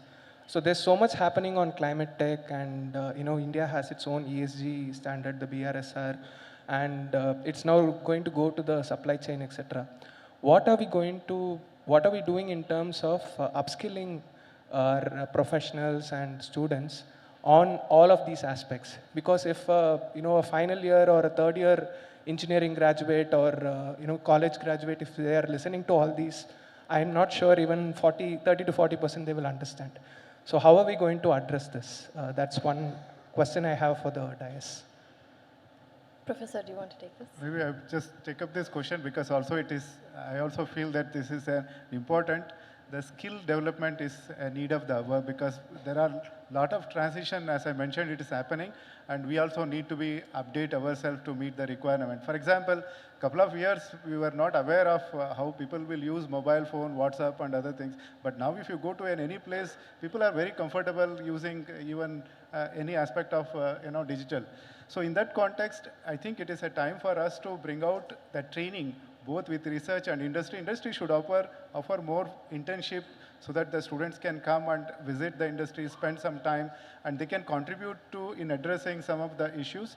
And there should be a societal engagement. I think this is a need of the hour. We should also create some kind of an science park where industry, academia, and also society bring together and discusses, understands what is the the futuristic way we should address the problems. So at L&T, we are trying to address this at two levels. There is a skill gap, no doubt about it. We acknowledge it, and in any transition ecosystem, you will have that skill gap. Because the technology leads, and then you have the behavioral change happening, and then people adopting those technologies, and then the skills. For the construction part, we have our own CSTIs. We call them Construction Skill Training Institutes. 10 of them all across the country. There we are changing the curriculum and the training method on these new technologies or construction of new tech applications and projects. So that is one part that we are taking care of. Secondly, we offer a lot of internship, and then we take a lot many engineers on board every year, almost 2,500 engineers. And they go through a rigorous training, there's a training module for them, fully knowing that 2 years down the line, hardly 50% stick with us. Still, we keep on doing that as a part of our responsibility, take all those people, train them, and then if they continue with us, nothing like it. Thank you so much. Do we have any more questions?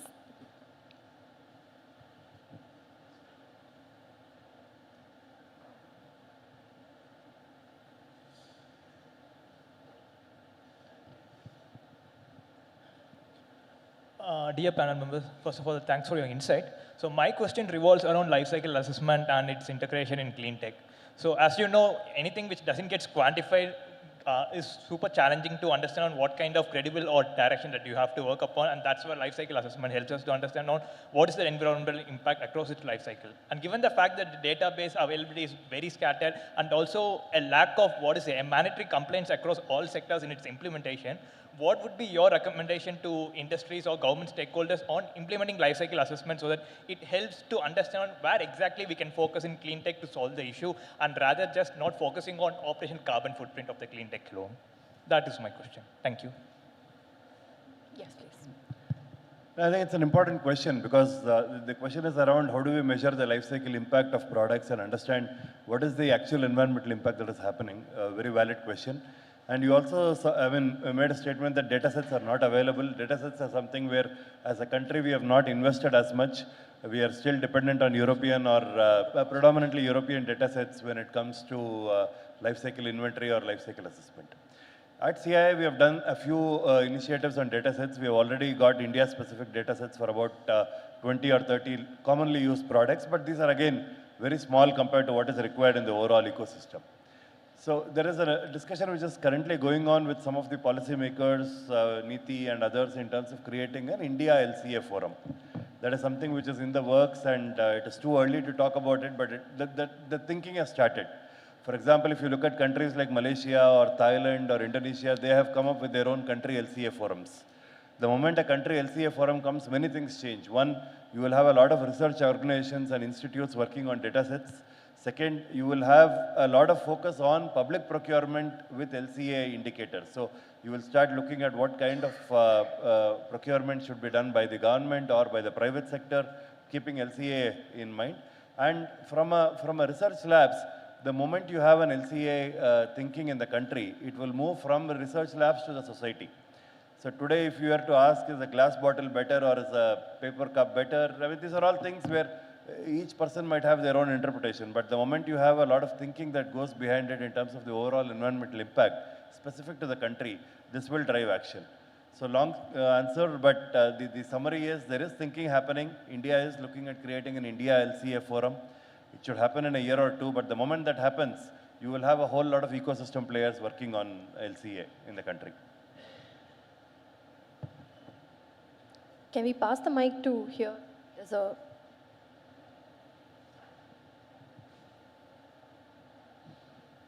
Hi, good afternoon. I'm Vishal from Zero Watt Energy. We are also incubated at IIT Madras as well. My question to Mr. Santosh, or in general industry professionals, is when you have a deep tech platform or software that you want to implement, when the vision comes down from the higher management, how does it trickle down to the other members, the functional members of the company or the industry? And how do you implement that in terms of an overall vision to ensure that the adoption, not just the adoption is there, but also they understand it from their level, and how do they use it on a regular basis? I think the question is that once we have a centralized focus, a centralized strategy, how do we implement it across the business horizontally as well as vertically? Is that so? Yes, yes. And also how to continue implementing this from on a day-to-day basis, and not just as a, a top level directive, but it's on a day-to-day they are able to use it functionally. Yeah, thank you. So one thing we need to understand, sustainability has to be a top-driven agenda. You cannot have sustainability as a democratic process coming up from bottom to top. So that is a clear understanding. So whatever we have to do, it has to be driven from the top. The second part is a very challenging for a conglomerate like us. How do we get it consistently, vertically as well as horizontally, having so many independent businesses comprising L&T and then so many levels. At any point of time, we are working at more than 700 sites. So that's the scale itself is a challenge. So what we do is, once we have like our goals, like 2040 is a target, then we work on 5-year Lakshya plans. We call them Lakshya plans. L26 is getting over. We are working on L31. So as a part of that 5-year plan, the planning goes to much granular level, where we have broken down plans for all the businesses at all the verticals and all the projects which are already existing and the projects that will come. So that is the way it is. It trickles down throughout the organization. And then the second part is how do we monitor and review it on a real-time basis so that we can course correct. So for that, we have invested a lot in technology. I'll give you an example. Wherever water flows into L&T system, it is metered. And it's a digital meter with an IoT device. And the data is captured centrally, and it's on a real-time basis. All the energy that we get, all the energy meters within L&T are metered. All smart meters connected to our data lake with a IoT platform. So that's the kind of monitoring we have built in. And then we work on SAP and EIP.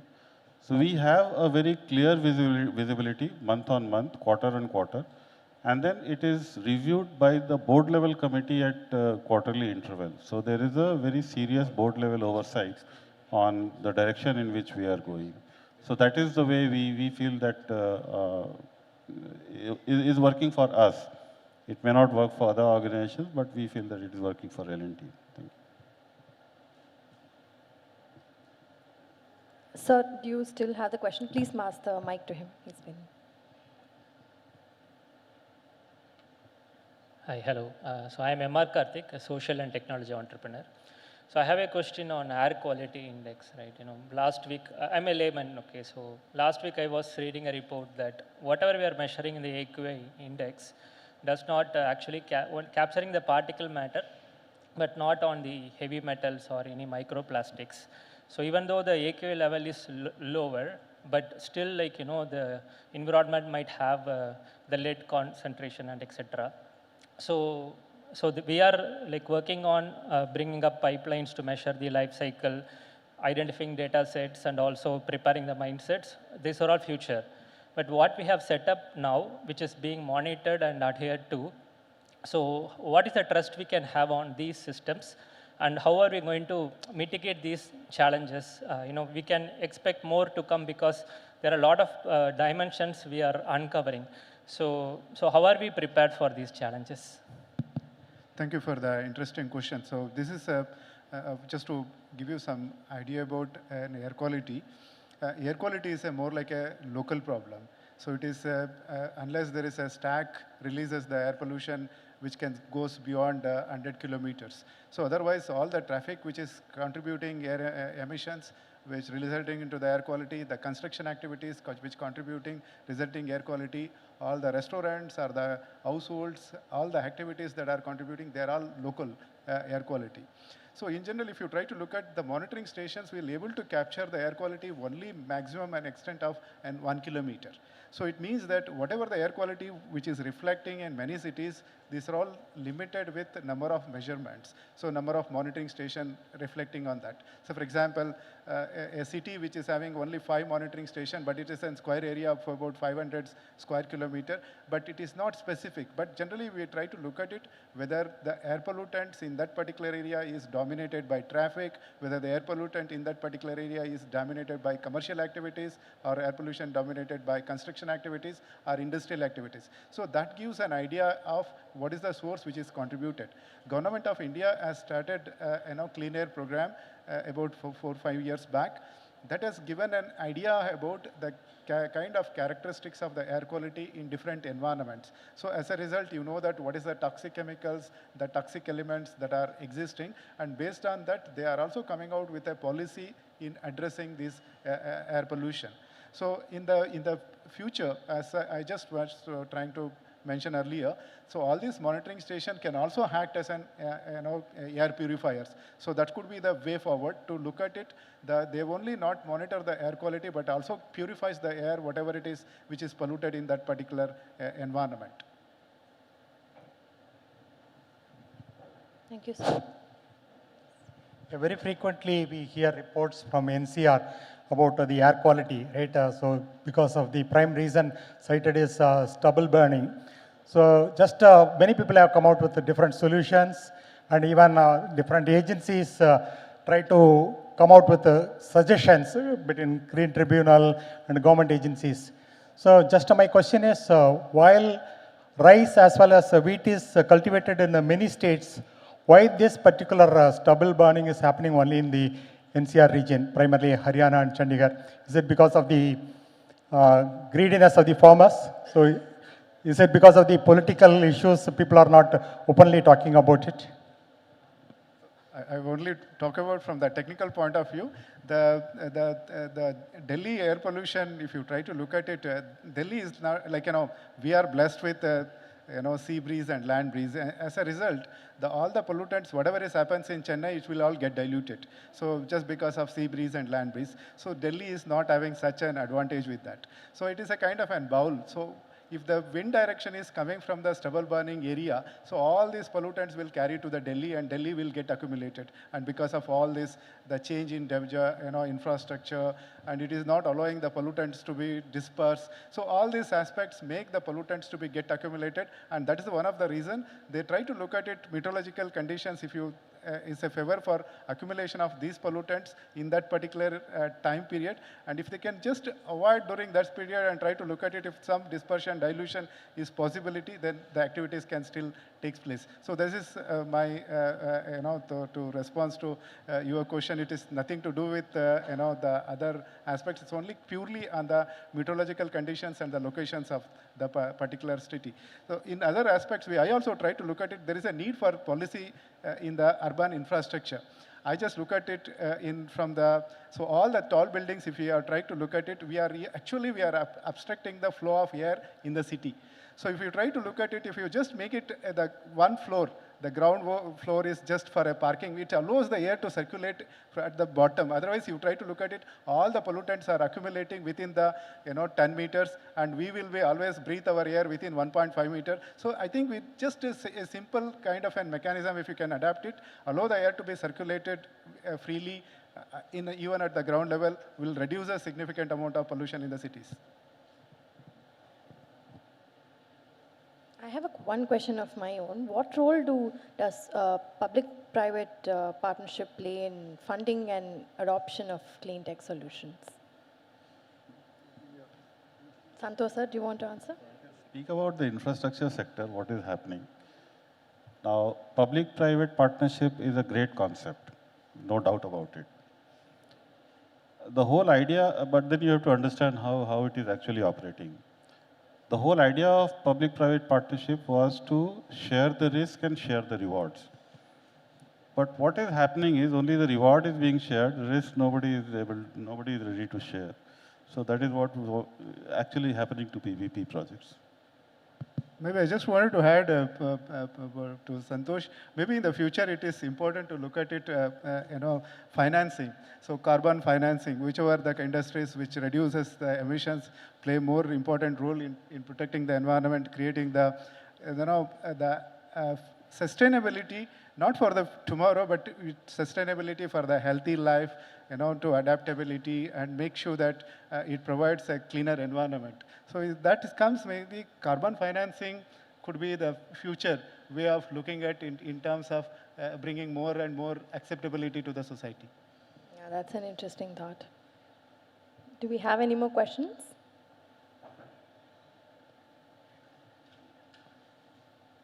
One in the front.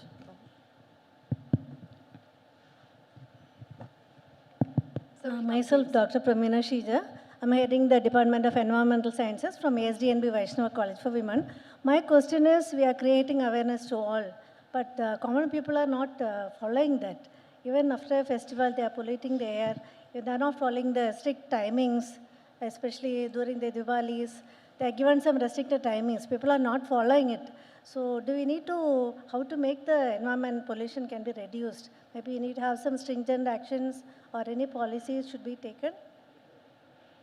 Can you give me what we can do further? Because a commoner, not all, we are concentrating mainly on industries. Everyone are polluting the environment.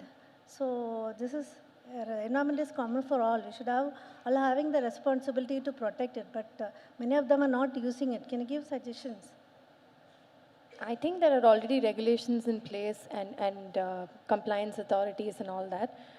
Of course, I think everyone would agree that it's not always 100%, but I think steps are being taken both from the side of the government authorities and the industries to keep pollution or emissions in check, more or less, I feel. Last question, sir. Gentleman in the front. This is directed to Mr. Santosh. In industrial refrigeration, for structural integrity, there is a solution of temperature controlled concrete, which L&T is already doing. So you have a lot of chilling plants, ice machines, which are deployed at several of your project sites. Overall, in India, do you see understanding in this particular concept among people? Or do you see other construction companies looking at this as a cost burden?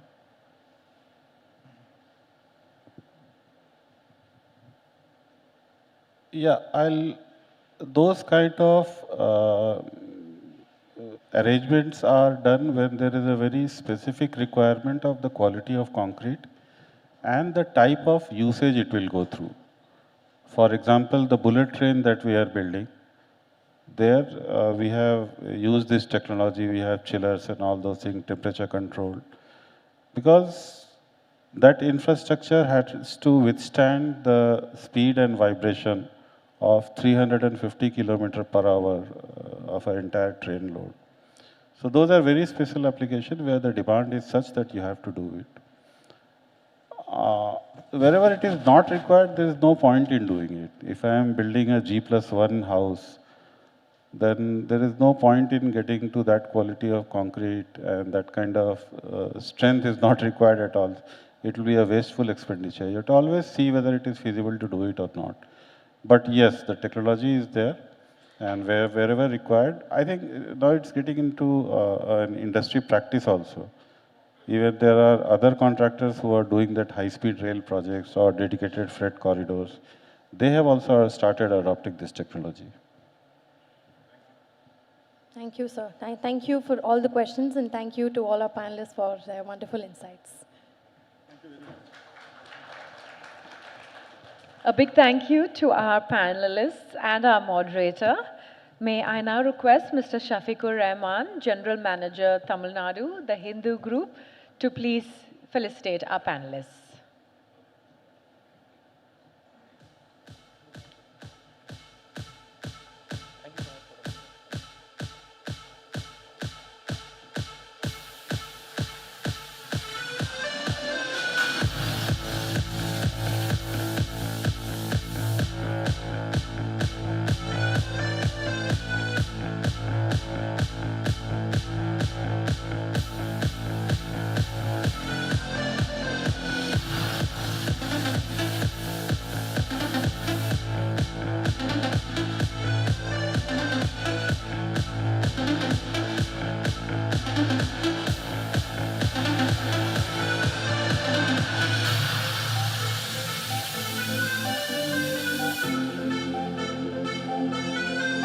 I now call upon Mr. V. Shrikant, the Chief General Manager of CPCL, to please felicitate our panelists and moderator.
Thank you so much to all of our panelists and our moderator for that discussion.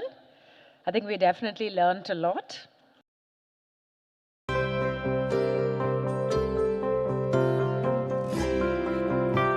Policy and governance for climate action, how regulation, incentives, and public-private collaboration can accelerate sustainable growth. We'd like to welcome our panelists, starting off with Professor Sultan Ahmed Ismail, member of the State Planning Commission, Government of Tamil Nadu, who is a renowned soil biologist and policy advisor. He has been instrumental in shaping state policies on organic farming, waste, and land management.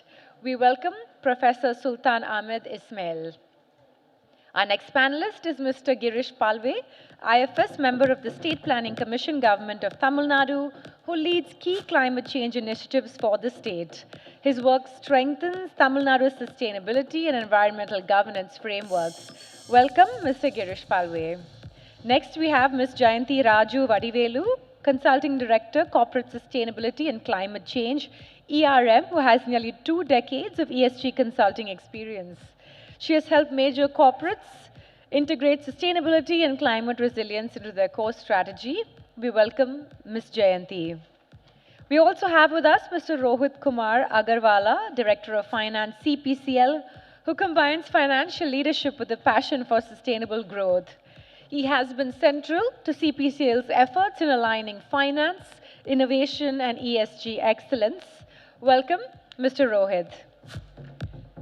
We request all of our panelists to please join us on stage, and our moderator for this discussion will be Mr. Kunal Shankar, Deputy Business Editor, The Hindu.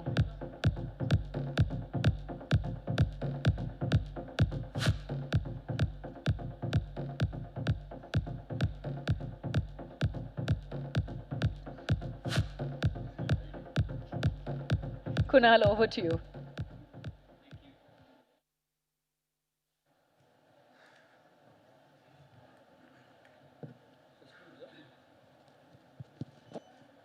Hello and welcome to the Hindu's flagship or the first sustainability summit.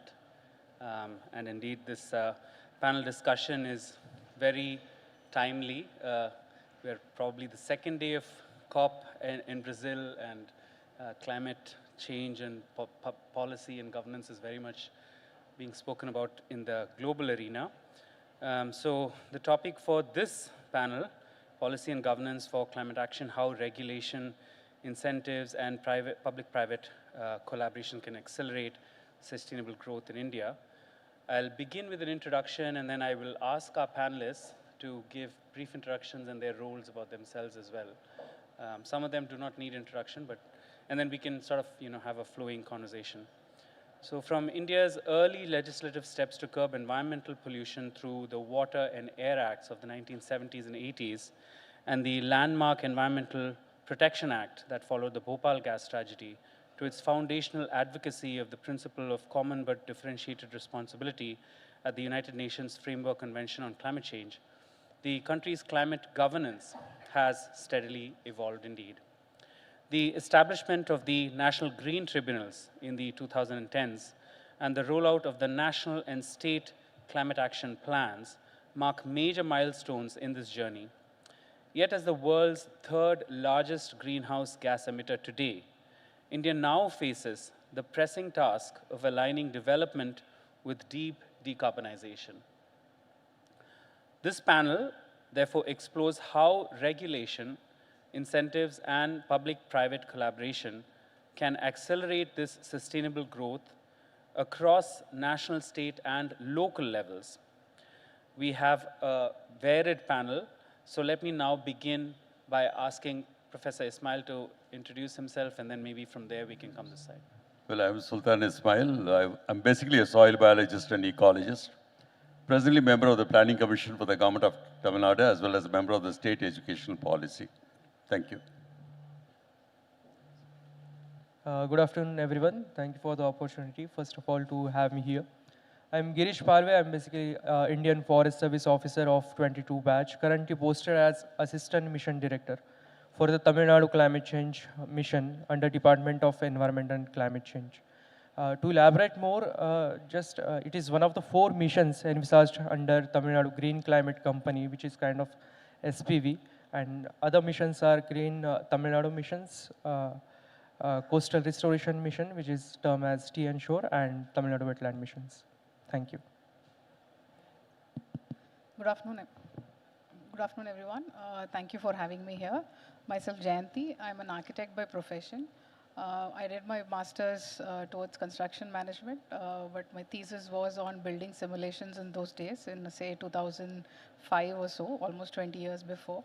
And from there, I was doing predictions of GHG emissions to buildings, and my path completely changed after that, only looking at sustainability and climate change modeling in consulting organizations in reduction and decarbonization of their entire carbon emissions as such. So pleasure to be in part of this discussion, and thank you so much. Maybe you might have to speak a little louder, I think anyway, once, yeah, go ahead. Hello everyone, I'm Rohit Agrawal, Director of Finance, Chennai Petroleum.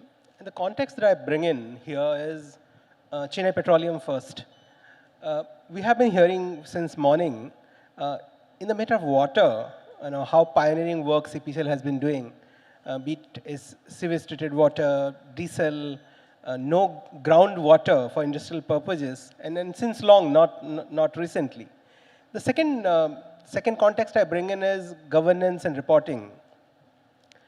For the last some years, we started with IR, then got it assured, now into S&P Global Index. The idea is how do you bring in what all you are doing and, committing and reporting so that, your internal actions become more and more onerous and, evaluable by public. And the third is about community,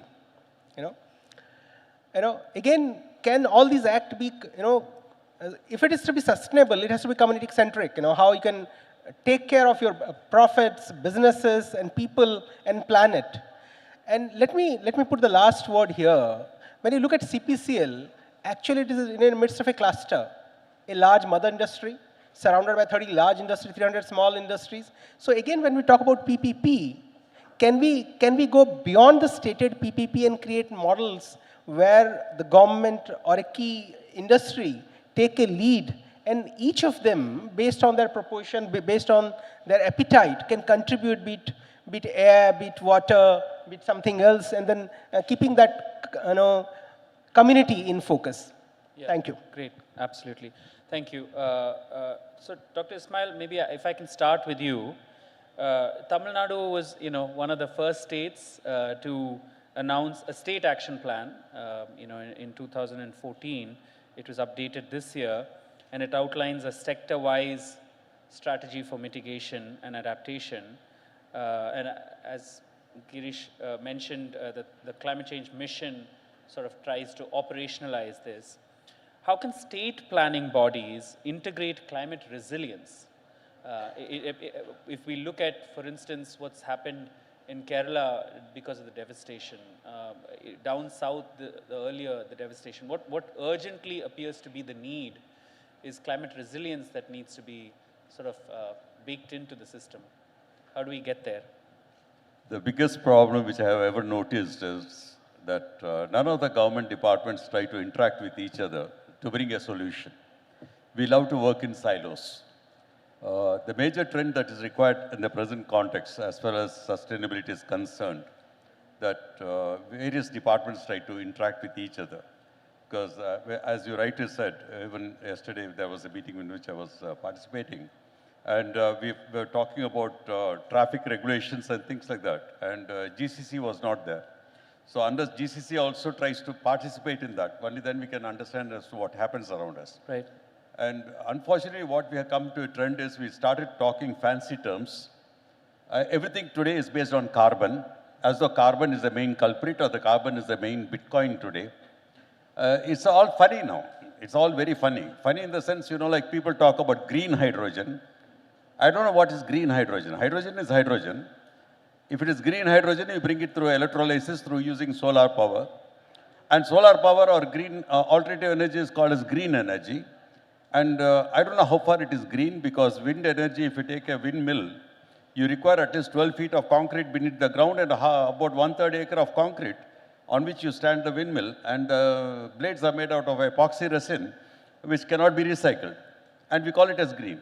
The carbon intensity of the process itself is quite high. The process of making a windmill takes up more carbon than what CPCL will burn from its petroleum product.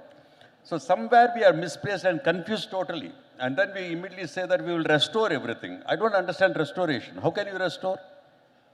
You see, the funny thing is, supposing a person is going in a two-wheeler, meets with an accident, and the leg is amputated. If you can give back the original leg, that is restoration. Right. But we give an artificial leg, that is rehabilitation.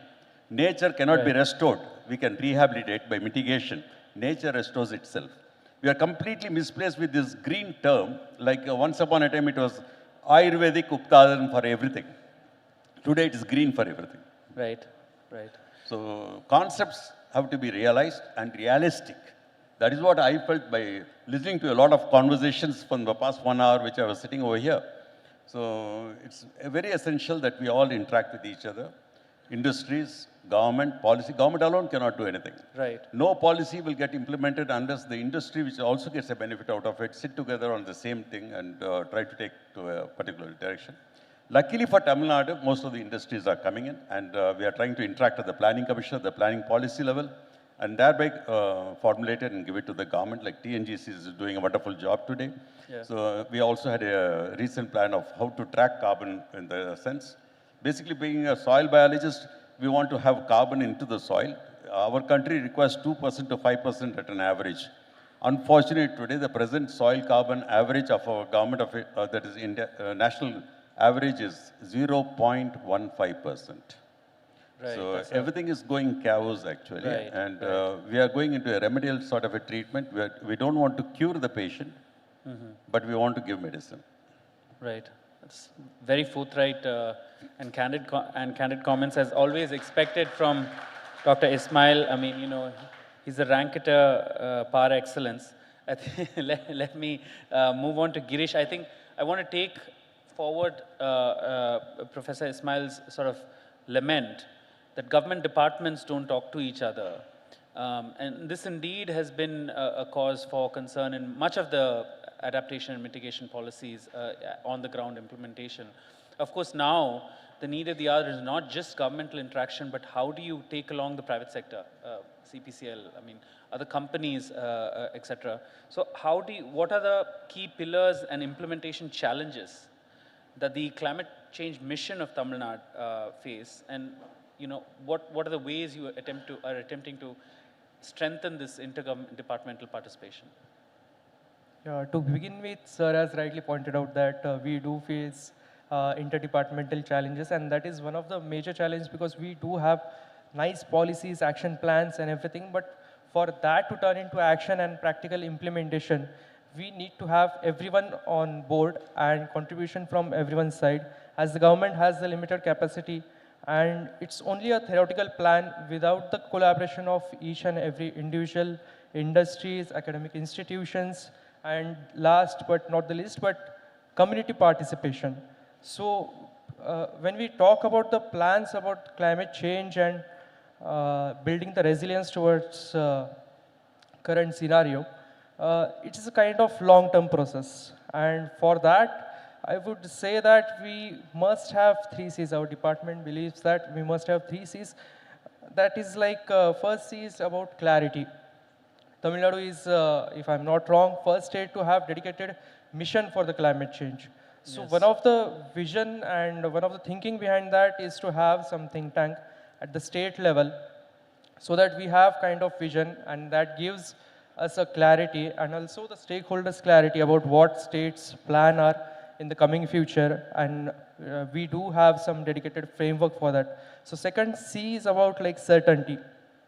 So with the dedicated mission, its governing council members from the diverse backgrounds and also the institutional framework reaching out till district level, I think that gives a kind of certainty which we want to have when we want to tackle the challenges like the climate change, which are a bit unique and unprecedented.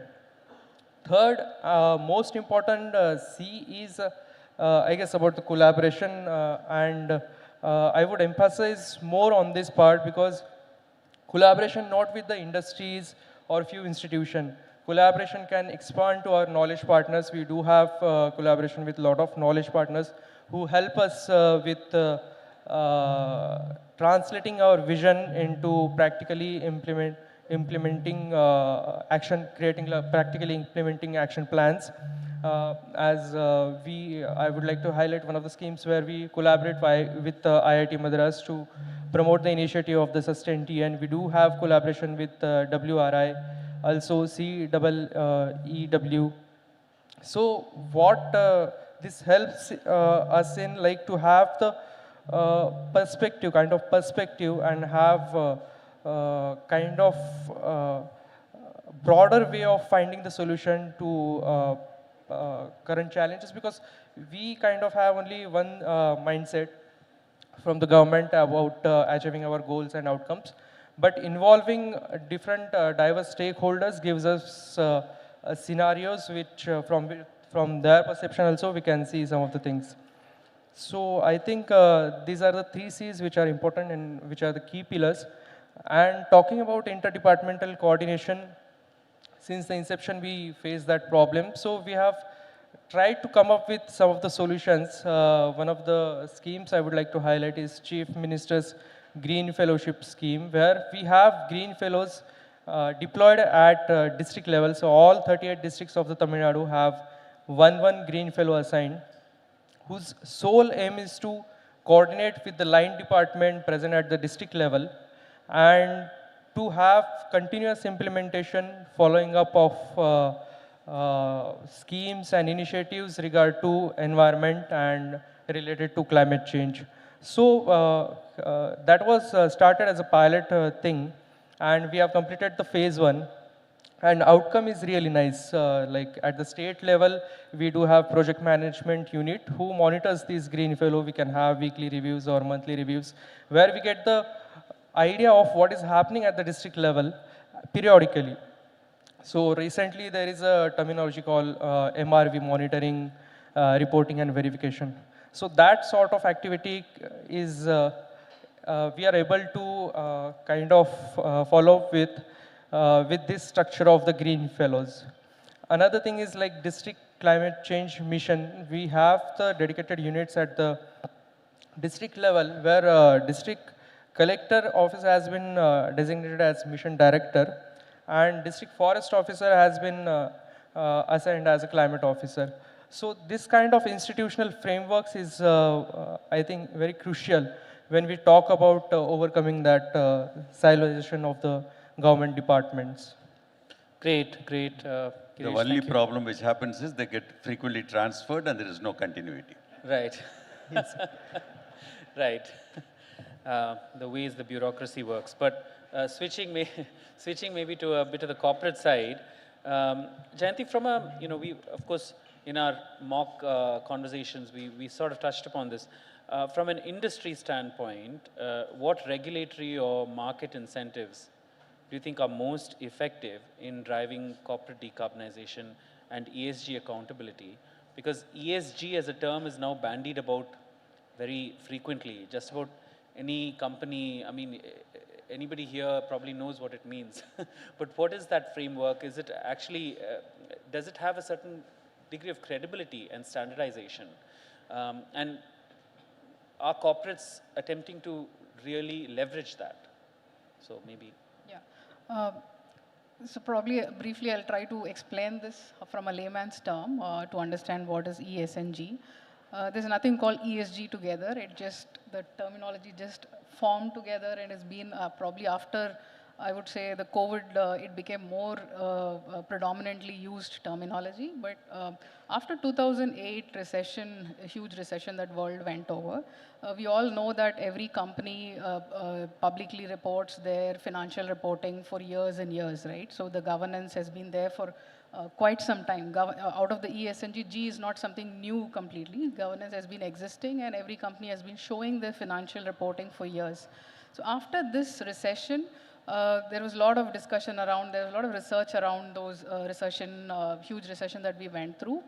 And there were certain frameworks and UN requested and guided various countries around this, asking for to show their responsibility as a responsible business, what they are doing, not just take into a financial accounting, but bring in the aspects of the other impacts that they're actually creating to the environment, to the society, your manufacturing capital, your human capital. This is how it's all started, and there's a framework started called integrated reporting from IIRC framework. And this was the very first reporting that started, IR reports that you see in many of the organizations' websites, which include all the 5 major impacts of the capital, not just the financial capital, but they show the impact on all the aspects, on their society, on their own human capital, on their employees, what is the impact that they have created. All put together, they show the value that they bring into the society, to the environment, to people as such, right? Right. Not just the financial capital. The environment side, Yeah. the social impact. So this started way back in 2011, 13, this framework started. And various other frameworks also started developing across the world, something called GRI and other things. And where both financial and non-financial reporting together you report it. At present also it's at a transition stage. There is an International Sustainability Standards Board formed under the IFRS, International Financial Regulation Standards, right, which define the there's nothing called a sustainability reporting separately. You include everything, the environment, social, and governance aspect in one single format. When I talk about, I want to touch here another aspect is governance. In governance, someone said in the last panel, it comes from the top, in the tone at the top, and another major aspect is also transparency of the organization. Right? Most of these things do not come in public forum. In a financial reporting, you have a very short financial reporting about your numbers, which your auditors, assurers take care of the legalities and everything, right? But this impact where you're actually showing all the other capitals as such, right? So that is something which brings in a transparency in the accountability of the board in itself of the corporates. Right. So presently, the entire you don't just do, you look at policies. Most of the organization used to have their policies, how policies are formed. You have a vision to the organization. From vision, it translates to a strategy. From strategy, you formulate a policy. Then you want to implement it to a process. Policy turns into a process, right? So these policies used to be very non-transparent and kept very confidential within the organization. Right. They do not show it in the external as a commitment or a transparent. What this reporting, ESG reporting has done is now you bring it in the public. You're showing us a human rights policy where your board is committed. Your employees come to know about what is the commitment of the board, right? What is it for the employees in itself? And your CSR policy, it comes in public. What is that they are doing around CSR, which is again a regulatory, but still transparently in public, where is it coming is this. So this is how ESG as a terminology over years translated, called in ESG reporting. But end of the day, these are only disclosures where government, from their governance aspect, where, you know, as you touched upon the COP30, it's a commitment of various countries to the net zero emissions, right? So from net zero emissions, so indirectly all the countries will have to come up with the regulations to attain that vision or the mission of the country in itself. So to do that, slowly, you know, we are in the transition stage where SEBI has, I know you all would have aware of the BRSR reporting, which is made mandated to the top 1,000 companies. So that again started as it was a BRR report before and something else before that, and now it is BRSR, where India's actually the BRSR regulation is even more stringent, I would say. I wouldn't say stringent, more technically detailed than any other framework, the GRI or IR, which I just spoke about, right?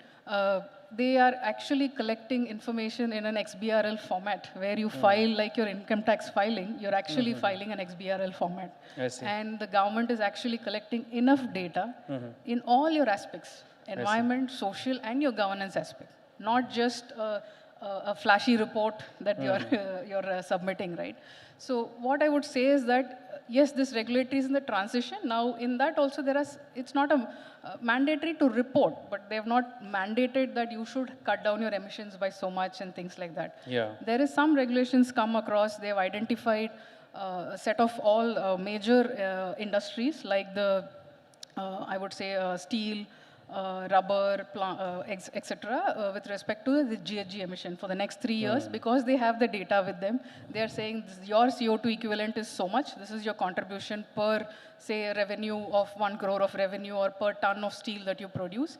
Now, you need to target for 0.5% reduction, 0.2% reduction. Right. Right? So how regulations from policy, this is how from a voluntary, it has become mandate, from mandate to penalization or incentivization with respect to as an opportunity as well for businesses. That's how it is translated.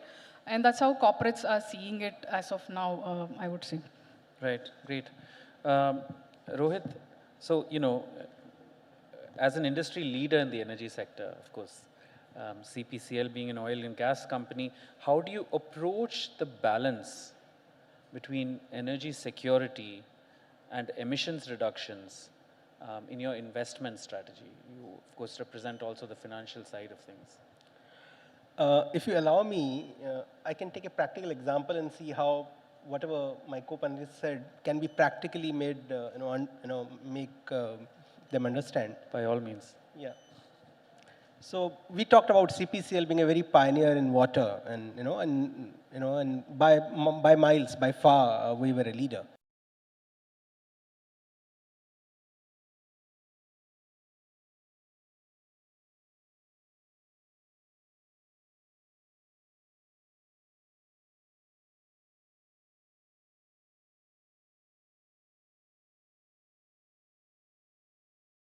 Else does, the IR will assure. One was limited, one was, the next level. Next level, we thought, now having done this, what next?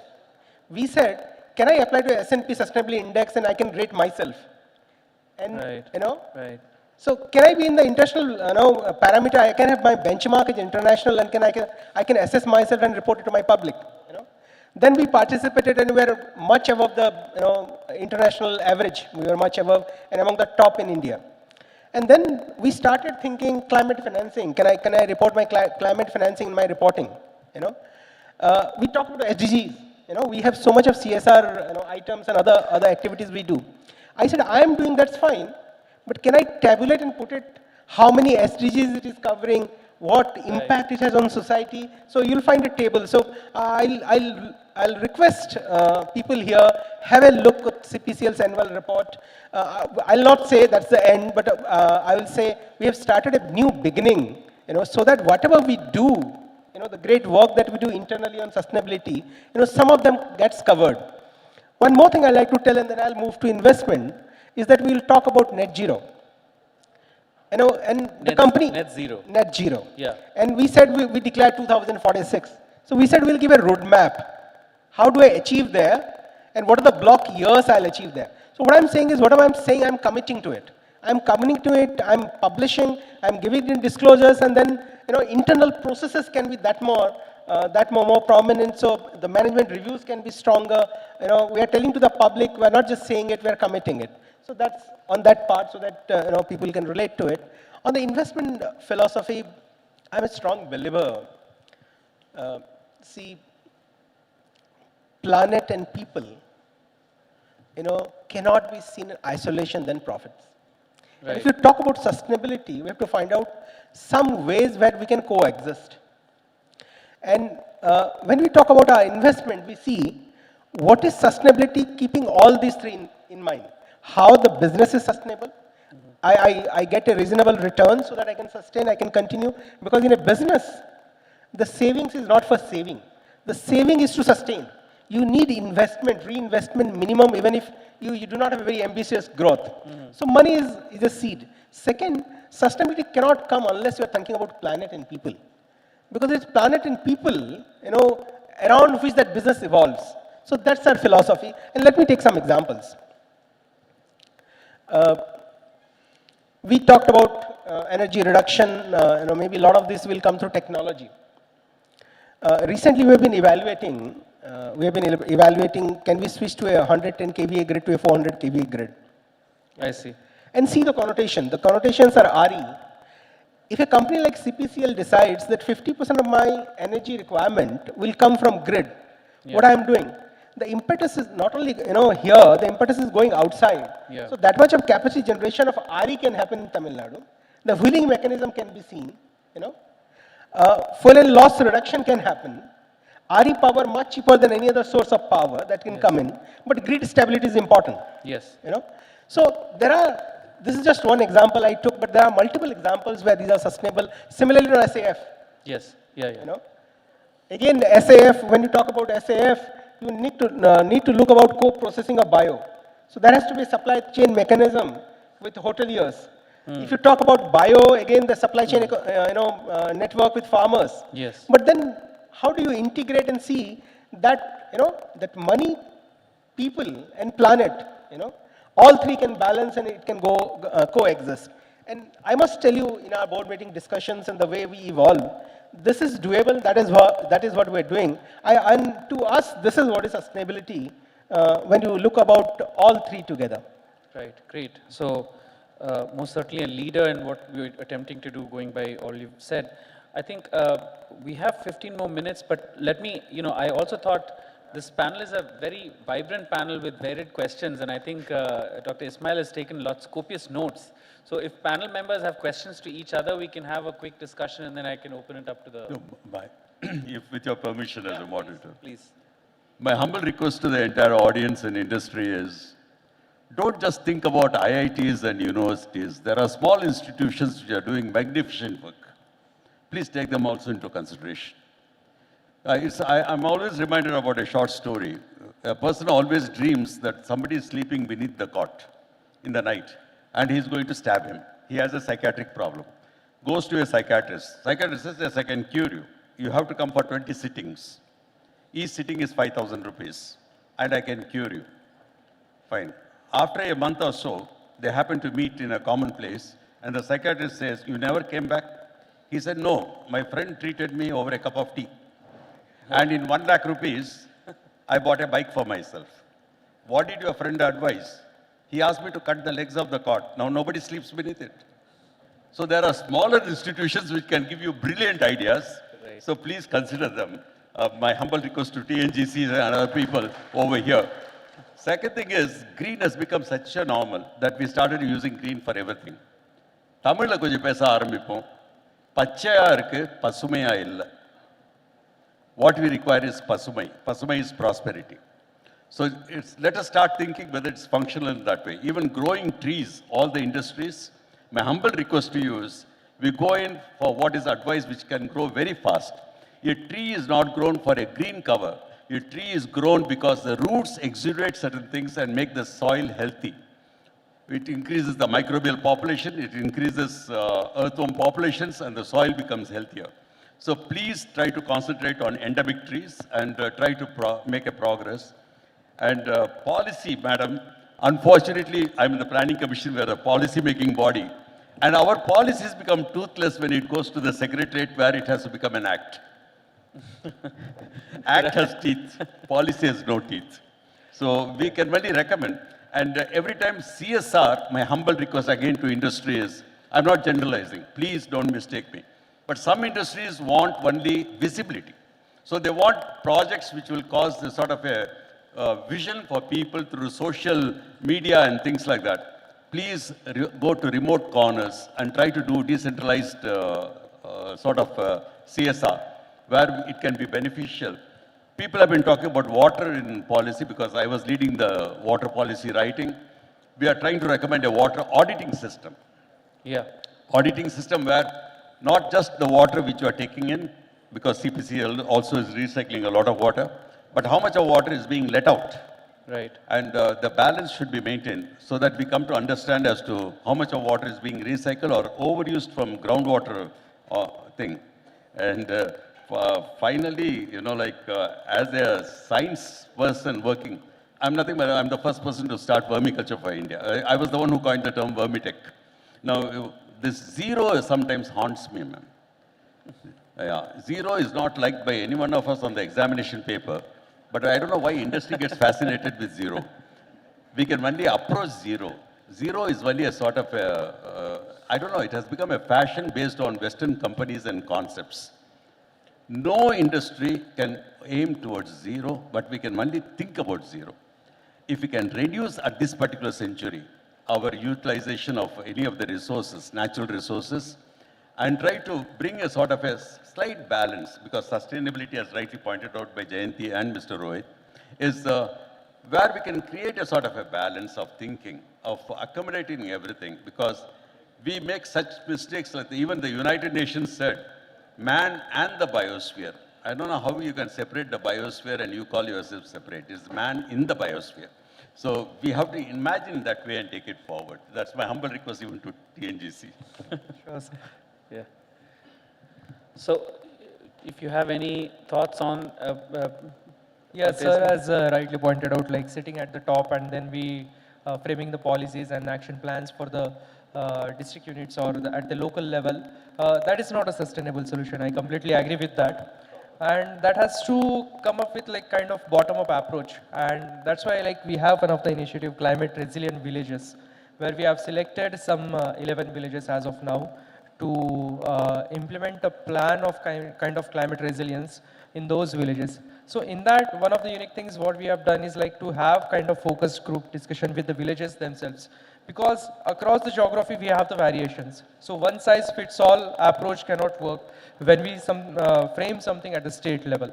So what we have done is, what are the requirements at the coastal level cannot be the same as the villages in the Western Ghats. Yeah. So we have tried to find some of the local solutions to local problems from the people's perspective themselves and try to incorporate in our... And also sanction money for research by institutions, because after 20 years, I am going to expect a lot of windmill blades which are going to be discarded, lot of solar panels which are going to be discarded, lots of electric vehicles which are going to be discarded, because what is not required in the West is being dumped into our country. And because I was in the National Green Tribunal to investigate what is happening in Ennore, for the knowledge of you people, I would like to bring it to your knowledge that in Ennore, because of the fly ash, sir, you are using it for cement, I do agree, but even the moringa trees growing in Ennore, in the homes of people, the leaves contain cadmium, chromium, mercury, lead, and selenium. Right. It's all happening around us. It's time that we start working on to these directions. That is sustainability on a whole. Yeah. Yeah. All right. I would like to add there. As he mentioned, people work in silos even in governments. I want to give a perspective of what is happening at corporates. Even at corporates, there are various CXOs leading various departments within the organization, right? And this is not something, ESG is not something, or sustainability is not something silo that can go on in a company. The cross-functional team has to be formed, and each and everybody needs to realize what is that they are contributing to that social or the environment or the governance aspect of the company itself. So we do a lot of trainings to the board, which start from, though the tone starts at the top, the process has to be bottom up, where each and every individual needs to contribute within an organization to achieve the mission of the company in itself, right? So this is a challenge that we also go through. There are companies which are at laggard stage, very initial thoughts around sustainability. There are companies who are leaders and pioneers in this, and where they want to really move very fast in this as such. But disclosures are again one aspect. Once you perform as a business, it is just an outcome of it, right? Yeah. Sustainability is something you need to think through your business. Say, for example, the technology which you are adopting, say you're producing a product or you're giving a service. Which can be which supply chains. What kind of impact are you creating, and how sooner the transitional risk around it, whether the regulations or other things are going to come in there, and how soon you need to adopt to those, right?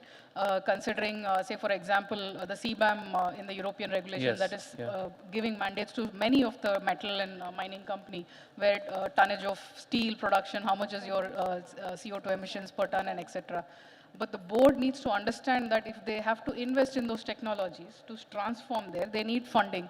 And top of it, it's not just a disclosure, okay, I've cut off. I do get into the smaller aspects of those manufacturing. I cut down many emissions, but still you will not be at par with what is required. But it's actually you need to bring in foundationally transformational. Transformation has to come in, and you need to bring in funds. If the board understands this, that is what will sustain their business over next 10 years. You might become completely irrelevant with respect to the financial aspect of the business itself. And then it actually penetrates more deeply in the organization as such. Maybe. Yeah. So again, some food for thought. Ismail sir, maybe will require your help. Remaining on the water, so what an organization can do, what on a combined basis can be done much more. So we brought in different sources. We again thought how to reduce overall quantity. Then we reduce per unit usage and then overall quantity. But then when we were thinking what else can be done, we said, we are a large 600 acre. There are storm channels, water can be harnessed. We have, wells which can be do. But there are regulations like that water cannot be used. And when I was talking to some of the technical people, I learned if you don't water, it doesn't recirculate. If it doesn't recirculate, then the salineness and the potability, the usability of the water goes down. So even if the water table goes up, it is for the community. Can we create some joint mechanism wherein it can act as a cloud burst management, flooding management inside, and then this water table and this management can be utilized outside with some meaningful regulation, which can go further. So again, if the intention is right, can I utilize this for common good of public? That's one. Second, we also talked about net zero, and we said that's a misnomer. Nothing can be net zero. We do understand. Finally, it has to be offsets. Yeah. So the idea is, can we work parallelly on offsets? And now I come to you. When you talk about offsets, there is Tamil Nadu Green Mission, there is India Green Mission, but we can talk, we can do hard work, but we can't create forests so easily. But there are partial of lands in and around which are available for other purposes, and nothing can be done. We can create a lead where some of the large companies, communities and others combine. What happens is your quality of living around is improving. See, those days have gone when the industry used to be somewhere and the community used to be somewhere. Now industry and community are intertwined. If the life has to be that, can we make our life much, much better? So can these resources be utilized, and then at a corporate level, can we create some mechanism, carbon credit mechanism, not on a very fancy Western style, True, sir. can be something in our internal style, and all of us, the people, planet and profit, can coexist. I do agree, Mr. Rohit. The only problem I face is everything finally lies on the farmer when it comes to water. Everybody blames the farmer. And, like people say that farmers should shift from high water intensive crop to low water intensive crop. Fair enough. But who is going to buy that crop? Will you agree to buy? So unless you guarantee these things and bring it in the policy, nobody is going to change for low water intensive crops. So it's all, integrated and right. I think so we have audience. another 5 minutes or so. I'll open up the panel for questions from the audience.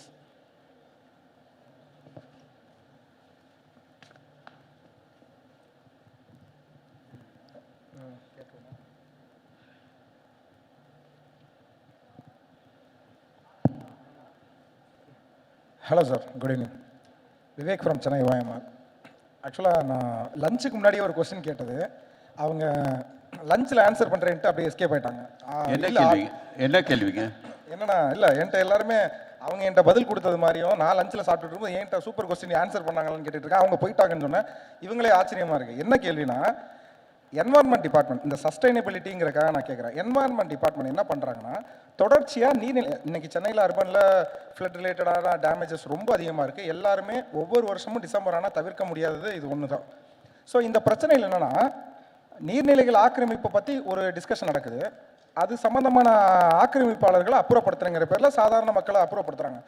But அதே இடத்துல ஒரு பெரிய பெரிய கன்ஸ்ட்ரக்ஷனுக்கு approval கொடுக்குறாங்க. இப்போ ரீசெண்டாக environment department Brigade கன்ஸ்ட்ரக்ஷனுக்கு பள்ளிக்கரணை மார்ஷனில் ராம்சார் லேண்ட், அது சர்வே நம்பரே கிடையாது, இவங்களா இவ்வளோ பெரிய ஸ்கேம் பண்ணுறதுக்காக ஒரு அப்ரூவலை கொடுக்குறாங்க. அப்புறம் வந்து இப்போ சென்னை ஹைகோர்ட் அதில் இன்வால்வ் ஆகி 31 அக்டோபர் கன்ஸ்ட்ரக்ஷனுக்கு ஸ்டே கொடுத்துட்டாங்க, ஆர்டர் கொடுத்துட்டாங்க, கன்ஸ்ட்ரக்ஷன் பண்ணக்கூடாதுன்னு சொல்லி. அதாவது ஒரு சஸ்டைனபிலிட்டி ரிலேட்டடாக இருக்க ஒரு டிபார்ட்மெண்ட், ஒரு ஈகோ சிஸ்டமில் முக்கியமான ஒரு டிபார்ட்மெண்ட் என்வாரன்மெண்ட், அவங்களே இன்னைக்கு வந்து ஒரு கெஸ்ட்டு எடுத்து பேசிகிட்டு இருக்காங்க. நான் இதை கேட்ட கேள்விக்கு அவங்க ஆன்சர் பண்ணாமல் போயிட்டாங்க, ஒரு IAS ஆஃபீஸர். ஸோ இதை எதுக்கு சொல்ல வரேன்னா, இவங்களே அனுமதிக்கிறாங்க, இவங்களே அப்புறப்படுத்துறாங்க. இந்த ஈகோ சிஸ்டம்ல என்ன நடக்குது? அதாவது சில விஷயங்களை வந்து சொல்ல முடியாத மாதிரி ஒரு நிலைமையில உருவாக்குறாங்க. இந்த நீங்க சொல்றது இப்போ வந்து இந்த வெட்லேண்ட்ல கன்ஸ்ட்ரக்ஷன் தானேங்க, correct? Arappor Jayaram, very good. அதாவது சில நேரங்கள் இப்போ வந்து இந்த ஒரு பர்டிகுலர் ஏரியா வந்து கன்ஸ்ட்ரக்ஷன் ஆகும்போது ஹைகோர்ட் கமிட்டி நான் தான் சேர்மனாக இருந்தேன். Thank you sir. நிலம் வந்து ரெண்டாக பிரித்து பேசுவோம். சதுப்பு நிலம்னு இருக்குது, உங்களுக்கு தரிசல் நிலம்னு இருக்குது, ரைட்? நான் அந்த இன்வெஸ்டிகேட் பண்ணும்போது அங்கே இருக்கிற லோக்கல் தஹசில்தார் அந்த நிலத்தை வந்து தரிசல் சதுப்பு நிலம் அப்படின்னு கிளாஸிஃபை பண்ணியிருக்கிறேன். Waste wetland. நான் ஈகாலஜி 40 வருஷமா 50 வருஷமா சொல்லுவேன். This is my 52nd year of teaching. There is wasteland, there is wetland, and this fellow has classified it as waste wetland. இந்த மாதிரியெல்லாம் மாற்றி பண்ணாங்கன்னா நாங்கள் என்னங்க பண்ண முடியும்? ஸோ அதாவது ஃபைனலி அதான் பிட்காயின் தான் வேலை செய்யும். உங்களை மாதிரி நாங்கள மாதிரி இப்போ நாங்கள் எங்கள் டேர்ம் முடிச்சிட்டோம், இப்போ நீங்கள் வந்து சண்டை போடுறீங்க, போட்டுனே இருங்க, நாங்கள் சப்போர்ட் பண்ணுறோம். அடுத்த கேள்வி சார். தேங்க்யூ. பாத்தீங்களா? இல்ல நான் பேசுறேன், நான் இருந்து உங்ககிட்ட பேசிட்டு போறேன். Thank you sir. எனக்கு இல்ல உங்ககிட்ட நிறைய ஃபியர்லெஸ்ஸான ஆன்சர் பார்த்தேன். ஆனா அவர் ஆங்கர் பார்த்தேன். ஏன்னா இன்னொரு 3-4 நிமிஷம் தான் இருக்கு, அதுக்காக சொல்றேன்.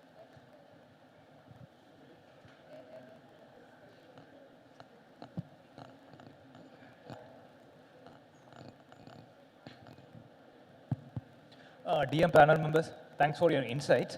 My question is to understand about the implication of product disclosure and its potential impact on policies in India by citing an European example. As you know, in product disclosure and transparency in ESG aspect. As you know, in European region, digital product passport or any environmental indicator scores like repairability score or durability score, what happens is that it makes any brand entity to disclose their environmental details, assuming that those details are right, and market makes a decision based on the numbers or the labels which is appearing over there. And though there are so many, pros and cons, one point is that those numbers makes the market to take a decision, and thereby the policy makes use of the support of the public in order to make them to go into a right path. So how far that would be implemented over here, or do you find a scope of implementation over here? If not, what would be your recommendation to go towards the path? Is that part something which can be applied for our ecosystem? So that's my question. I would think Jayanti. Yeah, I'll take that question. So see, any regulation, policy just changed into regulation that comes into place, there is always various voluntary certification bodies also starts developing in the ecosystem.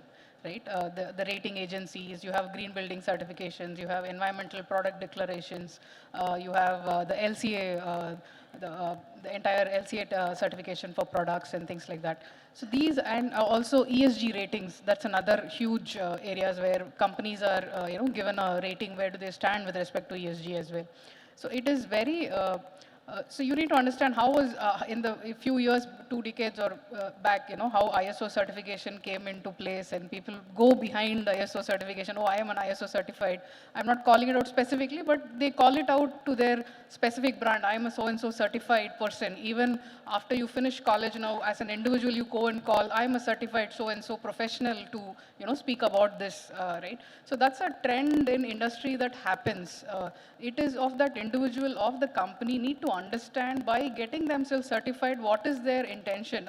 Do they want to convey to their external stakeholders, like your investors or public or anything else, unless you have that specific, aim to whom do you want to cater to, then you get yourself certified. Otherwise, it is that individual or the organization to take that step. And your question with respect to how at par, how people get it certified. So all the certification comes with a specific standard, how do they verify it, and all that is a standard process for any kind of body of certification. And it is there here as well in the sustainability and ESG. Yes, it is always there is a craze behind a new certification. Everybody wants either a platinum or a 5-star or whatever star rating that they want to call it. Don't go behind that. Rather than actually perform it, you will automatically qualify for those top, whatever those certifications are. I am 75 now. What I have seen over a period of time is, if you want to do anything good, you need to be certified. If you want to continue to do bad, you need not be certified. Okay. So organic food has to be certified. Poisonous food is permitted to be sold. So on that note, I would like to, one last question maybe quickly. Hi sir, hi everyone in the panel. This question is with respect to the suburban railway route from Chennai beach to say Thiruvanmayur. If you use that route and see lot of dump getting deposited in Kuvam river, so I've been observing this for many years. Is the government taking steps to clean that? Okay, I suppose. Every time I find people taking students to beach cleaning, I get very irritated. Because why do you take students to clean a beach when you cannot prevent people from dumping waste on the beach? Right? Similarly here, most of the waste is being dumped by the people who live around it's not the poor people. I have worked in the canals around Srinagar. I have worked even in IIT Chennai for the SWAM movement, solid waste and recycling movement. I'm telling you frankly, on that occasion, when I was helping them, when I went towards this canal, Buckingham Canal in T Nagar, and I was requesting people, Amma, could you cooperate pannunga, engala help pannom, kandipa padrom ayya. The same thing when I went to IIT and requested one member of one household, the lady came out and said, it is none of my business. So please do not relate for waste with economic status of individuals. It's always we blame the poor as being contributing to that Kuvam pollution, not necessarily. There are several illegal connections of waste which are coming into Adyar estuary, Buckingham, that is the ABC, Adyar, Buckingham and Kuvam. Total movement has to be taken. We will never be able to clean Kuvam or Adyar unless inlets are being plugged. The inlets are not being plugged. That's the main reason for this problem, sir. So clearly many challenges to address in policy and governance, and there's a long way to do so. But this was a very enlightening conversation. Thank you so much for our panelists here. And that's it on this panel. Thank you to the audience for being patient. Thank you so much to all of our panelists. And yet again, thank you so much to our audience for your enthusiastic participation. It's really wonderful to see. First up, I'd like to request Mr. Rohit Kumar Agarwala from CPCL to felicitate his fellow panelists and our moderator as well. Mr. Rohit, if you would please do the honors.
I would now like to call upon Mr. B.N. Satish from The Hindu to please felicitate our panelists.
started our journey, in fact, I would say a decade back almost. And our first solar plant came up, in fact, much before that.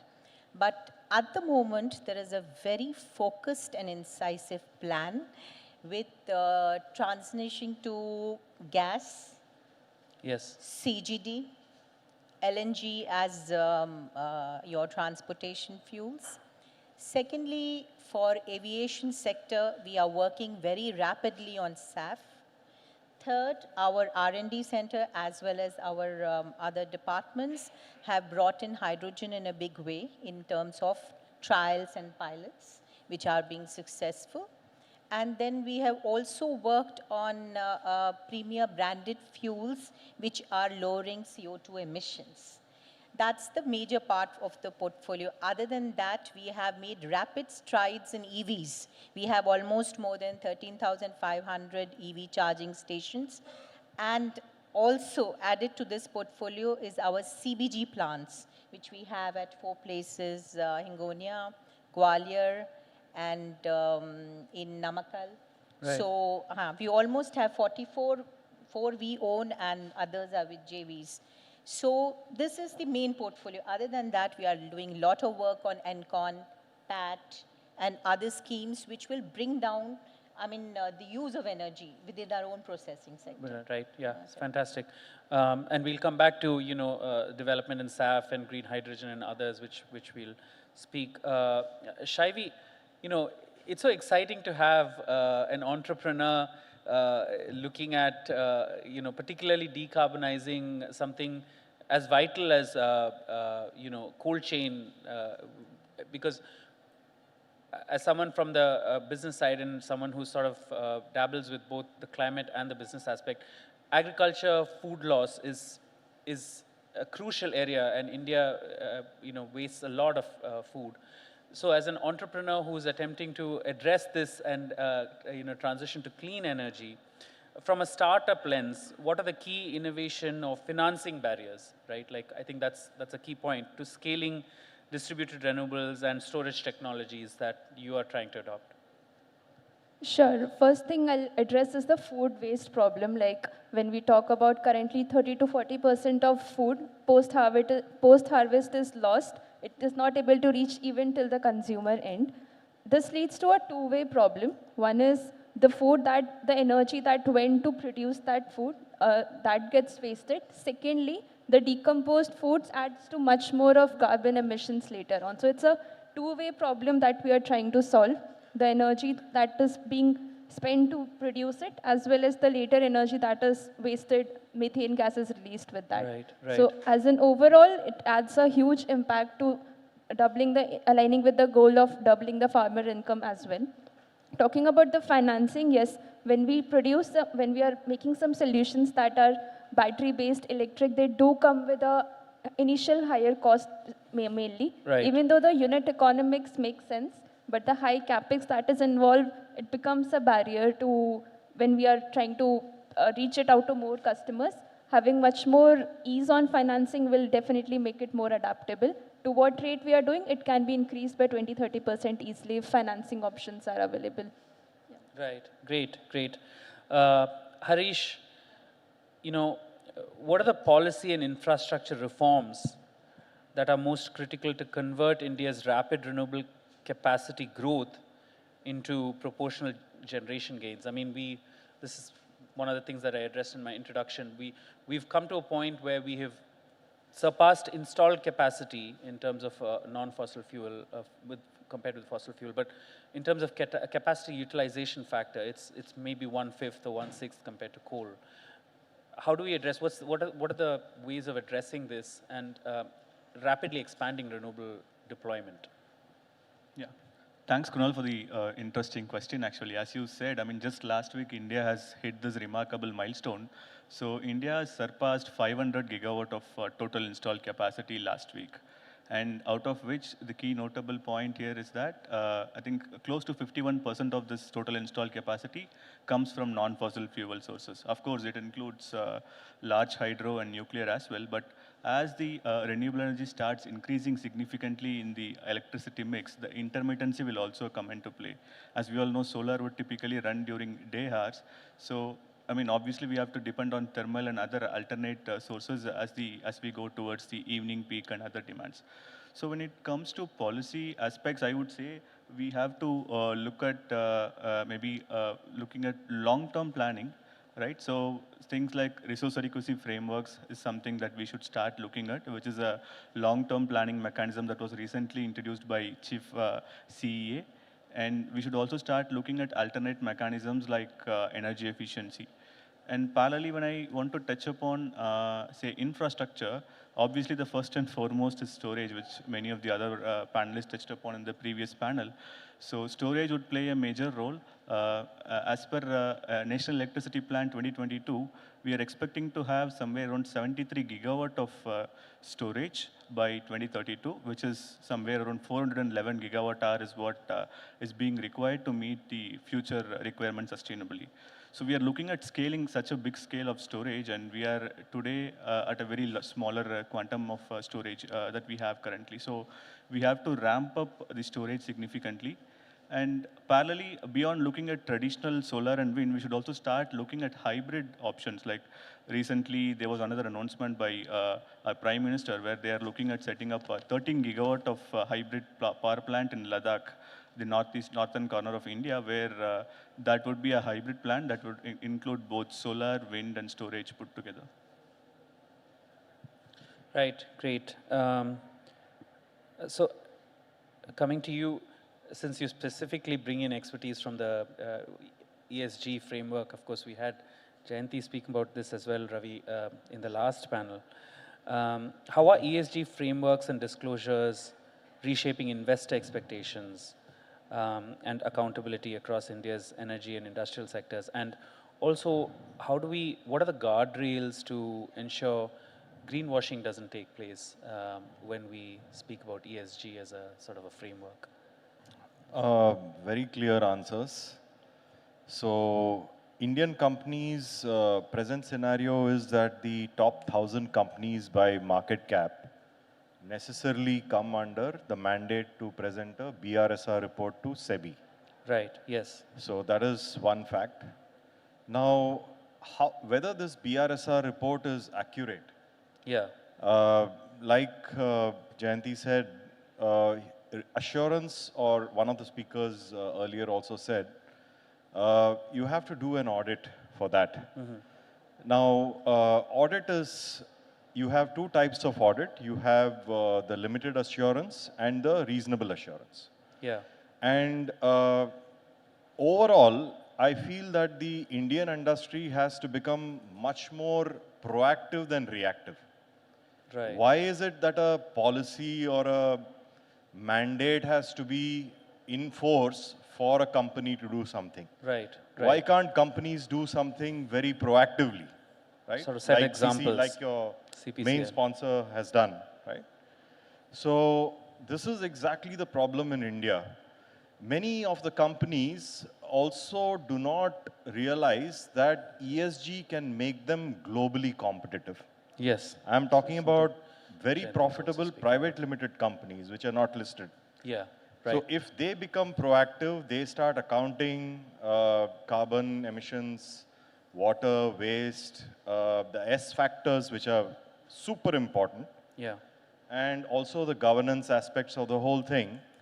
I think it is a really great boost for transformation. Right, great. Fantastic. So we'll come back to the, touch upon those aspects again.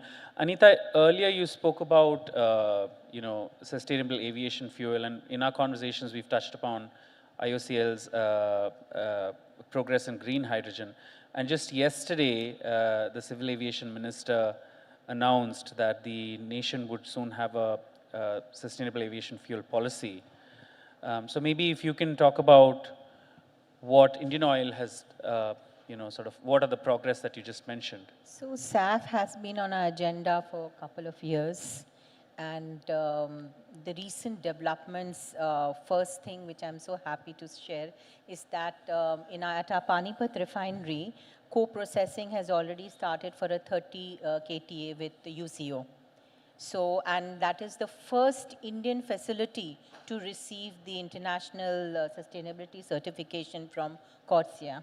So that's a major step in the country, which has been taken by Indian Oil.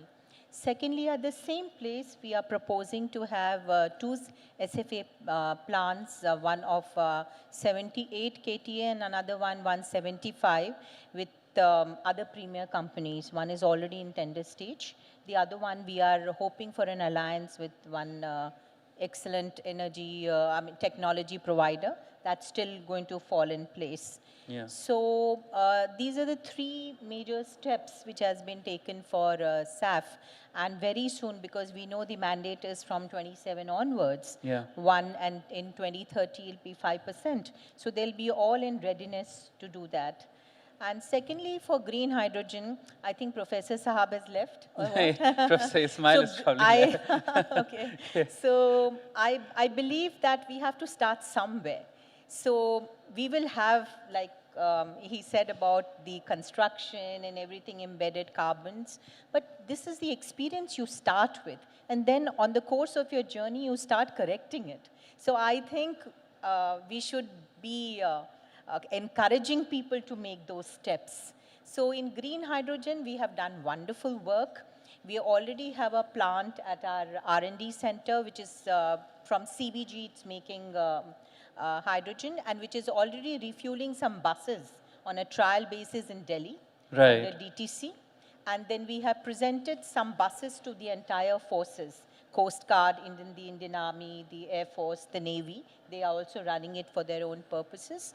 Then we have a dispensing station in Vadodara, which is refueling hydrogen for the buses which ply from Vadodara to the Statue of Unity.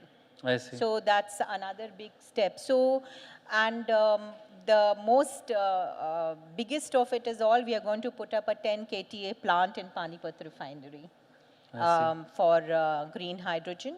And so one is validating hydrogen mobility. The other one is validating hydrogen ecosystem and infrastructure on a very large scale. Right. So I think this is a wonderful news for the whole country. And hydrogen, is the way to go, along with EVs for that matter.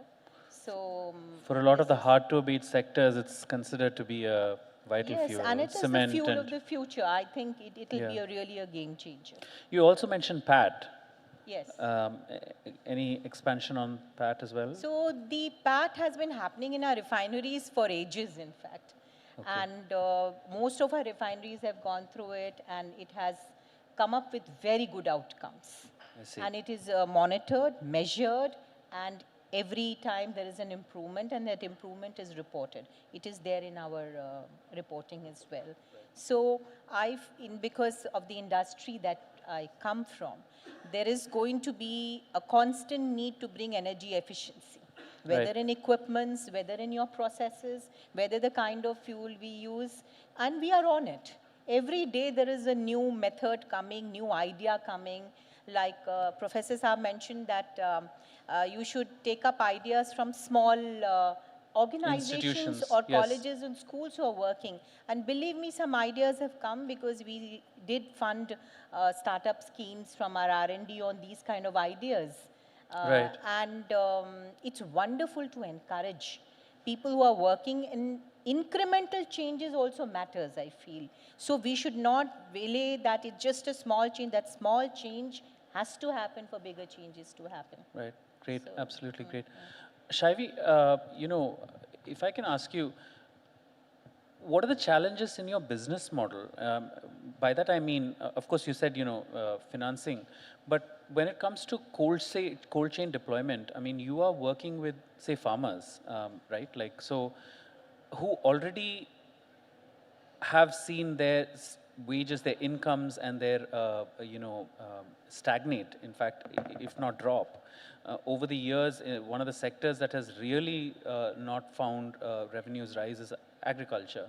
So at that point, when you approach a farmer and you say, I mean, I completely get what you spoke about, the compounded sort of benefit, if you will, the fact that there is, you are cutting, food loss because you're providing this service.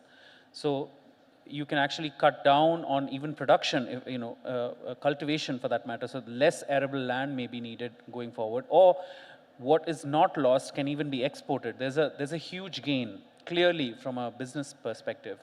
But when you approach farmers with this sort of solution, what is it that you encounter? So in this, it has been more of a, till now, hardly any perishables. Like if we see comparing all the perishables, hardly 4 to 5% of them were transported in the correct temperature conditions, owing to the huge cost that is involved currently to run these trucks. Right. Secondly, when we are proposing right now, it is not to exactly reduce their arable land, but definitely to show the potential of earning that can happen with that. When you are using a proper supply chain to reach to your customer, you can reach at much wider market areas. So for example, if you're approaching right now fish companies, fish seafood sector, currently it is all run by using ice blocks and using ice to maintain temperature for that. Which is usually bought from various... Yes. In that, like they have a limited kilometer how much they can reach. Like they know beyond 150 kilometers, if they are taking it, the ice would not last. We are making them solutions so that you can take your products from here to Bangalore, here to Hyderabad, sell at a much better market prices. So it increases the zone where you are finding a correct market gate to enter. When we are approaching them right now, still cold chain is a lot focused on the high economical fruits and vegetables, I would say. Right. The ones that go on a high premium, because not every product can take up that logistics cost. So till now, it has been more of a bit exotic vegetables, fruits, and some processed vegetables being our early adopter. We are yet to take it on more grassroots level, so we can come down with our prices so that each and every product that right now farmers are being able to produce can pass on in a correct temperature condition. It secondly enables them to sell at a better markets, in the sense if they are following all the rules, they can export it, they can deliver to big hotel chains. They should have that infrastructure that enables. This is what we are pushing to them. Right, like for instance, the current crop, the Kuruvai crop, for instance, in Tamil Nadu, there's been a bumper crop, and farmers have not been able to transport it even to the food corporation godowns. There's like a lot of complaint down south that's taking place. So I would think that what you have to offer is perfect for them, but at the same time, do they actually see it as, maybe we can come back to it a little later. Harish, one of the things that you've sort of worked on is how can the power grid be strengthened to increase renewable energy deployment and things like that. Maybe one thing that you can address there. And you've specifically worked on Tamil Nadu and the power situation here. Maybe a twin question. Tamil Nadu has been a leader in wind energy. There's a huge onshore wind sector in the state, but that's sort of stagnated. It's not really grown. A lot of the windmills are quite old. And there is indeed an emphasis on greater wind output. And among the two states or two regions which are supposed to have a huge offshore wind potential, Tamil Nadu is one aside from Gujarat. If I'm correct, 35 gigawatts of untapped wind energy. So, but then there seems to be this huge viability gap, right? The amount of capital and infrastructure required for something like offshore wind, and also the output is prohibitively expensive for its use. So maybe have you been working on that recently at WRI, and if you can talk about that a little bit. Sure, that's a great question actually. Yeah. So your question has two parts. I'll go with the first one. So starting with the first one, which is on rising renewable energy, and parallelly, I think we also have rise in demand. Just to touch upon the stats, as you said, I think as I've also mentioned, the total installed capacity we have in India is currently 500 gigawatt. And as per the National Electricity Plan, the expected future total installed capacity by FY32 has to be 900 gigawatt. Parallelly, if we come to demand on the other side, so the demand was somewhere around 160, 170 gigawatt in 2021, FY 2021, and within 4 years in FY 25, we are at a demand of 250 gigawatt, which is like 50% rise in 4 years. And NEP also suggests that the peak demand would rise close to 370 gigawatt by FY32. So that's the level of demand we have growing significantly. On the other side, we are adding the invariable or intermittent renewable energy significantly. So to address this, the traditional planning approach would not work. So that's where a structured and data-driven planning approach has to be there. That is, I think that's exactly where the government has taken up the effort significantly. So in the Electricity Amendment Act 2022, they have come up with a mandate to do resource adequacy by all the states. And followed by that, CEA has come up with their own framework on how states has to do this resource adequacy management.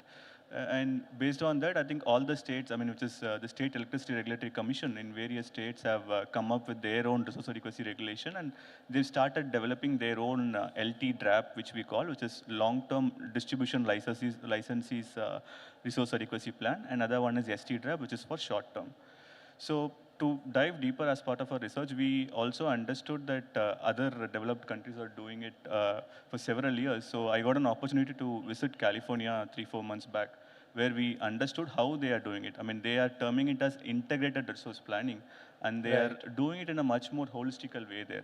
So the three key facts I just thought of highlighting from my experience by interacting with the officials in California Energy Commission and California Public Utility Commission was they are doing it in a more integrated way. In Tamil Nadu, the electricity, or in India, the electricity is only handled by MNRE and it's not being taken up by other Ministry of Power or MNRE. It's not going to other institutions, but they are doing it in an integrated way where all the state institutions or national institutions come together and they develop a holistic plan. Right. Secondly, on the data part, so they are very transparent in sharing the data, so the data are publicly available in their website. And third most important thing is stakeholder engagement. So currently here, the plan is just developed and published on the website, whereas when we go to US or California, what they do is they have a more structured approach. Stakeholder engagement is part of each and every process that they do, starting from doing modeling where research institution and think tanks could involve, and they could also they also have public hearing process where public and stakeholders or experts could come and share their views on the resource adequacy plan. So that's to answer your first question. On the second bit, which is on wind energy, so out of total 250 gigawatt, I said the RE or the non-fossil capacity we have. So wind, the onshore wind stands at somewhere around 53 gigawatt, which seem to look slightly less. Some of the major reasons are, I think most of our class 1 sites are already filled with wind assets since we are wind pioneers globally. I mean, India is currently ranking 4th globally in terms of installed wind capacity. So we have significant amount of wind machine. Onshore wind capacity. Yeah, for onshore wind, which we started deploying back from 1990s. So the major challenge comes here is that most of these older wind energy generators that we have, they are in the class 1 wind sites, which are at a capacity utilization factors of 10 to 15%, which is, they are actually inefficient. Whereas the modern missions that we have could generate much higher. Just to highlight a fact here, the recent report by a research institution highlights that if we are about to repower any particular onshore wind, we are going to see 1.5 times of increase in capacity, whereas when it comes to generation, we are going to see an increased generation of 3 to 3.5 times for the same land area, just by increasing the hub height and the updating the wind turbines to the latest one. And the CEF would increase from 10 to 15% to 30 to 35%. So that's the potential we have. So National Institute of Wind Energy has already come up with guidelines, which highlights that India has close to 35 gigawatt of repowering onshore wind potential. And out of this 35 gigawatt, I think Tamil Nadu has most of the missions.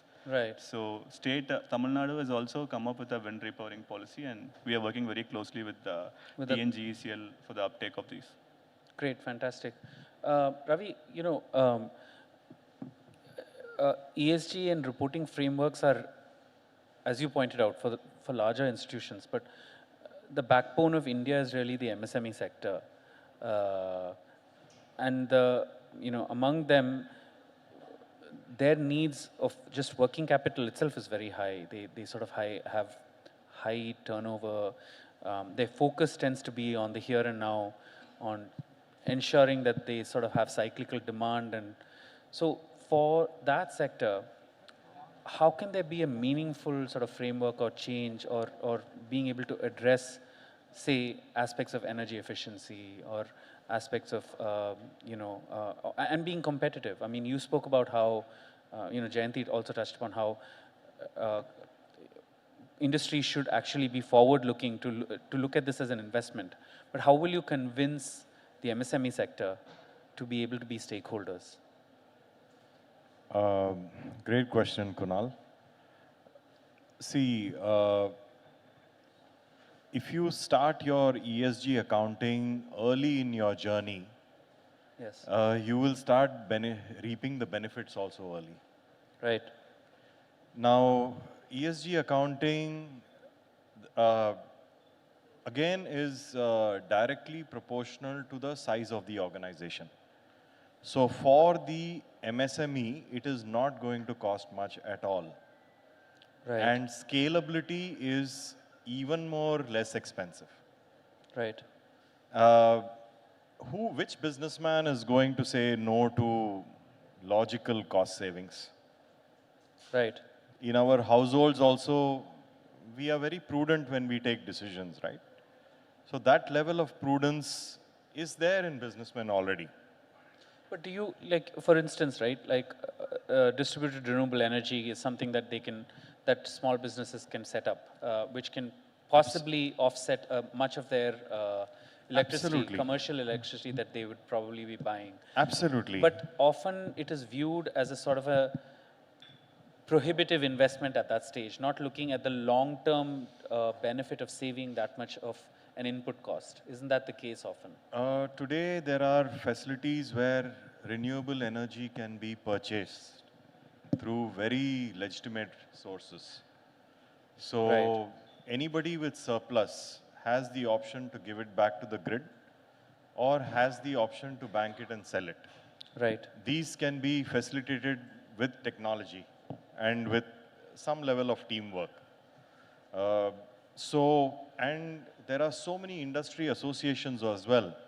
You have the Textile Manufacturers Association in our state, which is, I think, the best in the country. Yeah, very robust. You have very robust. Yeah, you have the automotive parts manufacturers, so many of them.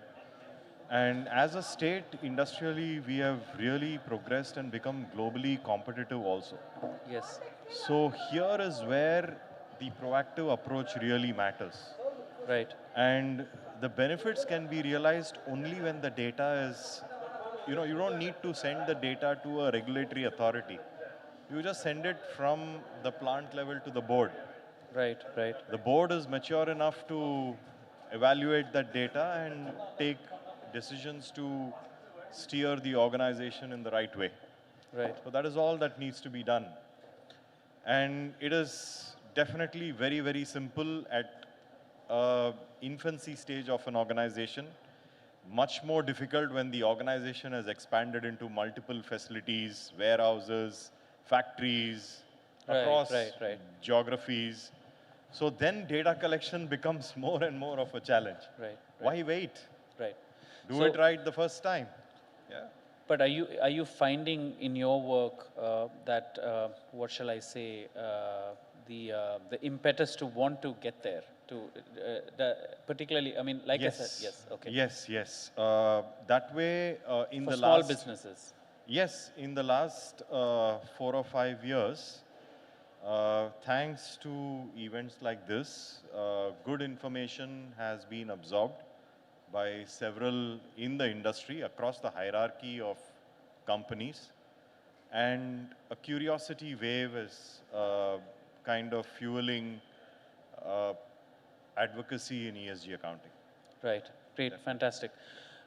We have 10 minutes for questions for the panel. I think it's an exhausted audience by... Good Kunal, I have a question for both Harish and Ravi. May I? Yes, fantastic. Go ahead. So we spoke about the grid stuff. Now, solar is one of the things which is taking a leap forward.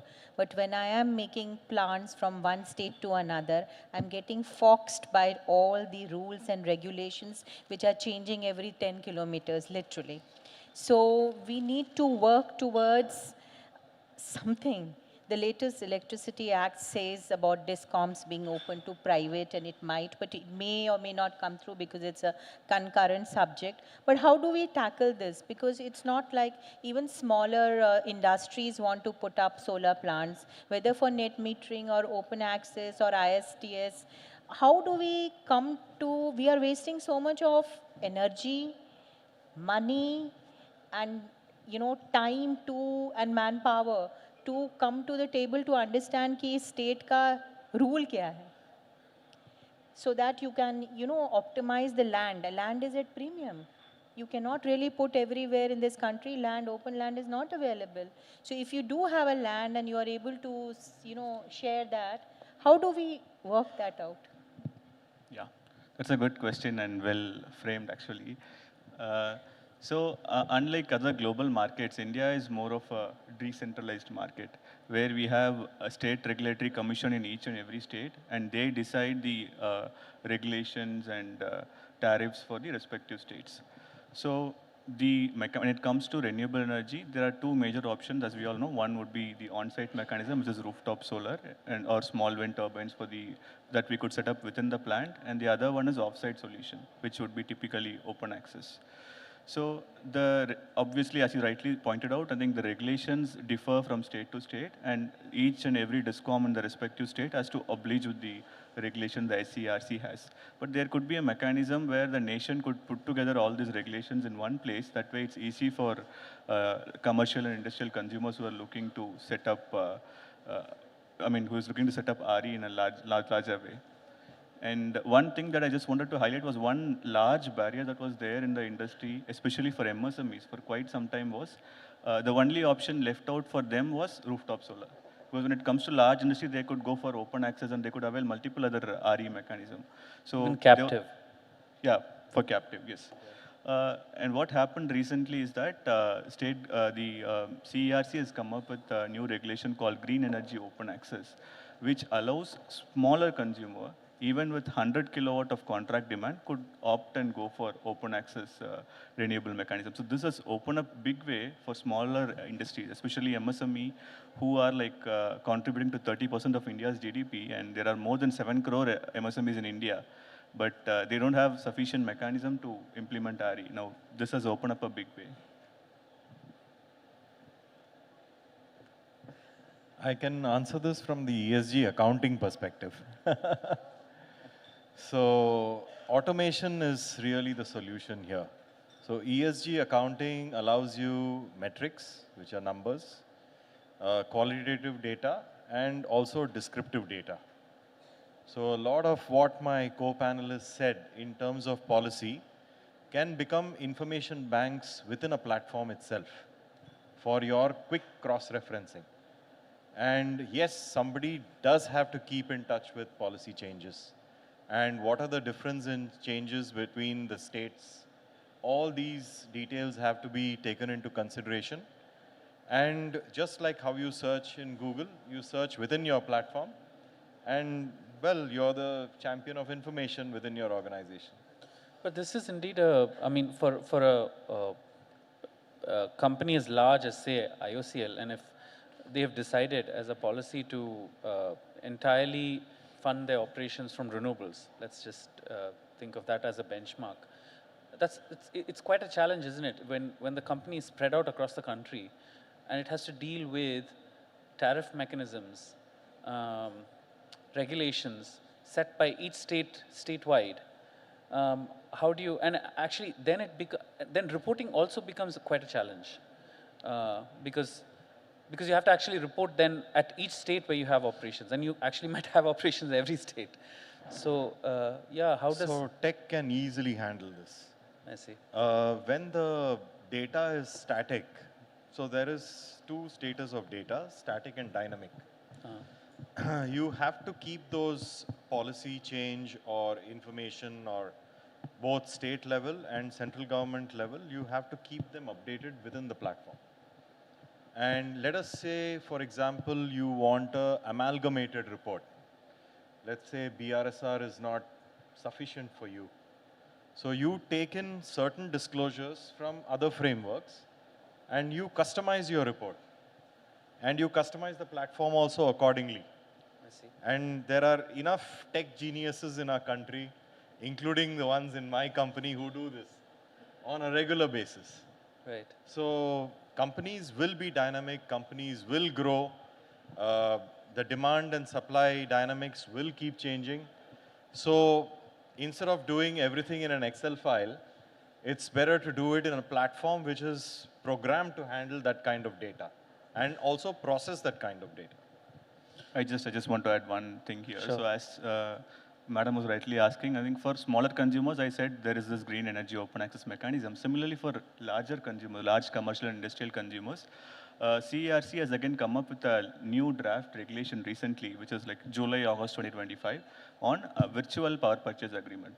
This is a new financial instrument or mechanism through which we would be able to procure renewable, where we don't need to worry about any state's national regulation or boundaries and tariffs. So we could directly partner with a developer who would set up power plant anywhere in India, and they will just pass on the credits to us. So we will pre-agree a strike price with the particular developer, and he will sell the entire power generated into markets through power exchange. So we just have to pay him the contract for differences. I mean, the difference between the strike price that we agreed versus the price that which he was able to sell into the market. And obviously, the industrial and commercial consumers will be able to benefit from the renewable energy credits that we are able to get from that power plant. This is a common mechanism which is prevailing globally in multiple developed countries, and India has finally come up with this regulation recently, and this should definitely go big way. Great. Yeah, I think there's a question, gentleman with his hand up at the back of the, and there's one more there. Mike, about 3.5 minutes left. Yeah, go ahead.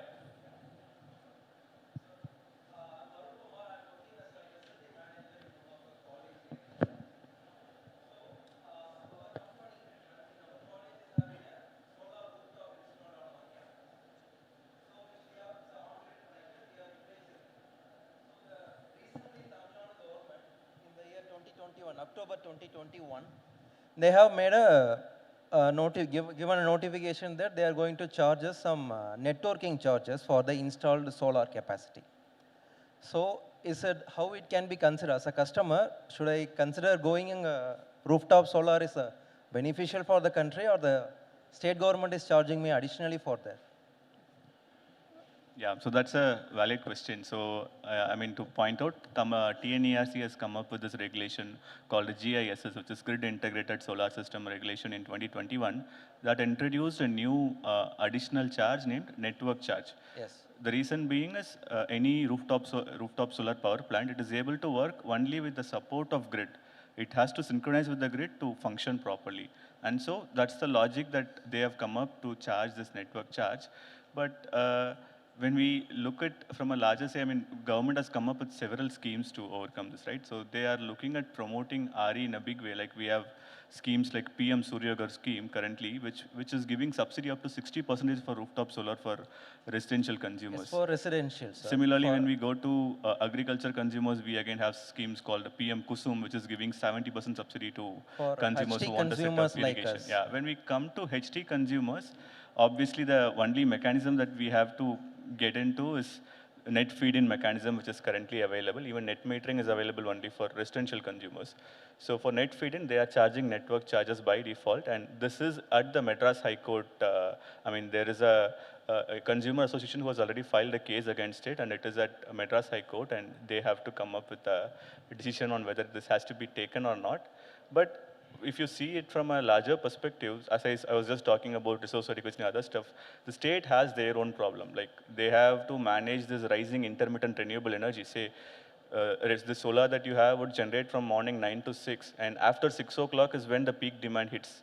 And the state has to manage the peak demand by purchasing at a much higher price from power exchange or from other alternate sources.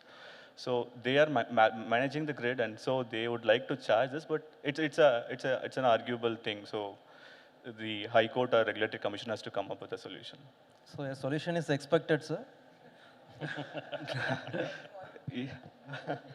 Yeah, to be frank, I mean, putting up network charge doesn't make logical sense. Say, even in my home, I have set up a rooftop solar plant for my own energy consumption. And if you see, for a residential consumption I am making, I am also being charged network charges, despite setting it up in various schemes, like this rooftop solar subsidy scheme. But the charges are also retrospective, sir. The order came in the October 2021, but they were charging from 2016 onwards. Right. So this has been put forth to the government, so they have to take a call.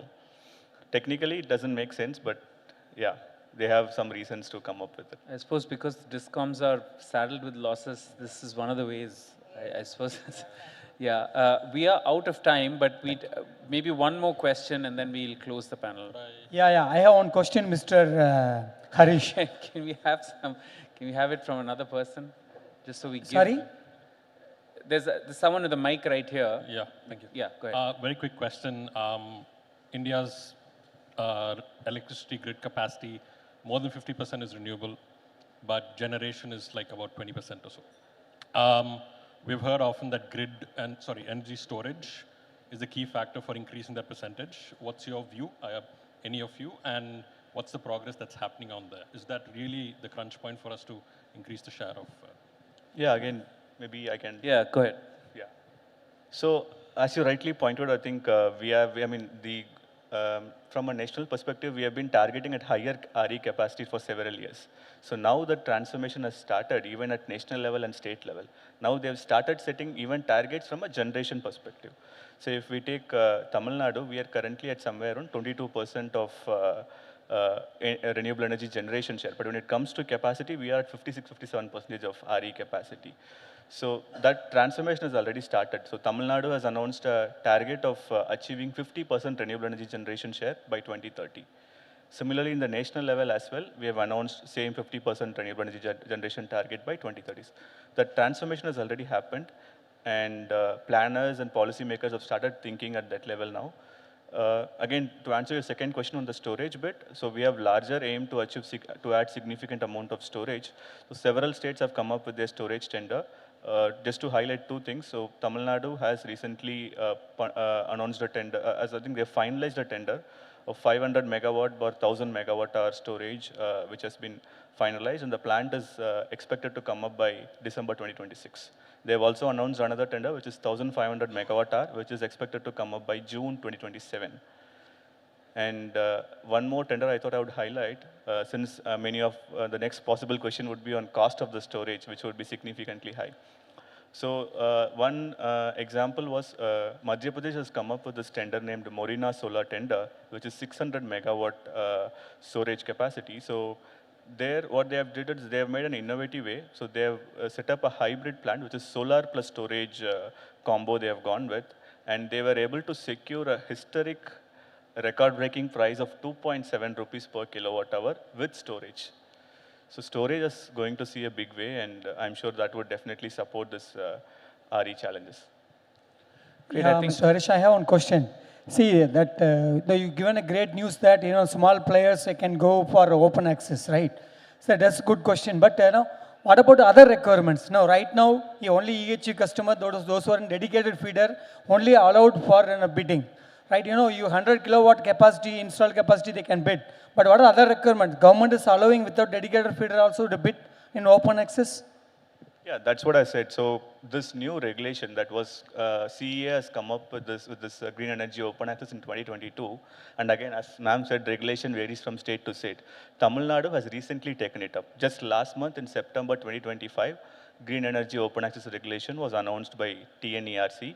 So now this is available for MSMEs and smaller consumers in Tamil Nadu as well. And to answer your question in terms of mechanism, so what happens is we could, to make it more cost effective, because for a smaller 100 kilowatt demand company, MSME, if they want to purchase a land and they want to set up this with transmission infrastructure, it will not make commercial sense. So they could come up with group captive mechanisms where like 10 industries of 100 kilowatt each could come together, form an SPV. They could find out a land within Tamil Nadu, set up this power plant there, and they could take it at, I'd say 10% of share each of one, with the total generation. So that way they will be able to avail this green energy open access mechanism as well, and they are also able to get that renewable energy credits and savings out of it. Excellent. I think we're completely out of time. Maybe after the panel, you guys can talk. They'll be here for some time. I think, thank you so much for this conversation. I think it's very insightful. It's very clear that energy transition is not a linear process. This is going to be a long-winded, protracted process over the next few decades, in fact, and definitely a time when renewables and fossil fuels would coexist and would probably complement each other to a certain extent. But I suppose the goal is to get to net zero, and India is on its way to get there. So thank you so much. I think Ravi has a point to make. Yeah, Kunal, just one point to the audience here.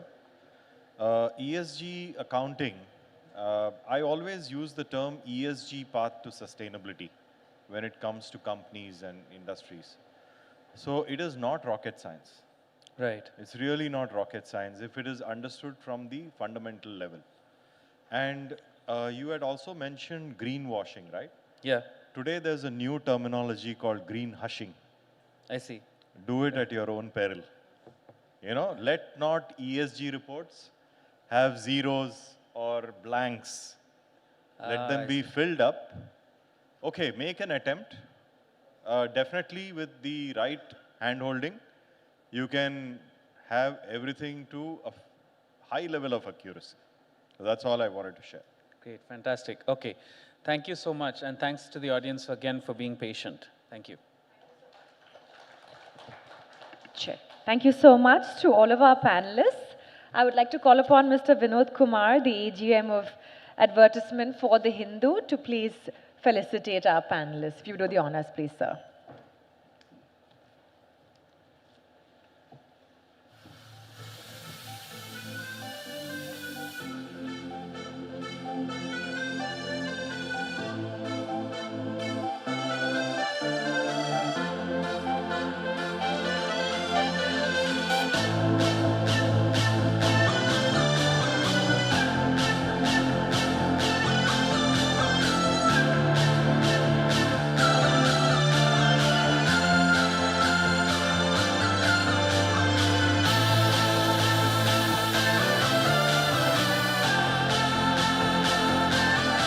I would now like to call upon Mr. C. Chandra, CGM, CPCL, to please felicitate our panelists.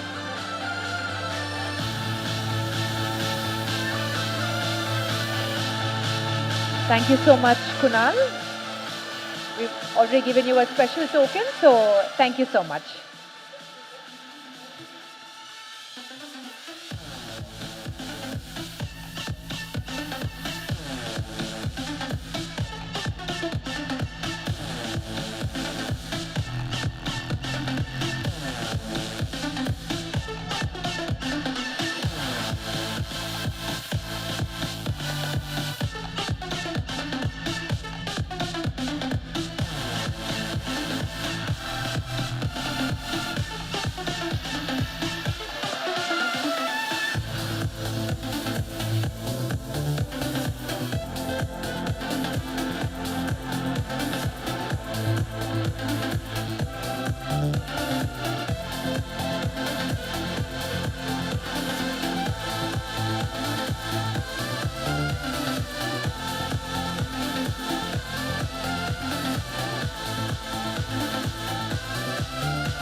Thank you so much once again.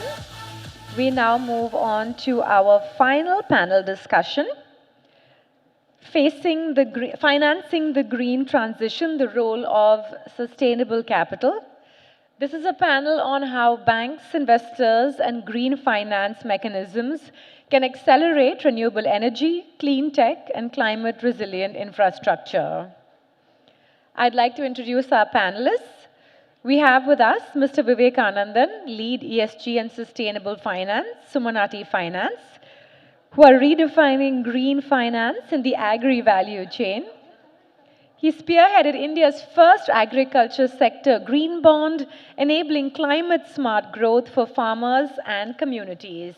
We welcome Mr. Vivekanandan. We also have with us Mr. Shravan Shankar, the co-founder of Climake, that bridges finance and climate innovation across the global south. Through advisory and research, he helps channel capital towards transformative climate solutions. We welcome Mr. Shravan Shankar. And rounding out the panel, we have with us Ms. Geeta Chengappa, General Manager, TrekStep. She has led numerous UN and EU-supported initiatives in clean tech innovation and incubation. Her work builds ecosystems that nurture climate-focused entrepreneurs and resilient communities. We welcome Ms. Geeta Chengappa. Our moderator for this discussion is Mr. N. Ravi Kumar, Senior Deputy Editor, The Hindu.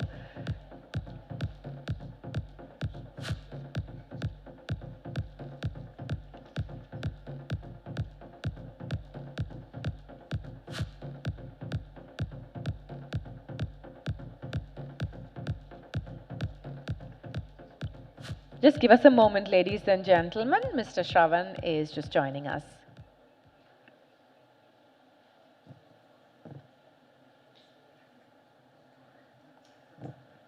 So while we wait, Mr. Ravi Kumar, maybe you could just give us a little intro onto the topic, and I suppose he'll be joining us shortly. Oh, here he is. Welcome.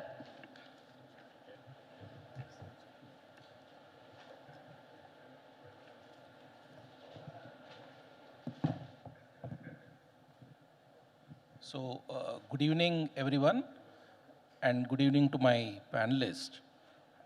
Thanks for taking time out and being here. So, this is a very important panel, in my opinion, because you can have so many discussions around sustainability, but ultimately it all boils down to the finances involved in that. Where do you access finance, and what rate are you going to access that? So, let me start by asking or requesting each of you to kindly introduce yourself and talk about the focus of the work that you are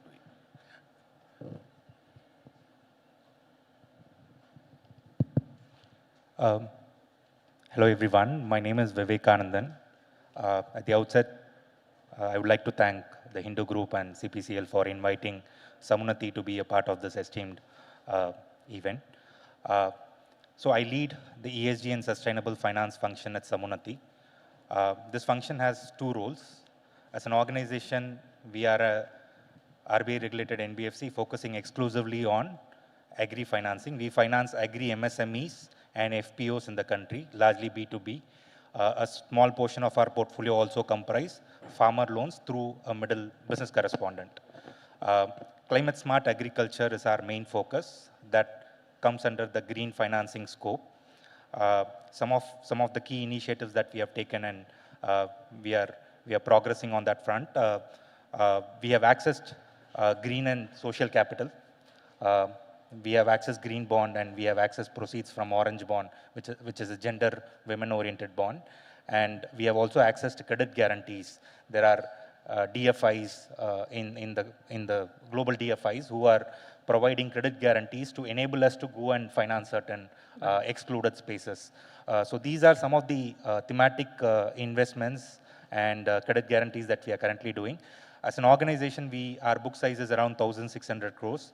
Out of this 1,600 crores, roughly about 250, 300 crores is towards green finance. Agriculture as a sector, energy takes the spotlight when it comes to green financing.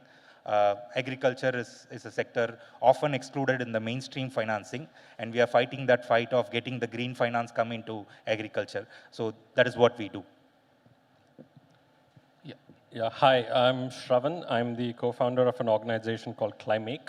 We are a leading climate finance advisory and for the Global South. And what we do is we try and increase the capital flows into climate sectors. This is predominantly in emerging and frontier areas.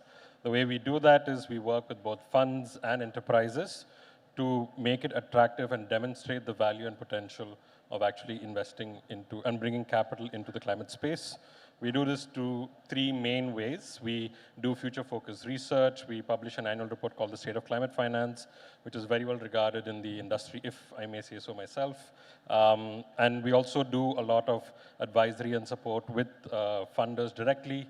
And we also do a small bit of closing the loop, where fundamentally we help to design fund strategies, structures, and so on. And we also work with a select amount of startups that we feel can be flag bearers for a particular sector to demonstrate that this particular sector has capital potential and can actually access capital, because we work on the frontier areas. Overall, we work with maybe funds which have a AUM of about 300 million. We have advised this much, right from strategy to structuring, and we've probably supported more than 50 climate enterprises to raise capital. Thank you. Thank you. Madam. Good evening, everyone, and thank you to Hindu and TNGCC as well as CPCL for having me here. And I'm very happy to be in the midst of this good panel here. My name is Geeta Chengappa, and I work as a general manager at TrekStep, which is, as many of you might know, is the first incubation environment to be operationalized in the country, promoted by the government of India as well as the government of Tamil Nadu and the state and central financial corporations as well. We've spent more than 4 decades now in helping the transition from innovation to enterprise. And I have been involved in this journey for nearly 3 decades, and it's been a very exciting journey. There are areas where traditional finance do not dare to touch. So these are the early stage of very innovative ventures, which are seen as double risk, because one, they are very innovative, and the second is, I would say that they are in areas like climate tech, which are not traditionally the most sought after asset classes to be financed. So these are some areas that traditionally, we as incubators have financed that early stage, the most critical stage, where we talk of prototyping, we talk of proof of concept. These are the stages that need to be financed, and that's where incubators come in. And I'm happy to say that we've recently, we will be working with the Green Climate Fund of the UNFCCC, which also looks at the continuum of finance, starting from seed stage all the way up to scale up. Yeah, thanks. Thank you very much to all of you. I noticed that you are coming from diverse background in terms of agri-finance to climate advisory to starting with incubators. So would it be possible to give us a broad picture in terms of what is the scenario today in terms of green financing that's happening in India, given the fact that we have numbers ranging from $2.5 trillion to $10 trillion till 2070 that is required for India to achieve the roadmap. So what is the current level of financing that's happening? And a related question, what are the key challenges that startups face? Given the fact that we also in the startup space now, you have startups which are also slightly different from each other, as opposed to those who are actually really who have carved a niche for themselves in terms of their products and solutions.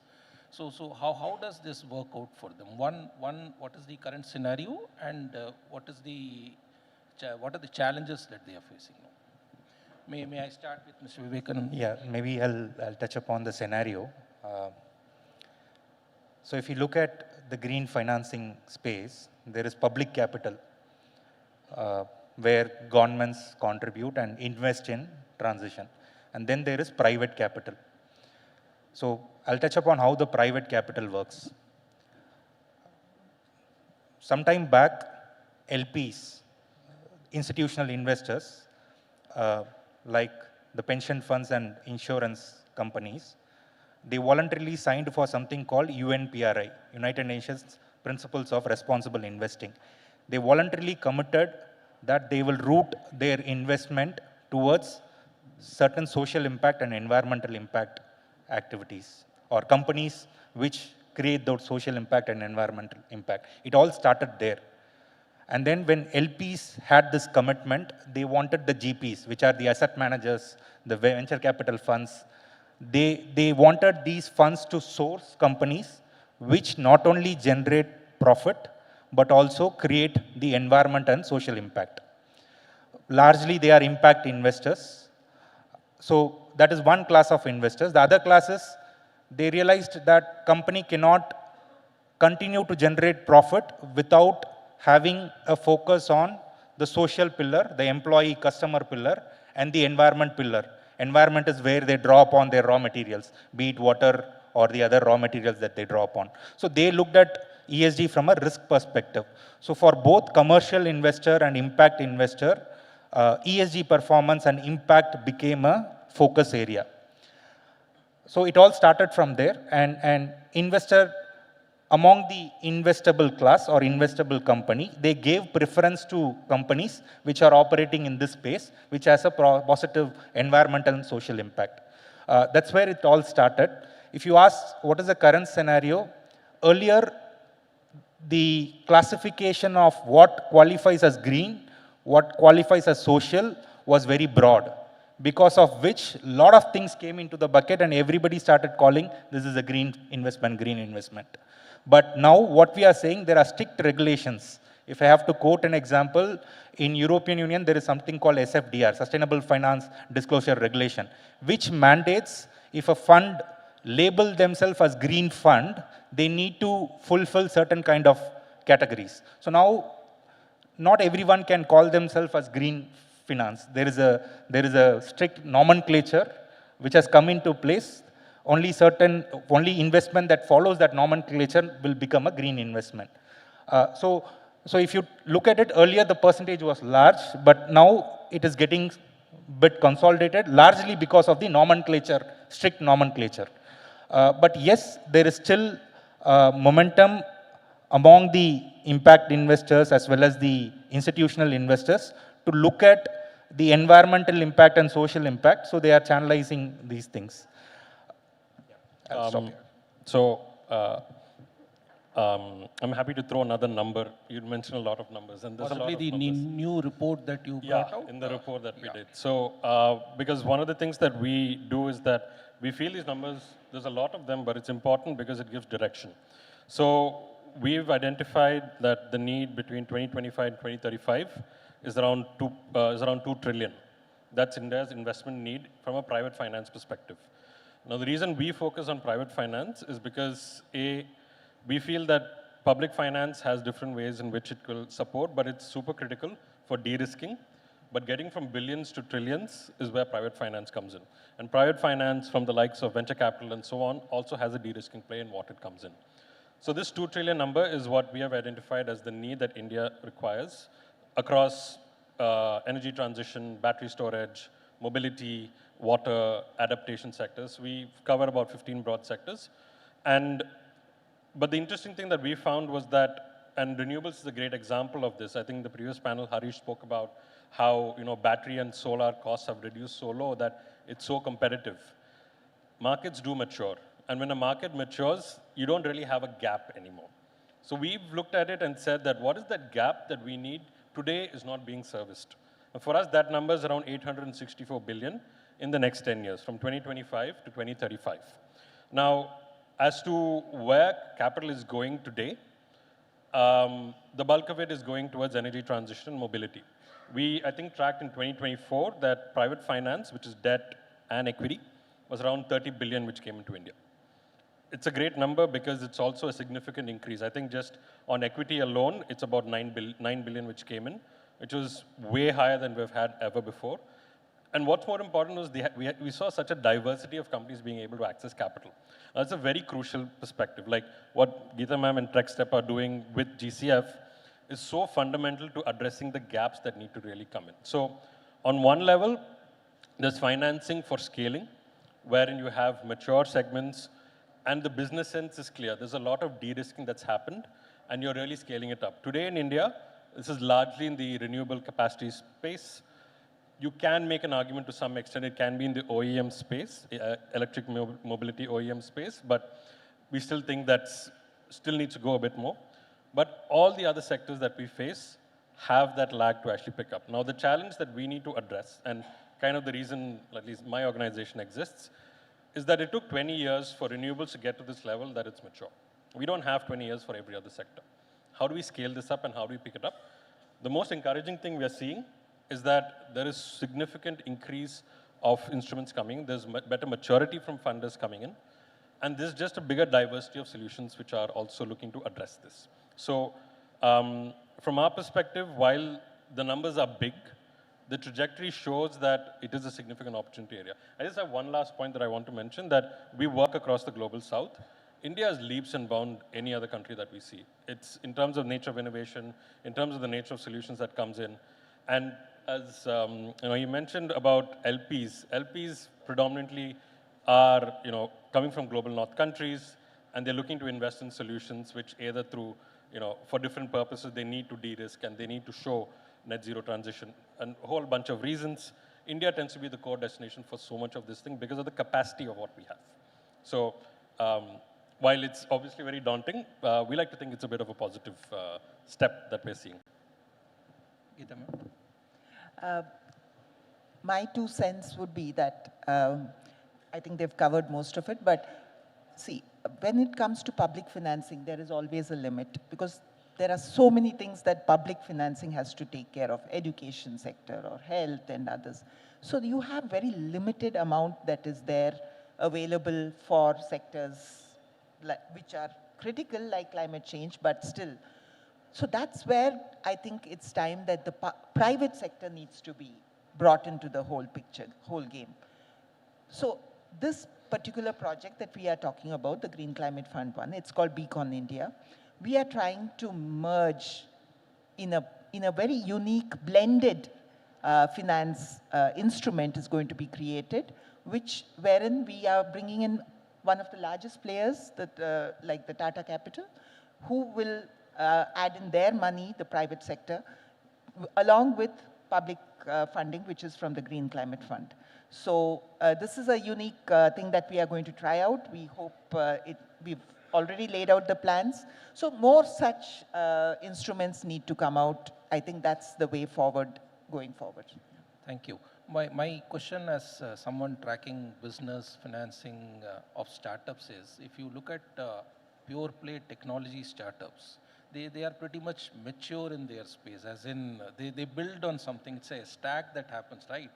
As opposed to the green sector, where the levels of maturity, I think, are not enough for the investors to look at this as a very, from a return point of view, it's not so mature for them. So given this as the backdrop, do you still subscribe to the view that it will be the private sector that should take the lead in terms of funding this more, as opposed to the public institutions, as in public institutions possibly have more capacity to look at this sector in a better way, is what I feel. What are your views on this? I think the role of a public capital is to create market so that private capital can come in. So there is a lot of market making that is, I mean, if we take the success story of solar, what did public capital do? They gave price assurance. They gave some certainty for project developers to come and invest. So they played the market maker role so that the private sector can come and the private investments can flow in. So public sector role is to create the market and so that the private people can come in. So from this perspective, public sector can only play a catalyzing role, right? The private sector has to come in because the amount of capital required for the transition that we are looking at is enormous, and public sector do not have that quantum of capital. I'd just love to add on. That's a fabulous point that the role of public finance is to catalyze. That's, very often, like for example, when the 10,000 crore fund came, the news of that, the perception was it is going to go into directly investing entities, and I don't think that's happened too much of it. But fundamentally, the role of public finance is, a catalyzing role because, for example, it's to crowd in capital, which private sector is not is reticent to bring in because the pool of private capital is just so much bigger. For example, guarantee schemes are probably one of the most effective ways in which you can actually start enticing private sector to come in because you're giving a guarantee that, yes, it is a potentially high-risk sector, but you are covered. Think of it as a form of insurance. Now, one of the core fundamental things about green solutions is it's largely asset-heavy. In India, we have not really financed asset-heavy sectors in this new startup sector, for example. We've done an amazing job around, say, the automotive supply chain. We've done a lot of very traditional sort of industries which have grown, but we look at this whole startup nature of private capital. We've not, this whole asset-heavy play is very new. Renewables has been a different case because it's almost like infrastructure because you kind of know how to set it up. And this complexity that you alluded to at the start, which comes in from new solutions and new technologies where they're in their niche. There's so much which is unknown about them. So many diverse areas. We have, I think we counted last year about 450 investors who invested in climate sectors. That's not a big amount. And they have to look at so many sectors, so many subsectors, and it only allows them that much of understanding to see, is this a viable bet or not? So the role where government capital comes in is to catalyze and basically it's basically a de-risking role. Like the Research and Innovation Fund that's come in is a fabulous piece of, is a potentially a very fabulous piece of solution because we struggle, like one of the things that we believe in India is that we don't really have an innovator problem because we have really brilliant minds. We have a scale problem because these innovators don't have access to infrastructure. They don't have access to solutions to go from TRL3 to TRL6, which is piloting, on which they're able to demonstrate to off-takers and companies that my solution can work. Now will you take me on that further step? So it's in these very targeted areas. And the term that we use is this climate capital stack. We are familiar from it from a technology perspective, like, pre-seed, angel, and all that stuff. It's a lot more complex in the climate and the green space for one fundamental reason. 90% of what you need to invest is asset heavy, and it's a new thing for us. One thing about, climate startups, the issue, why they face these barriers is, as they said, there's a very long gestation period. Right. And people want money the very next day, whoever invests. The other thing is, usually these innovators are very tech savvy, but collateral, when it comes to that, there is a challenge in raising collateral. The third thing is, they are only new market entrants. So the market is only being developed now. And so their revenue models and others are yet to be, really finalized. So when investors see this kind of a triple risk, they tend to shy away. So that's where the public capital comes in. I would say the sustainable finance, and which is led by the catalytic capital, is something that gives confidence to the private investors that, yes, we can take it forward. And projects which will give you on-the-ground impact numbers is all the more better. Because one thing also in our conversations, what we are seeing right now is, we are all talking more on the mitigation side. Nobody has even touched the adaptation side. So adaptation, again, at least on the mitigation, you see impact in terms of assets being created. But on adaptation, you're only talking of non-asset-based impact. So that's something which is very scary for a private investor. So these are the challenges. And I think the only thing that going forward which will help out is more awareness, the green taxonomy that you're talking about. These are the areas that we need to look and strengthen. Anything you want to add? Taking a cue from what ma'am said, I think there are some problems which can be solved by private capital, like climate resilience, flood resilience. These cannot be solved by private capital. So that is where the public finance and public capital has to come and play.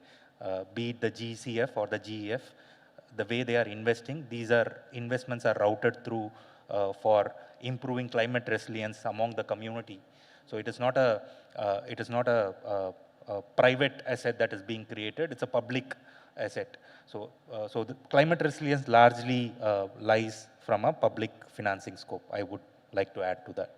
Yeah, I'm sorry, just... Please, please.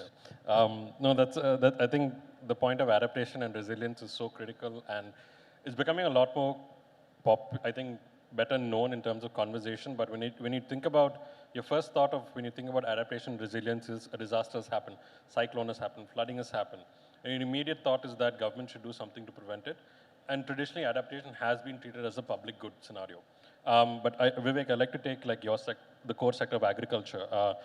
Agriculture for us is like the first sector that we have seen where it's become a private sector opportunity with an adaptation and resilience focus. Think on-farm drought-resilient crops, on-farm productivity, just farming systems which help to mitigate against external climate impacts and effects.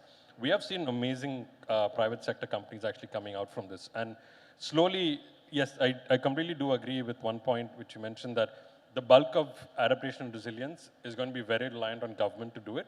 But government at times is also a steward, wherein, for example, we're seeing water management, water loss, and water access starting to be given on the back of government tenders to private companies to implement and practice. They are bringing innovations and solutions to come in. So we expect that we will start seeing where, I'm not necessarily going to advocate for privatization of water, that's a completely different thing, but there is these things about management where we can actually benefit from innovation being brought into the picture for adaptation and resilience. Wonderful. Taking this issue of challenges forwards here, the RBI governor had also flagged this. In his speech, he has said that climate-related financial risk modeling is very important and data-intensive. There is limited data available for measuring financial impact of climate change. So what do you have to say in this respect? We are not just talking about viability of projects, we are also talking about the data that is essential for these projects to be financed. So what are the measures required in this direction? So I'll talk from our first-hand experience. We are doing a climate risk modeling for a basmati processor in the country. What we are essentially doing is looking at the basmati growing area and assessing the impact of climate change, future scenarios. So while doing this exercise, it's essentially data-driven, quantitative model, statistical model built upon quantitative data. So when we embarked upon this journey, some of the data are available at a country level or at a state level.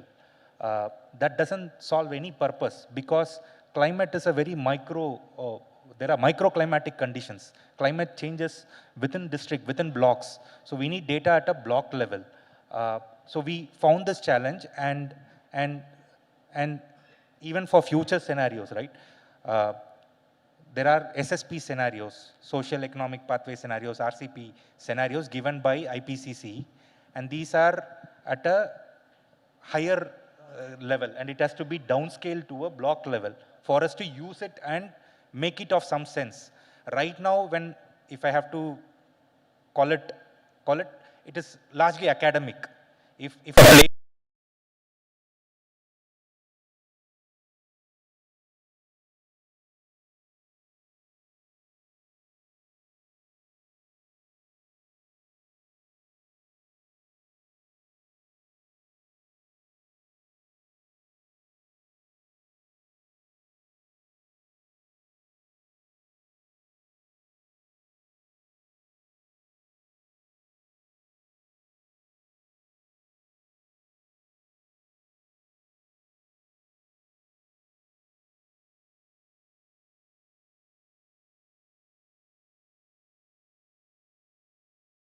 execution level or for end user level, the data is still far ahead.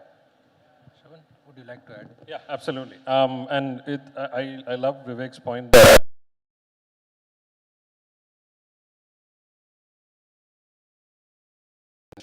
and going back to Geeta ma'am's point as well, that the reason we talk about mitigation also a lot, it's easy to kind of replicate and scale a mitigation solution. You can deploy an electric mobility vehicle anywhere. You can deploy battery systems anywhere. You can't really do the same intervention which has worked in one place for adaptation into another place. Like, I think getting to the level of basmati specifically as a granular thing just think about how that has to be replicated for so many other crops, and that's just one subset of what we have to do.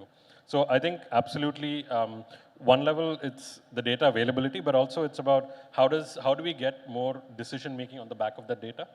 And I think it touches upon a point that you mentioned, I think Vivek mentioned that a lot of investors, commercial investors, come to this from a risk mitigation perspective. They want to look at investing in these solutions. They want to look at backing these solutions, because if they don't, their commercial returns are going to get affected. So I think one of the big challenges that we have, and probably the needs that we have, is to how do we start highlighting this aspect to actually be a key part of decision making. RBI has come out with this whole financed emission rules, which is a really interesting, really good step, because it's not just about a bank's carbon footprint, but it's about basically the emissions relating to what they are financing. So you can imagine how cascading and how widespread that potential can be, because you are then throwing up so much of data to sort of say that this is the contributing factor of capital, even though it's not directly given by you. This is what you're enabling. So how do we start getting these things towards decision making? For us is like probably the biggest thing there. Would you like to add, ma'am? Yeah, yes, I think that is a key issue that is, plaguing the industry, so to say. And specifically to address this, actually in this project, we are trying to bring out curated data, whether it's gender disaggregated or is it the climate challenge disaggregated, because only then will the investor really understand what he's trying to address and how can it be addressed. So that is definitely a challenge. And so I think we need to work towards more collecting such data and making it decipherable into, so that decisions can be, informed decisions can be made. Yeah. Yeah, just one more point. Yeah. Since RBI has come up with a regulation, if you look at what is happening in England, there is stress testing, portfolio level stress testing. And these pathways are given by a central authority. So the underlying data for stress testing is the emission, right? So what is the emission profile of each of the companies in that portfolio? If we have to do it in India, the basic requirement is all of them should have done a GHG accounting. They should know what is their carbon footprint. Are we at that level to do a stress testing at a portfolio level, at an individual asset level? We are not there. So there are other methodologies which are being done at a very high level that may be very farther from reality. So that's some point that I thought I'll make a point. Yeah, some of you mentioned about this in terms of how electric mobility has gained a lot in terms of the popularity and its ability to raise finances. But I am sure this sector, broadly green financing, will involve so many things. Agriculture is, of course, a very interesting aspect that you mentioned. Do you think there should be some kind of mechanism or processes in place to kind of identify products which are unique from a green financing perspective beyond the broadly known aspects? And we should develop some kind of data sets around them. And then what role do you see for government in terms of regulatory mechanisms? Because that's ultimately required. You need a push from the government for everything whenever, at least when the market is maturing. So please, your views on this. I'm happy to start, yeah. So, sorry, I forgot. What's the first part of your question? About the product range solutions. Sorry, yeah, sorry about that. See, outside of energy and mobility, there is not much direction on the potential of other sectors and how we're going to solve for that. I'll give you the case of industrial decarbonization, green cement, green steel. India has spoken about a green steel policy. India's been talking about green cement. But we haven't really done the core intervention for it because it is just so difficult to do. If you talk about cement, the emissions from cement are not from the use of energy. It's just the natural process of calcinification, which basically releases carbon dioxide. You cannot avoid that unless you're changing the entire process that comes in. So how do you actually start? And this is an area we've seen a gap. We have identified very few companies. At most, they were probably publicly, they have put up enough like cement for just covering this room. And that's nothing. So one of the key things that we need, and this is really fundamentally the role of government, goes back to Vivek's point that it is a market-making role that has to happen. And as a market making role, there are a couple of things that it's kind of a stage-wise thing. So first, how do we incentivize new innovation and research to come in? I think the Research Innovation Fund that's come up is a step in the right direction, but then it has to be paired with what are we directing towards? So hopefully the green taxonomy that's going to come up will start giving that direction to us to say, can we cascade right from when, TRL1, when we just have an idea, that we know that there is a pathway towards which the solution can get adopted. That's the sort of directioning, the long-term, long-range thinking we need, because a lot of these solutions are going to take plus 5 years to get to a level where they're sort of commercialized. And to your second point, sorry. In terms of government push, the Government regulatory push. mechanisms. Yeah, sorry. I'm so sorry. I just had a bit of a fever, so not remembering well. So about the government push, comes back to government as a catalyst. Government, take just the solar component space, for example. We've put tariffs, we've put approved lists of materials and mechanisms, we've put so many incentives to adopt, like PLI schemes and subsidies and so on. So we've done so much to sort of ground set and say that, look, there's an opportunity to basically build this whole supply chain, which for a while was not there. We were completely importing this whole thing. So it's not just a case of government having to deploy solutions, deploy capital. It's about just enabling that environment to come in. And we tracked, I think last year, there were about 5 IPOs in the solar cells and module space. That's an amazing number. And we're starting to see that there's more and more of these segments, this wider segment that's coming and picking up. So government's key role is just a key role that government, and I think is doing pretty well. We can always say that, look, needs to do more, and I do agree with that, is that it's sort of figured out how, we're starting to figure out how we can start making opportunity arise, but it's very contingent on, is the solution available for us to do that? Today, for example, in the case of steel and cement, we still have a bit of a gap in that. Can I just go? Yeah. One way which my organization has set out now to do is to build a comprehensive ecosystem which nurtures climate technology all the way from the idea stage to scale up. Because what we've been doing all along is, it has been a very serendipitous attempt. You have some ventures which have made it, and then you pick up those guys who are ready for funding, and we can't leave climate tech to, chance, so to say. So it has to be a concerted effort, a dedicated effort, wherein you reach out to potential areas. There are young professionals, there are academicians, there are even in fact, there are traditional knowledge available in this country which needs to be tapped. So why not tap those areas, but in a very concerted and planned way, and then take it all the way from ideation stage, mining those innovations, innovation scale up, all the way to scale up. So that's something that we are. Right. Since we are speaking about role of a government, right? Essentially, we are talking about how government can play an enabling role to channelize green capital to green financing. Let's look at EU example, what they have done. It's a top-down approach. What they have done, they first came up with a plan, and then they defined a taxonomy. What qualifies as green for me? And then they kind of created market demand for these investments. How did they do it? Through regulations for labeling.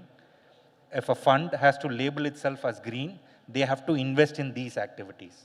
So automatically, funds who want to appeal to the LPs as a green fund, they have to essentially invest in certain activities. So everybody was bidding for opportunities in those space. So what is the role of a government? Government has given a policy regulation saying that, hey, if you want to call yourself a green fund, you have to essentially invest in these activities. That is defined by the taxonomy. And then there is a market demand. So when somebody issue a green bond, there is a lot of people, a lot of funds interested in subscribing for the green bond in European Union market. Whereas in Indian case, the taxonomy is currently under iteration. We also gave our feedback to include agriculture. Currently, agriculture is excluded from our NDC because agriculture is connected to rural livelihood and rural poverty. We don't want to bind them. Why should they bear the cost of some developed country creating so much carbon stock in the atmosphere. But it's a rightful decision to exclude agriculture from the NDC. Government has not taken any commitment to reduce emission from agriculture.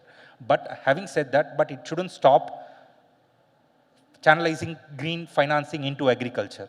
By doing so, already agriculture is excluded from the formal financing sector. People are being forced, banks and financial intermediaries are forced to finance agriculture. And now excluding agriculture from the taxonomy is going to starve agriculture as a sector from attracting green capital. So to answer your point, from a top-down approach, government can define the taxonomy, what qualifies as green, and create regulations for labeling, calling themselves as green, and essentially that creates a market mechanism for people to bid for green investments. That would be my 2 cents. Government also needs to incentivize customers, end customers who want to buy green products. There should be some mechanism. Which is what is going to be my next question in terms of incentives. We are just not talking about financing these ventures. We are also talking about the support that customers can get from the government. So are we matured in that respect? Are we still there, or how is it? You want me to answer? So we have issued a green bond with that expectation, but we didn't realize that. There is no greenium green discount. There is a popular myth thinking that if I get green capital or social capital, I'll get a green discount. Say if I get it at 10%, maybe a green capital will be provided to me at 9.5. That is not the case.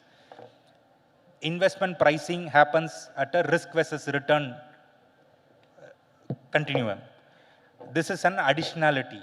So investors will price their risk at the market rate, but they wanted an additionality, meaning my money, apart from generating profit, should also generate environmental impact and social impact. This is the reality.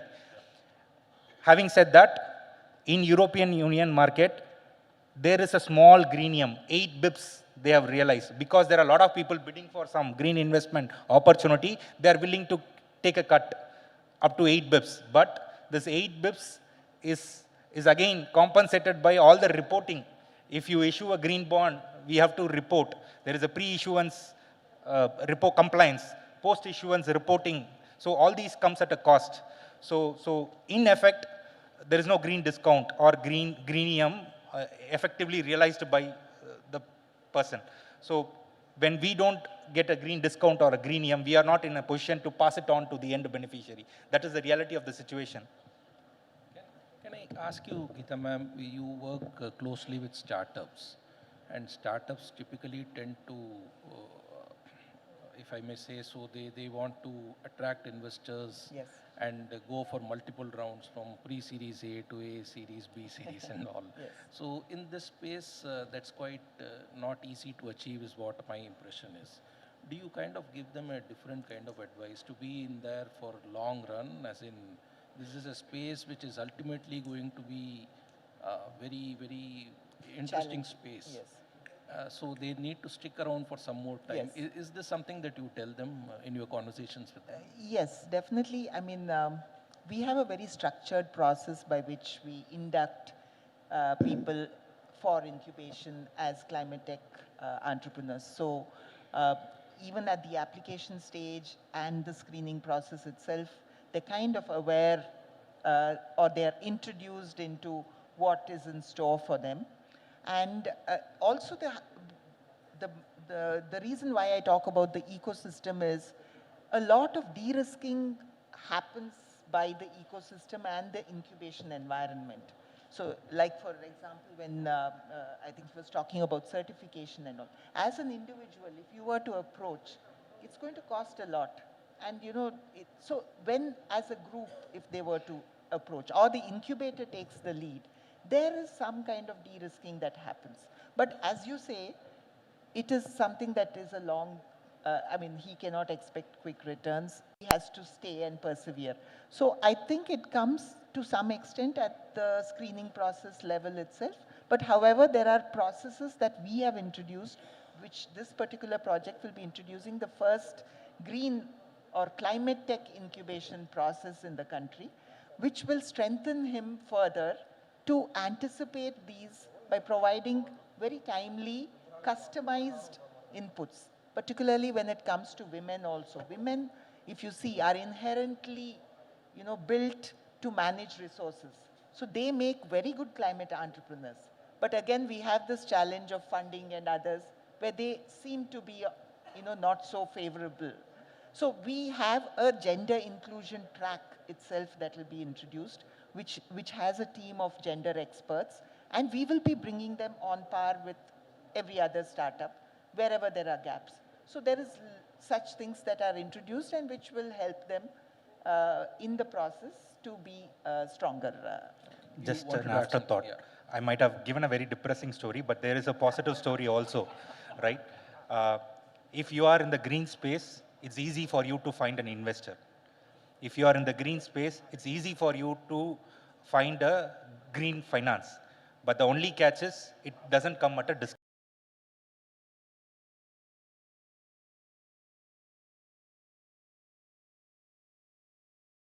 To it. Within the current market scenario, if a company is into or climate smart agriculture, there are investors who are willing to give. Vis-a-vis another company which is not into green, it will be difficult for them to find investors and debt capital. So I thought I should also give the positive story. I just have one last point, just to follow on. And I completely agree with both Geeta ma'am and Vivek's point. And definitely, we expect a lot of climate entrepreneurs to come in and say, I should be getting a premium or I should be getting some sort of benefit for doing a green solution that does not exist, because that's not scalable. But I think your initial question on what do you tell entrepreneurs who, we've worked with entrepreneurs who have taken 6-7 years to get to some first commercialization. It's hard to sustain and fund that whole process. But one of the things we believe is that, look, especially if you look at adaptation and resilience solutions, it is going to be needed. You can't say that it's never going to be needed. Either it's going to be needed at a time, or it's going to be needed right now where it's slightly less acute. Or mitigation as well, just generally based on how the world is going, you can point and say at some point of time, we are going to need to solve for this. So the problem is, we honestly at times don't know when that inflection point may happen. So how long do you actually sustain and how long do you actually manage? Sorry. I'll just mention one last thing. We work with a rooftop solar company very closely. And when they started in 2012, they expected the inflection point to come in 2017. And this is for a very de-risked, understood segment. Their inflection point came in 2021. They struggled for those 4 years. But this is the same story that we probably have to prepare ourselves as, when we're advising and working with entrepreneurs on how they're actually going to, how they have to confront this whole thing. And I think like Vivek said, it's not all doom and gloom, because if you build smart, build right, you will find capital available. Thank you very much. May I open the floor now to question? 1 or 2 questions?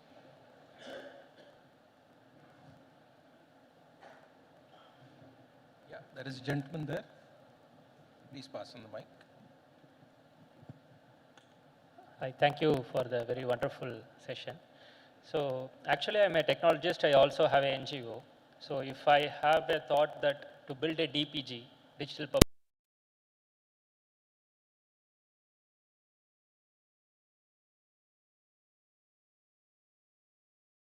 on the future,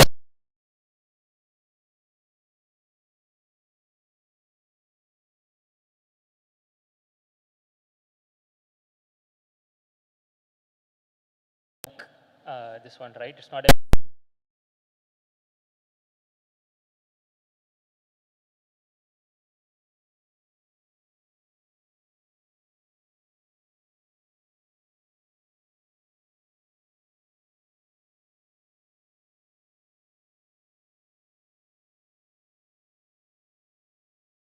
not going to be there. And that limits your options to fundamentally philanthropy or grants in some way, where you don't have a return to come in. The way that we have seen but these are honestly very often needed solutions. Like I think a lot of data sets and modeling, for example, it might not be directly monetizable, but it's super critical for us to get to that level. The way we have seen it actually shape up more often is that it tends to be clubbed with another offering, or it tends to be done by a fairly large organization in some way. Like WRI does some amazing modeling softwares, which is publicly available, but then they're able to compensate it supportingly. But yeah, I think with the word digital public goods, you kind of know where you're going to be, what your options are going to be. So if I have to take agriculture as an example, AgriStack is being built. These are all government projects currently, led by a separate entity formed by the government. So there are separate SPVs or SPUs which are working on creating this AgriStack. Yeah, so to answer your question, maybe you can look at collaborating with these digital public good, creating entities, and then maybe see if there is an opportunity. But there is no inherent revenue model per se in that. Any other question, please?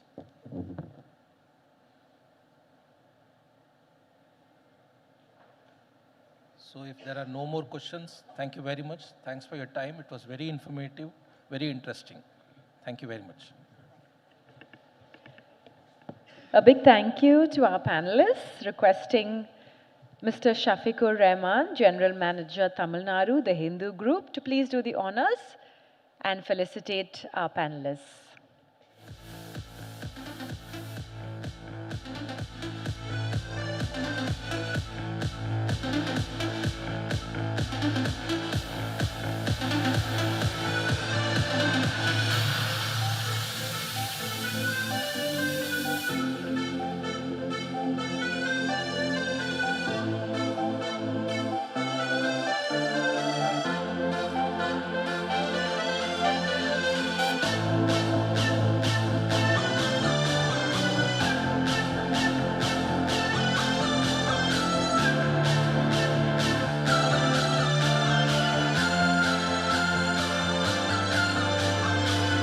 I would now like to call upon Mr. Anil Sahani, CGM of CPCL, to please do the honors and felicitate our panelists.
Thank you so much. Mr. Ravi Kumar has already received a token of appreciation, so thank you, sir. A group photo, please.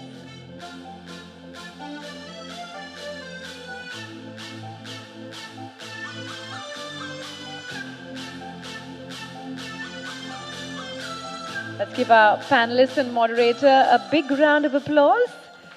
Thank you so much.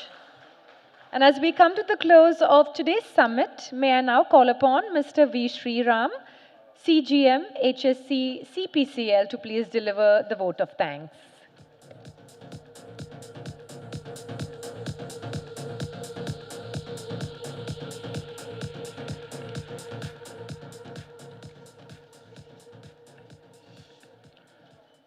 Good evening.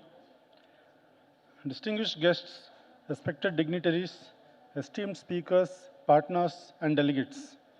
It is truly an honor and privilege to deliver the vote of thanks at the conclusion of the Hindu Sustainability Summit 2025, presented by Chennai Petroleum Corporation Limited and co-presented by Tamil Nadu Green Climate Company.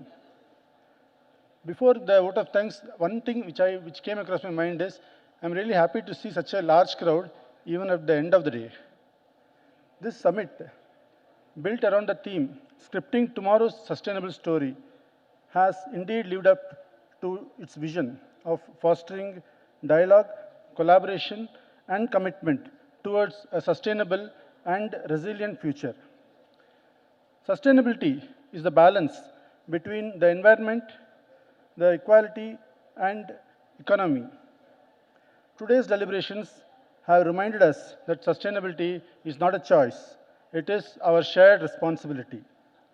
Our sincere appreciation to Thiru H. Shankar, Managing Director, Chennai Petroleum Corporation, for sharing CPCL's sustainable journey and demonstrating how industry can balance growth with responsibility.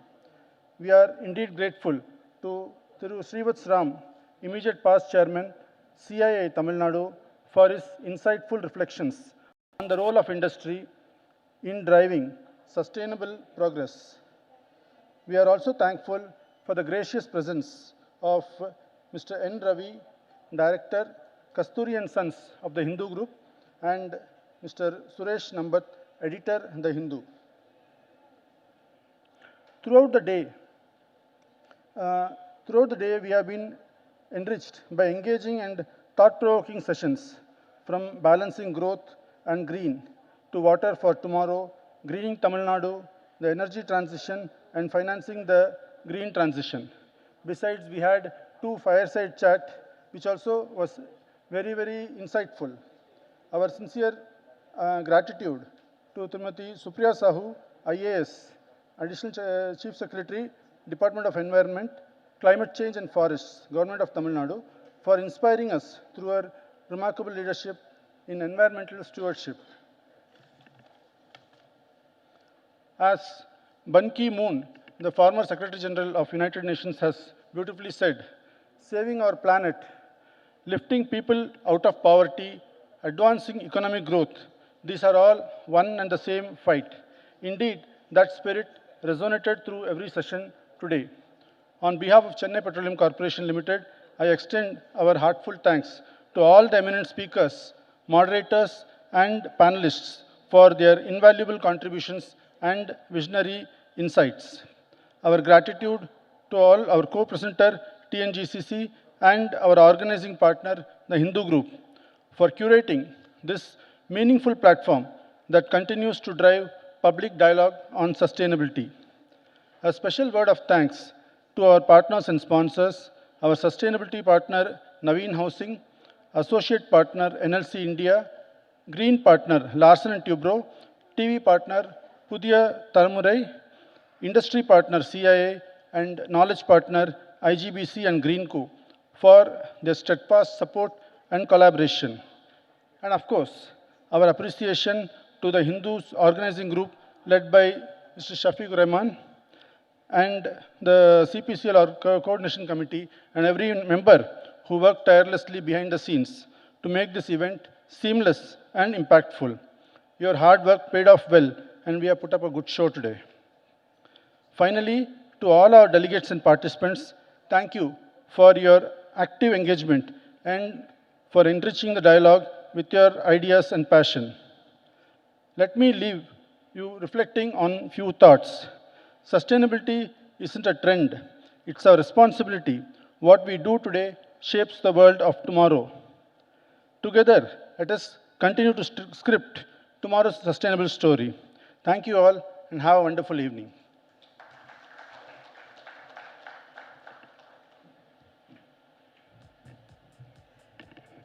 Thank you so much, ladies and gentlemen, for joining us at the CPCL and the Hindu Sustainability Summit 2025. Please give yourselves a big round of applause for being a wonderful audience. This is myself, Paloma, signing off. Have a wonderful evening. Thank you.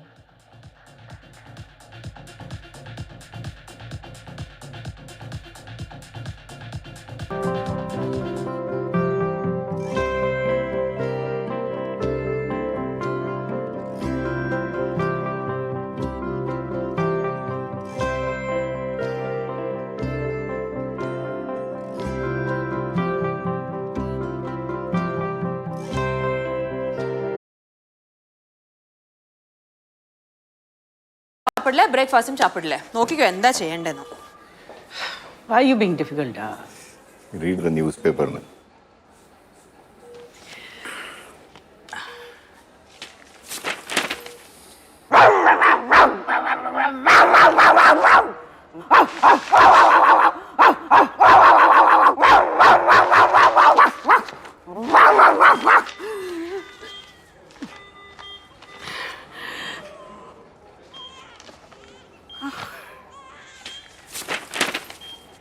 The Vice President-elect C.P. Radhakrishnan on Tuesday described his win as a victory for the nationalistic ideology and vowed to work towards making India. Next up, an in-depth review of India's foreign affairs. And speaking of foreign affairs, Jollywood star Malesh was spotted with a 22-year-old Brazilian supermodel, Lana Kova. Now that's a real foreign affair. Looks like trade isn't the only thing crossing borders. So tell us, do you think this foreign affair will actually strengthen India-Brazil relations? Guess Malesh. And this is Worldview at the Hindu. Now, D-Day arrived this week for US sanctions on India after 25% reciprocal tariffs that came into play in early August. Another.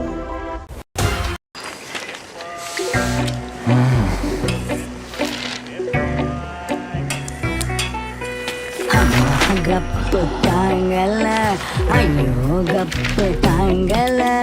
Heroine phone tolanja, headline news. Hamma tangala, ayyo tangala, gappu tangala mama. Rahal packet leda vanda, breaking crime.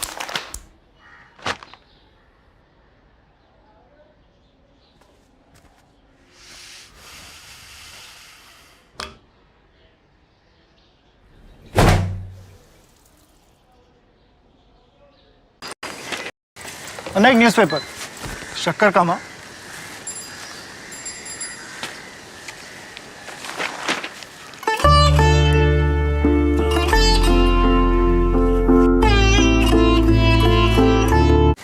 अनेक newspaper शक्कर कामा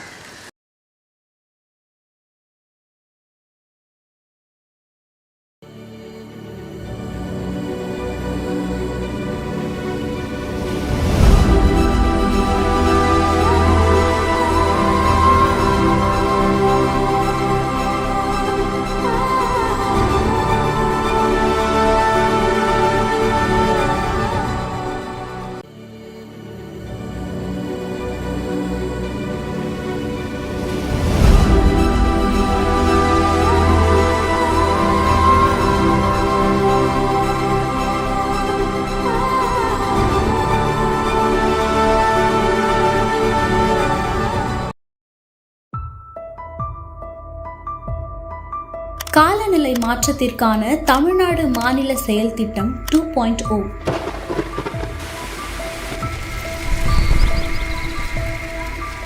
தமிழ்நாடு அரசு காலநிலை மாற்றத்தை ஒரு முக்கியமான பிரச்சனை என்பதை உணர்ந்து அதற்கான நடவடிக்கைகள் எடுப்பதில் உறுதியாக உள்ளது. காலநிலை மாற்றத்தை எதிர்த்து போராடுவதற்கு பல நடவடிக்கைகளை தமிழ்நாடு அரசு மேற்கொண்டு வருகிறது. காலநிலை மாற்றத்தால் ஏற்படும் முக்கியமான பிரச்சனைகளுக்கு தீர்வு காண்பதில் இந்த அரசுக்கு உள்ள பொறுப்புணர்வை இது எடுத்து காட்டுகிறது. காலநிலை மாற்றம் குறித்த மாநில செயல் திட்டத்தை செயல்படுத்துவதன் முக்கியத்துவத்தை அரசு புரிந்து கொண்டுள்ளதோடு மாறிவரும் காலநிலையால் ஏற்படும் அபாயங்களை கருத்தில் கொண்டு காலநிலை மாற்றம் குறித்த தமிழ்நாடு மாநில செயல் திட்டம் உருவாக்கப்பட்டுள்ளது. காலநிலை மாற்றத்திற்கான தேசிய செயல் திட்டத்தின் கீழ் வரும் தேசிய இயக்க பணிகளில் காணப்படும் காலநிலை தொடர்பான செயல் திட்டங்களை தமிழ்நாடு அரசு கவனத்தில் கொண்டுள்ளது. வளங்குன்றா வேளாண்மை, நீர் வளங்கள், காடுகள் மற்றும் உயிர் பன்மையம், கடலோர பகுதி மேலாண்மை, மேம்படுத்தப்பட்ட ஆற்றல் திறன் மற்றும் சூரிய ஒளி பயன்கள், நிலையான வாழ்விடம், அறிவு மேலாண்மை ஆகிய துறைகளை மேம்படுத்த தமிழ்நாடு மாநில காலநிலை மாற்றம் குறித்த செயல் திட்டம் அடையாளம் கண்டுள்ளது.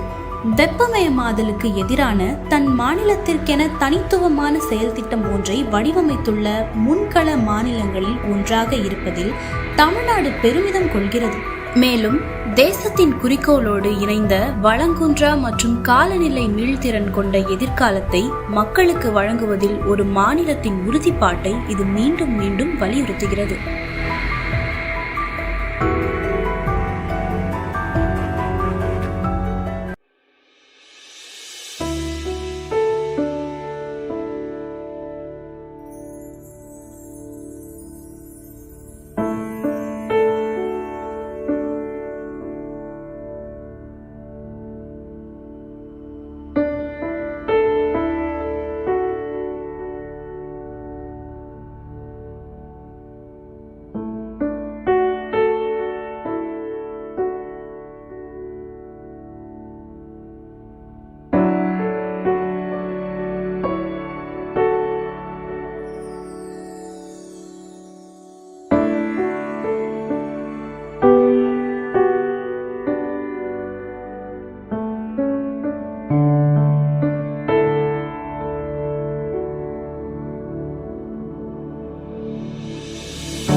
blue planet, our green future. The world is learning the new 3 R's: reuse, reduce, and recycle. We are redoubling our efforts at going green. We've built over 3.2 million square feet of green buildings. We are discovering wealth in waste. We are making every unit of energy go the extra mile. For over 80 years, we have been creating happier, brighter tomorrows. 8 decades of trust. Larsen & Toubro.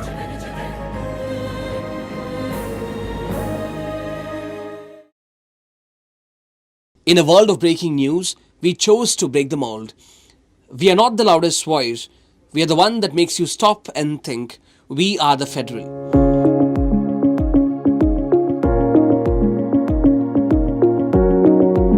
A digital news platform that believes clarity is better than chaos, depth is better than drama, and truth is it all matters. From a single edition in 2019 to 5 thriving regional editions across languages and states, Telugu for Andhra and Telangana, Kannada for Karnataka, Hindi from the heart of Delhi, and English where it all began, we have grown. Not just in reach, but in purpose. Over 10 million page views every month. That's 1 crore audience seen, read, and trusted. We are also not waiting for the future. We are building it right now.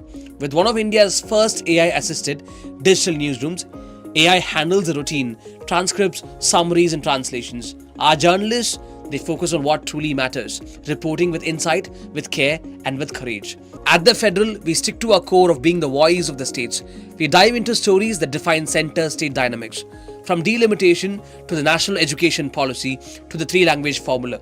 These are stories that shape India, not just for today, but for generations to come. And when change makers want to be heard, they come here and they choose the Federal. Arvind Panagadia, Sridhar Vembu, Anbil Mahesh Poyyamuri, Josh Feldman, Anna Malai, Arvind Subramaniam, Arun Chauri, Gukesh, just a few of the names who chose the Federal to say what matters. On video, we found a rhythm.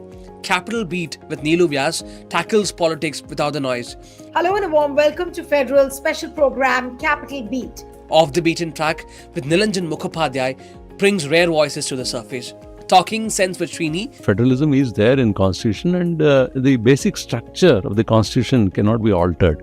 For thought-provoking perspectives, C-suite conversations to feed our viewers with thought leadership. We have brought up now a technique called pinhole surgery. New shows, fresh formats, growing followings. And our newsletters, daily news, lifestyle, long-form human interest stories, smartly curated, widely read. We don't just publish, we do events, we partner with photo festivals, with institutions, with young journalists and curious audiences, because journalism isn't just about what we do, it's what we stand for. In a complex country, we owe you more than just headlines. We owe you honesty, context, courage. We are the Federal, curious, credible, uncompromising. We are just getting started. Stay